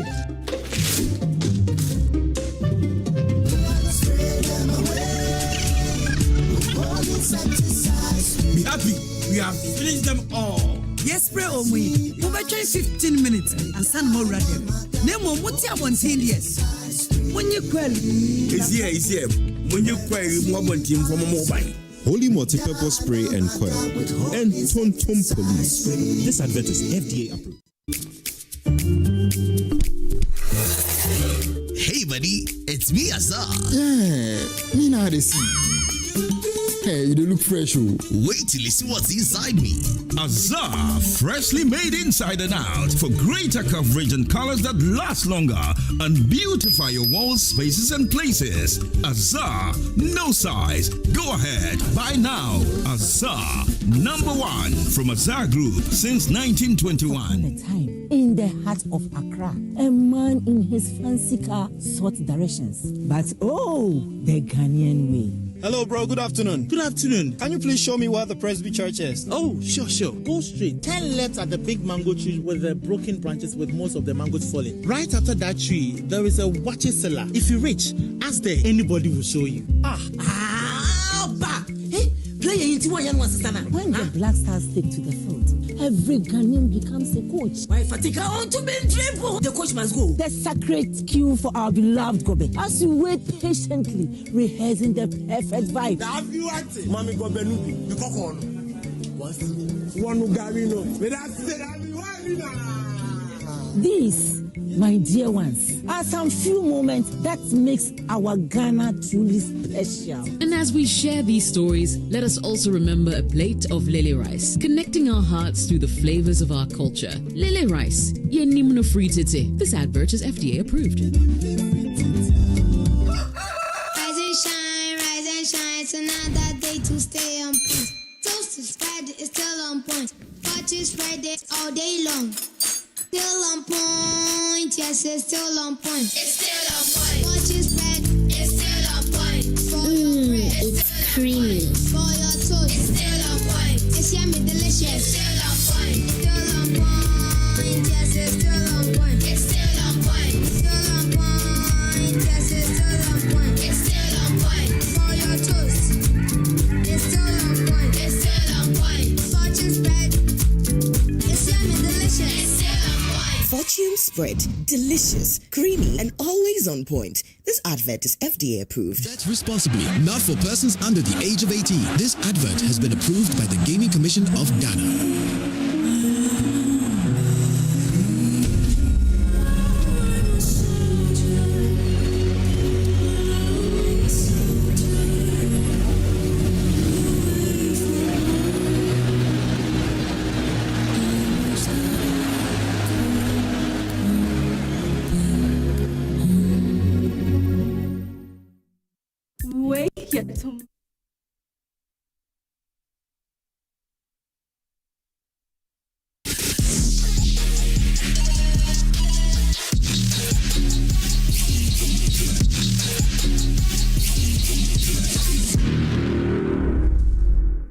Hello, welcome back. You're watching World Cup Daily live on Joy Prime and Joy News. And of course, excited to be here today again. And mentioned yesterday was special. Norway, Ivory Coast, really turned out well. And France killing Mbappe, Michael Olise breaking all kinds of records in the World Cup. Really great. And Mexico also made history of their own, winning their first ever knockout game in the World Cup. And Guadalajara, that's my favorite city in Mexico. Guadalajara. Oh my goodness. It was party on the street of Guadalajara. Love it. Love it. Deno Kranti is here. And my brother has also returned. And commiserations to you because you were also affected by the flood. Really, commiserations to you. And we hope the recovery is going well. Yes, absolutely. I hope so. Yeah. It's great. It's great. You know, for the love of the game, it's got to be here. Zach. Yeah. Guadalajara. In Spanish, J is H. So I'll say it's Guadalajara. Guadalajara. Yeah. Guadalajara. Akufo-Addo. No, but you know I'm a linguistics. Okay. You did in UG? No, I speak Portuguese. Oh, really? Yeah. How was your one? How was your one?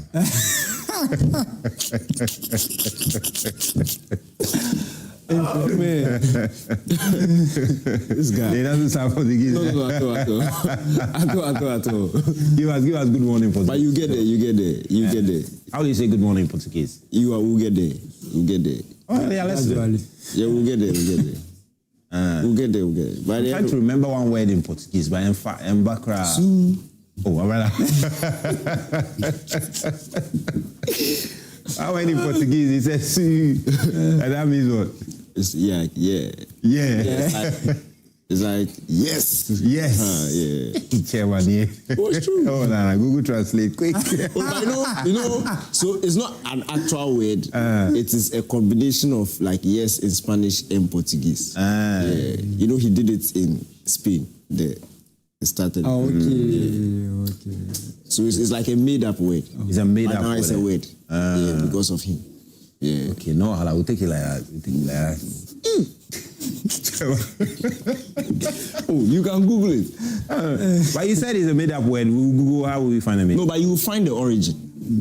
But we know it's Ronaldo with brothers. Yeah. So but I'm saying that it's not like an actual word in Spanish or Portuguese. It's fused. Yeah.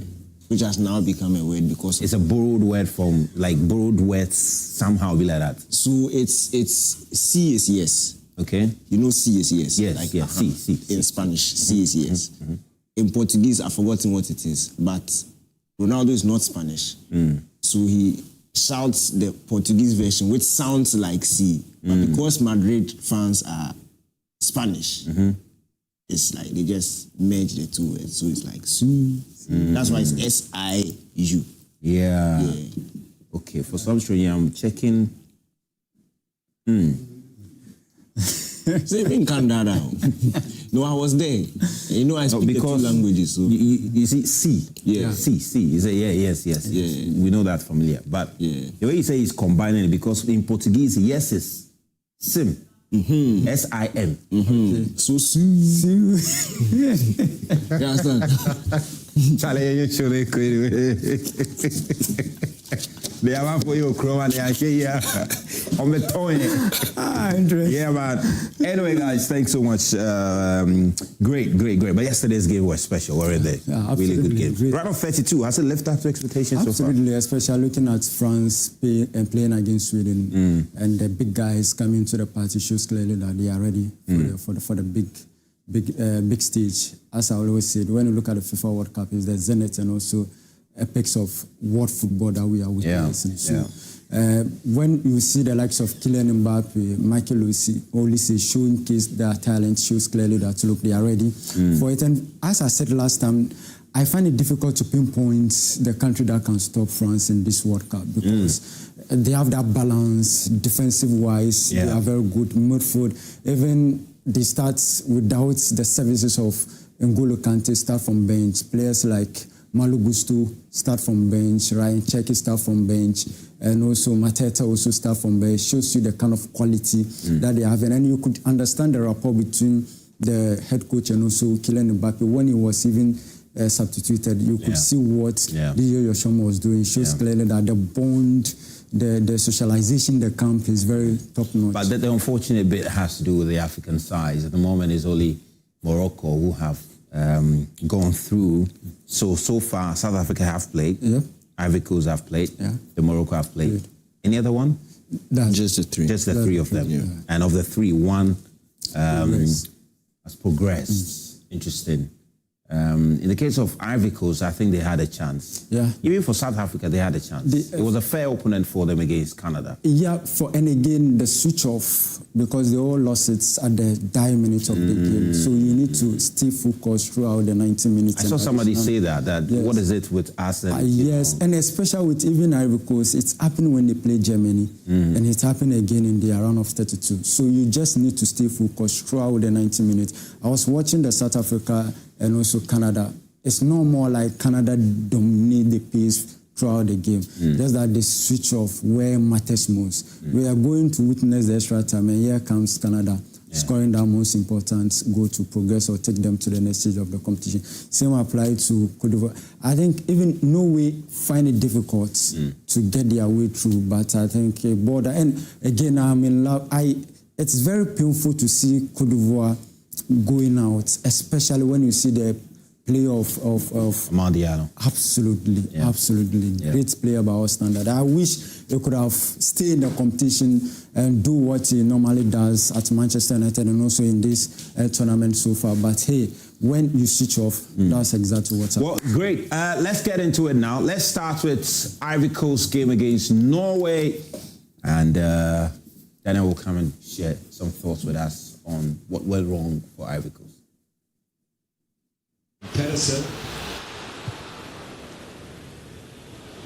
It's clever play. Now Nusa tries for it and delivers. Well, by far the most outstanding piece of play Norway have produced in this tie.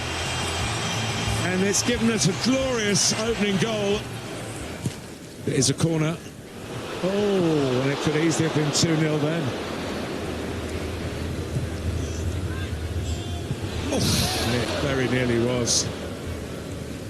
It's a nice bit of skill. To Doué. Drops for Pepe, great save. In by guard. Oh. Off the line from Hegem, so close. The ooze from the rowing. Ahmad, who goes again. He might provide more. He's still going. Oh, sensational. Absolutely sensational goal. Ahmad Diallo.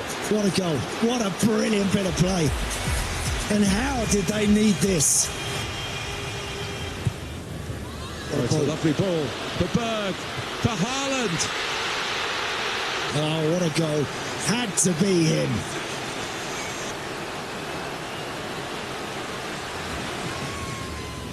Belief over it. Oh, and it very nearly happened from Ahmad Diallo. And that's it. The Haalands can celebrate. And Norway will play Brazil. Special, really, really special. And all of us were just like, wow, that Ahmad Diallo equalizer was brilliant. What do they call him, Daniel? They call him BBB Messi. Who calls him? What do they call him? Mapuka Messi. No, you and Mapuka Messi. No, yesterday was the first time I heard it. I was in commentary with Lawrence, and Lawrence said no, and then he's called Mapuka Messi. That's what Achu calls him. Mapuka Messi. Oh, that was special, wasn't it? Yeah, but he lost.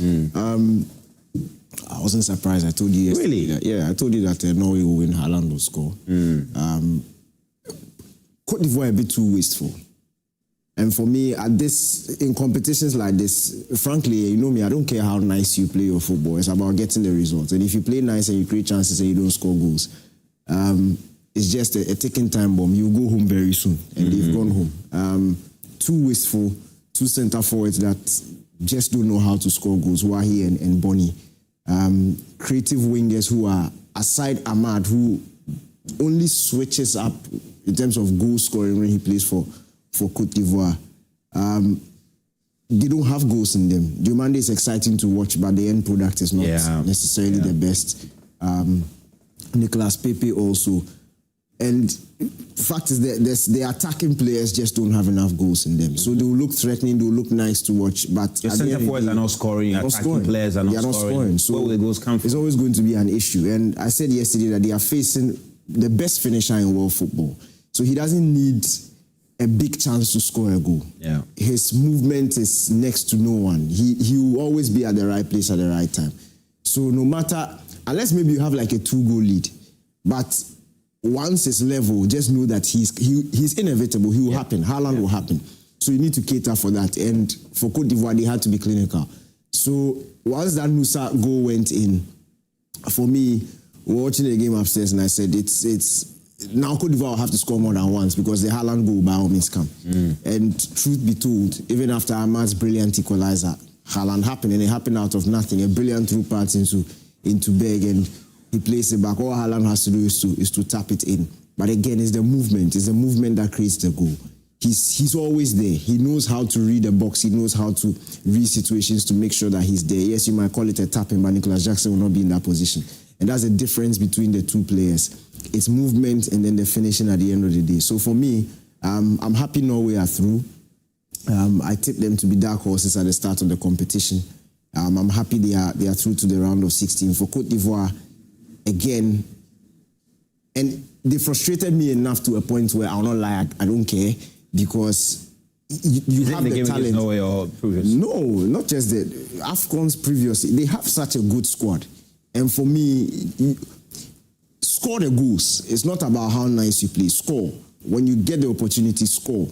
Because if you don't score, you're not winning matches. And their defense is also not necessarily the best out there. So they are bound to concede. And they are always going to create plenty chances, and they hardly finish them. So for me, it's an issue that they need to fix. But unfortunately for them, that's the end of the road for them at this competition. But Norway look dangerous. Yeah. And whoever is going to face, I think it's Brazil in the next round. That's one of the fixtures that I'm looking forward to. Yeah, definitely one of the fixtures I'm looking forward to. But for Ivory Coast, it's surprising.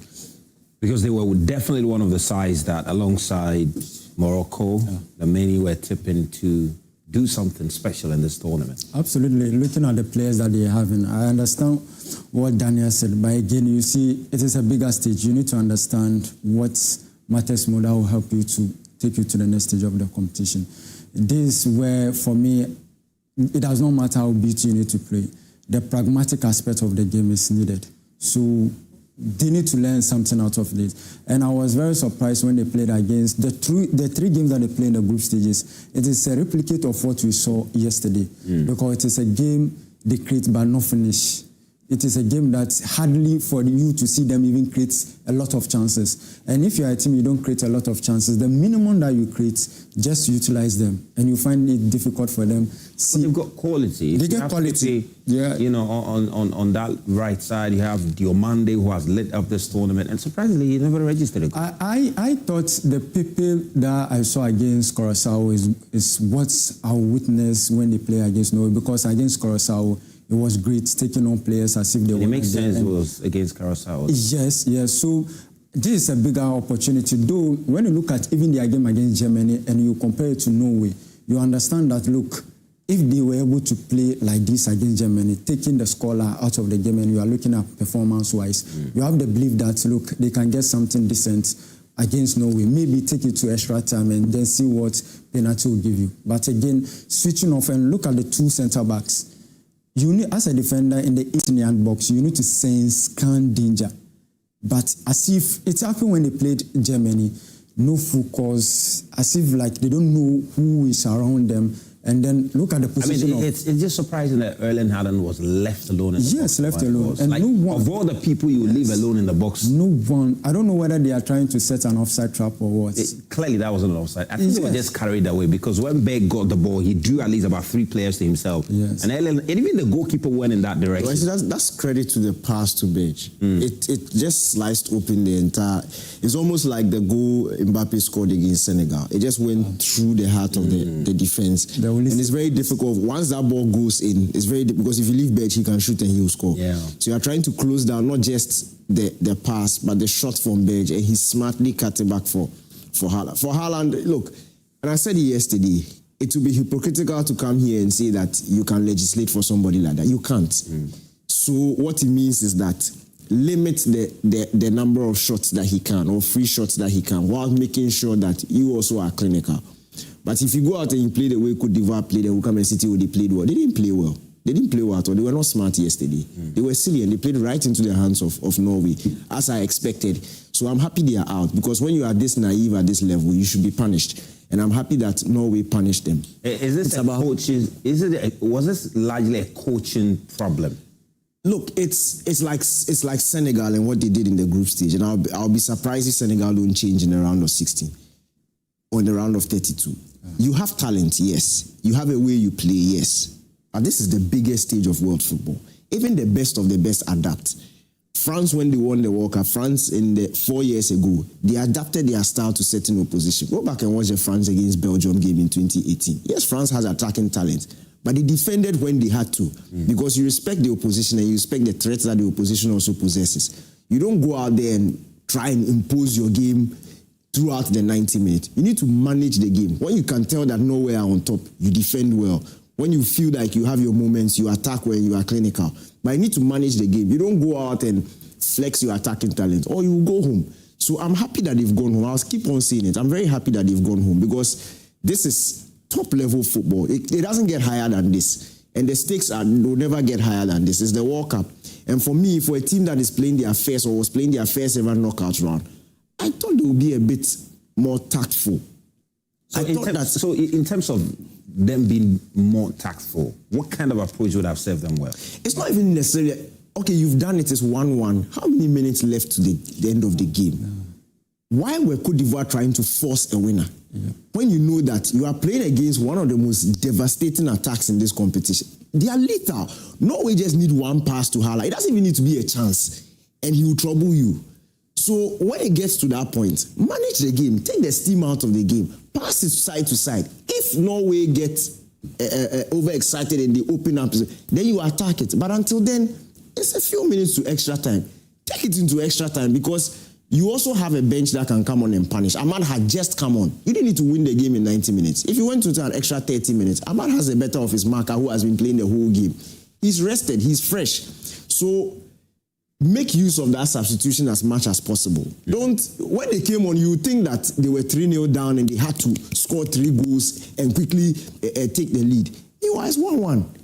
If you notice, Norway had relaxed. They were just waiting for their time. And they saw a gaping hole there. Pass comes through, simple cutback, Haaland scores. So I'm surprised that a team that hasn't been to the World Cup for such a long time, Norway, are playing like they've been here before. But Cote d'Ivoire, who have been at major competitions repeatedly, were playing like this is the first time they were here. So it's about learning, and if you don't learn at this level, you'll definitely be punished. So again, I am happy that they're out. I think maybe it explains the South Africa situation also to some extent. The bit about the African sides getting excited, a little bit too excited at a certain point in the game, and failing to realize that, look, at this point we need to manage it. We need to manage it. Yes. You know, because I think what Daniel was saying, South Africa suffered same against Canada. Absolutely. If you look at the goal they conceded, if they had just decided, look, let's try and, look, it looks like goal is not coming. Let's try and take this into extra time. They probably would have gotten it into extra time. Yes, it boiled down to coaching. And at that moment, I thought maybe the coach will bring his A game just to manage the game. Look, let's sit deep, low block, and then try to manage the game. Let's keep it goalless draw 1-1 and then see what will happen in the extra time. But again, it's more like, look, let's risk it. We can get it. And look, I last time I had a conversation with a coach with a game plan when you are going to play against a tougher opponent, and your game plan is to defend. So what if the opportunity presents itself that you can go and then score? And he told me that, look, you need to stick with your game plan. You are managing the game, regardless what will present itself during that game. Just stick to your game plan. I think that's what both South Africa and also Ivory Coast lost. It's just manage the game, because I think less than 5-10 minutes to end the game. So just stay back, low block, defend discipline. Just keep it like goalless draw 1-1 and then see what will happen. Look, it appears that maybe somewhere in their mind they felt, look, there's no way we can get it. Yes. We'll be beaten. We can actually beat them. Yes, maybe after they saw what Ahmad Diallo did it. You can 2 days ago. Was it 2 days? Yeah, 2 days ago. Morocco and Netherlands. Look at the last 10 minutes of each. So the last 10 minutes of the 90, last 10 minutes of the extra time. Both teams, it was like a chess game. And especially for Morocco in extra time. In the last 5 minutes, it's almost like they were playing for penalties. But if the opportunity came, they would try. But they were not risking too many bodies. Why? Because it's a game of percentages. If you risk it now and Netherlands score you, how much time do you have to equalize? Yeah. Rather than take it to penalties, and you have a chance because you have Bono. So it's about being smart. If you open up and you are Cote d'Ivoire and Haaland scores you now, you have just 3-4 minutes to equalize. But if it goes to extra time and they even score in the first minutes of extra time, you have 29 minutes to respond. Yeah. So there's even more time in extra time for you to respond with fresher legs who have now come on. So I don't know why they maybe it's you people, the social Cote d'Ivoire can play, so they wanted to impress you and they've gone home. But it's how they played. It's pretty much how they played. You know, even in the group stage, we saw them. They were very open against Ecuador. They could have lost that game. They could have just unfortunate that the bar the post came to save Ivory Coast. They could have lost that game, and even their subsequent game, the only one they probably show that maybe they can do something, or even maybe this served them well was a game against Curaçao. Understandably. And surprisingly, when we qualify after the group stages, look at the numbers that Africa had. 9 out of 10. But now, so far 3-1 left. And we are hoping that we'll get more numbers because after the group stages, it will look more exciting, more promising for Africa. Well, it's DR Congo and England. We don't want to say anything, but maybe the numbers will increase to 5. Senegal have got a chance against Belgium. But I think, and we're going to talk about the Senegal game, but before we even do that, we'll do a few others. But I think the Senegal game is very similar to the Ivory Coast Norway game that we saw. It's going to be very similar. And the approach that Senegal will deploy, cares not thinking they might suffer the fate that Ivory Coast suffered. Let's make a very quick turn. But before that, this World Cup season, people are making money on Betano big time. So make sure you sign up today, create your account on Betano. And when you do that and you get to make your first deposit, guess what? You stand to get a World Cup bonus of up to 2,000 Ghana cedis. 2,000 Ghana cedis. Okay, so hop onto Betano, create an account. The odds are great. Make some good money for yourself, all right? And then UMB Bank also, they're the official backing partners of the GF and the Black Stars. And if you have an account with them, it has gone dormant, this is the right time to reactivate your existing account or go create an account with them. They've got over 35 branches all over the country. You can also head on to their website, www.myumbbank.com, or go to their app, UMB Speed app. You can find it on Play Store. You can find it on App Store, and open your account using your Ghana card in just a minute. You can get free data bundles for that also. So you can also call their 24-hour contact center 0302 633 988 or toll free at 0800 100 880. UMB proudly backing Ghana since 1972, and UMB proudly serving Ghana with speed since 1972.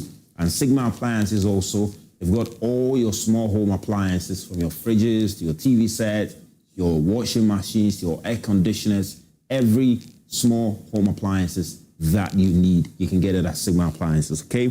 The best part is that they are rolling out an initiative called Sigma for TVET. And what they are doing is that every time you buy one of the appliances, part of the proceeds goes into this initiative, Sigma for TVET, where they are helping train people in vocational and technical education. So that's what they're doing. It's brilliant.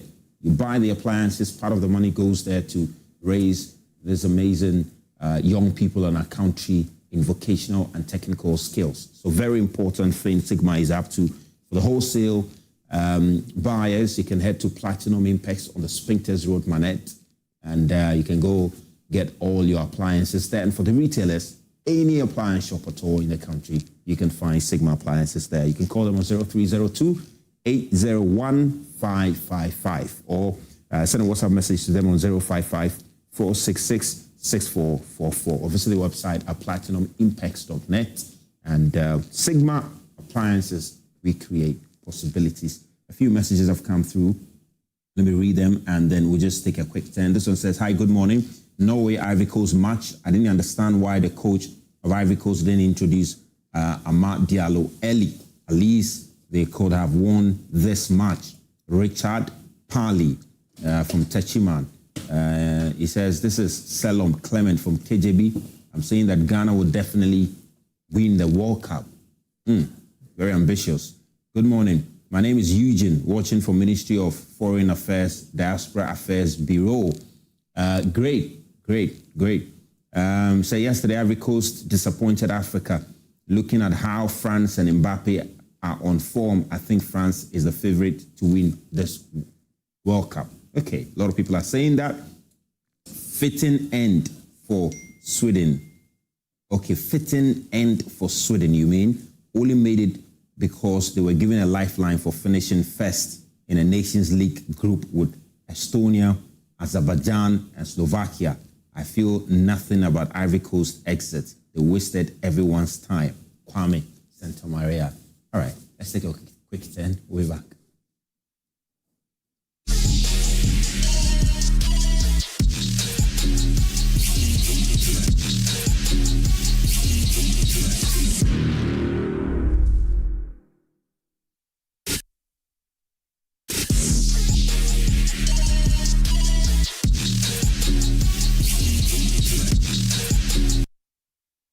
For the second World Cup running, the only Africans left standing. What's getting a number of we could take close to 200 doctors. Oh, Piazza Nampi, challenge today. We jackpot day. We did live. He's in the area. He's gone. Oh,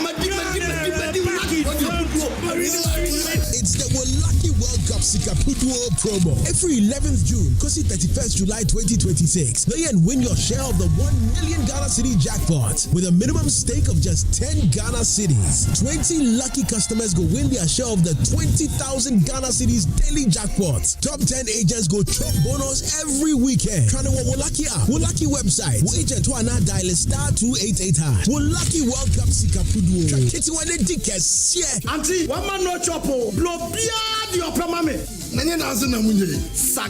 Terms and conditions apply. Play responsibly. Not for persons under 18. Licensed and regulated by the